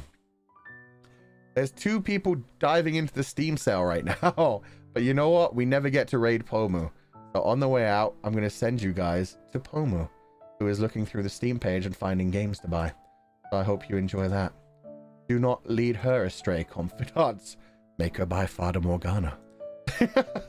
But thank you all so much for joining me. I hope you enjoyed the stream today. We're back at 9 PM EST, so in just under 8 hours, we're going to be on Uki's channel, hopefully finishing Unravel 2. And then tomorrow I take the day off, but the day after that, I'll be back for our confession stream. So, as usual, you can look forward to that, my children. I can't wait to judge you and hopefully absolve you of your sins. Do my best to protect you. But as usual, do not be led astray, my confidants. And I will catch you next time.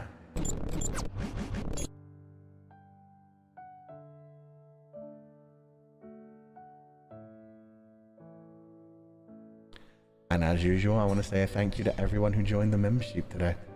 Thank you so much for joining me. Welcome to the sheep pile, all of our new membership, everybody who joined again, and everybody who donated membership to the sheep pile, including Jingle H. Thank you so much for the 10 gifted membership. Oh, there's 2 in a row that I need to translate. 1 second. Ejun Confidants, thank you so much. Welcome to the membership. And Jian Xiu Shui, welcome to the membership. Auda, thank you so much for the 10 gifted membership. So sweet of you, so many, thank you all so much. Winter Fox, Jesse Sun, May May, Lolo, Ruby, Mama Snock. Winter Fox, thank you so much for the 5 gifted membership. That's so sweet of you. You got so many gifted today. Thank you all so much. Owo Iki, Achikaku Shao, Juzi, May-san, thank you so much for gifting a membership to the sheep pile. Welcome to all of our new membership. I hope you enjoy your stay. Are you sure about the collab time? Let me check. Let me check the calendar. I know it's 9 p.m. on my thing. It's 6 p.m. I had that wrong that whole time? Did I put it 6 p.m. on my thing? Oh god, we do not have much of a break as I thought we did. I put it right on my thing. I've just remembered it at 9 p.m. for some reason. It's 6 p.m. In just under 5 hours. We're going to be on Uki's channel. Thank you for reminding me. This is fine. Ang, Shin, Salvatore Aurelius, Imemor, Leafy Leah, Oshino Asahi, Layla Laurent, A Pancake Roll,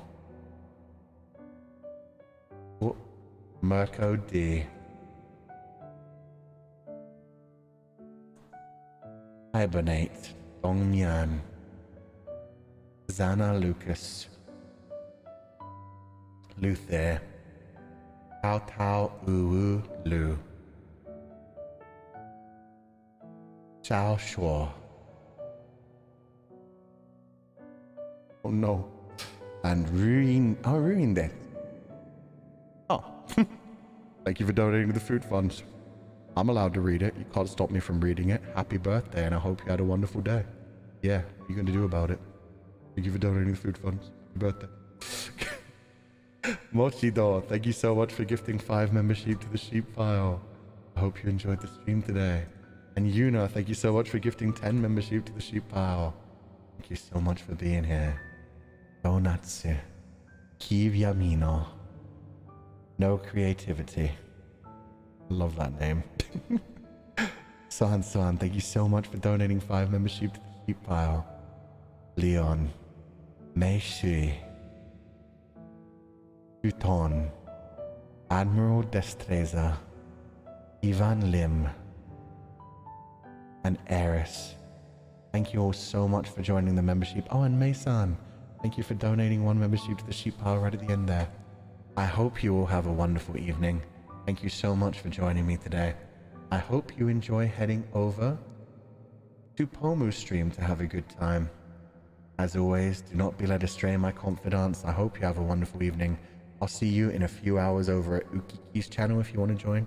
If not, in 2 days. Do not be led astray, and I will catch you all next time.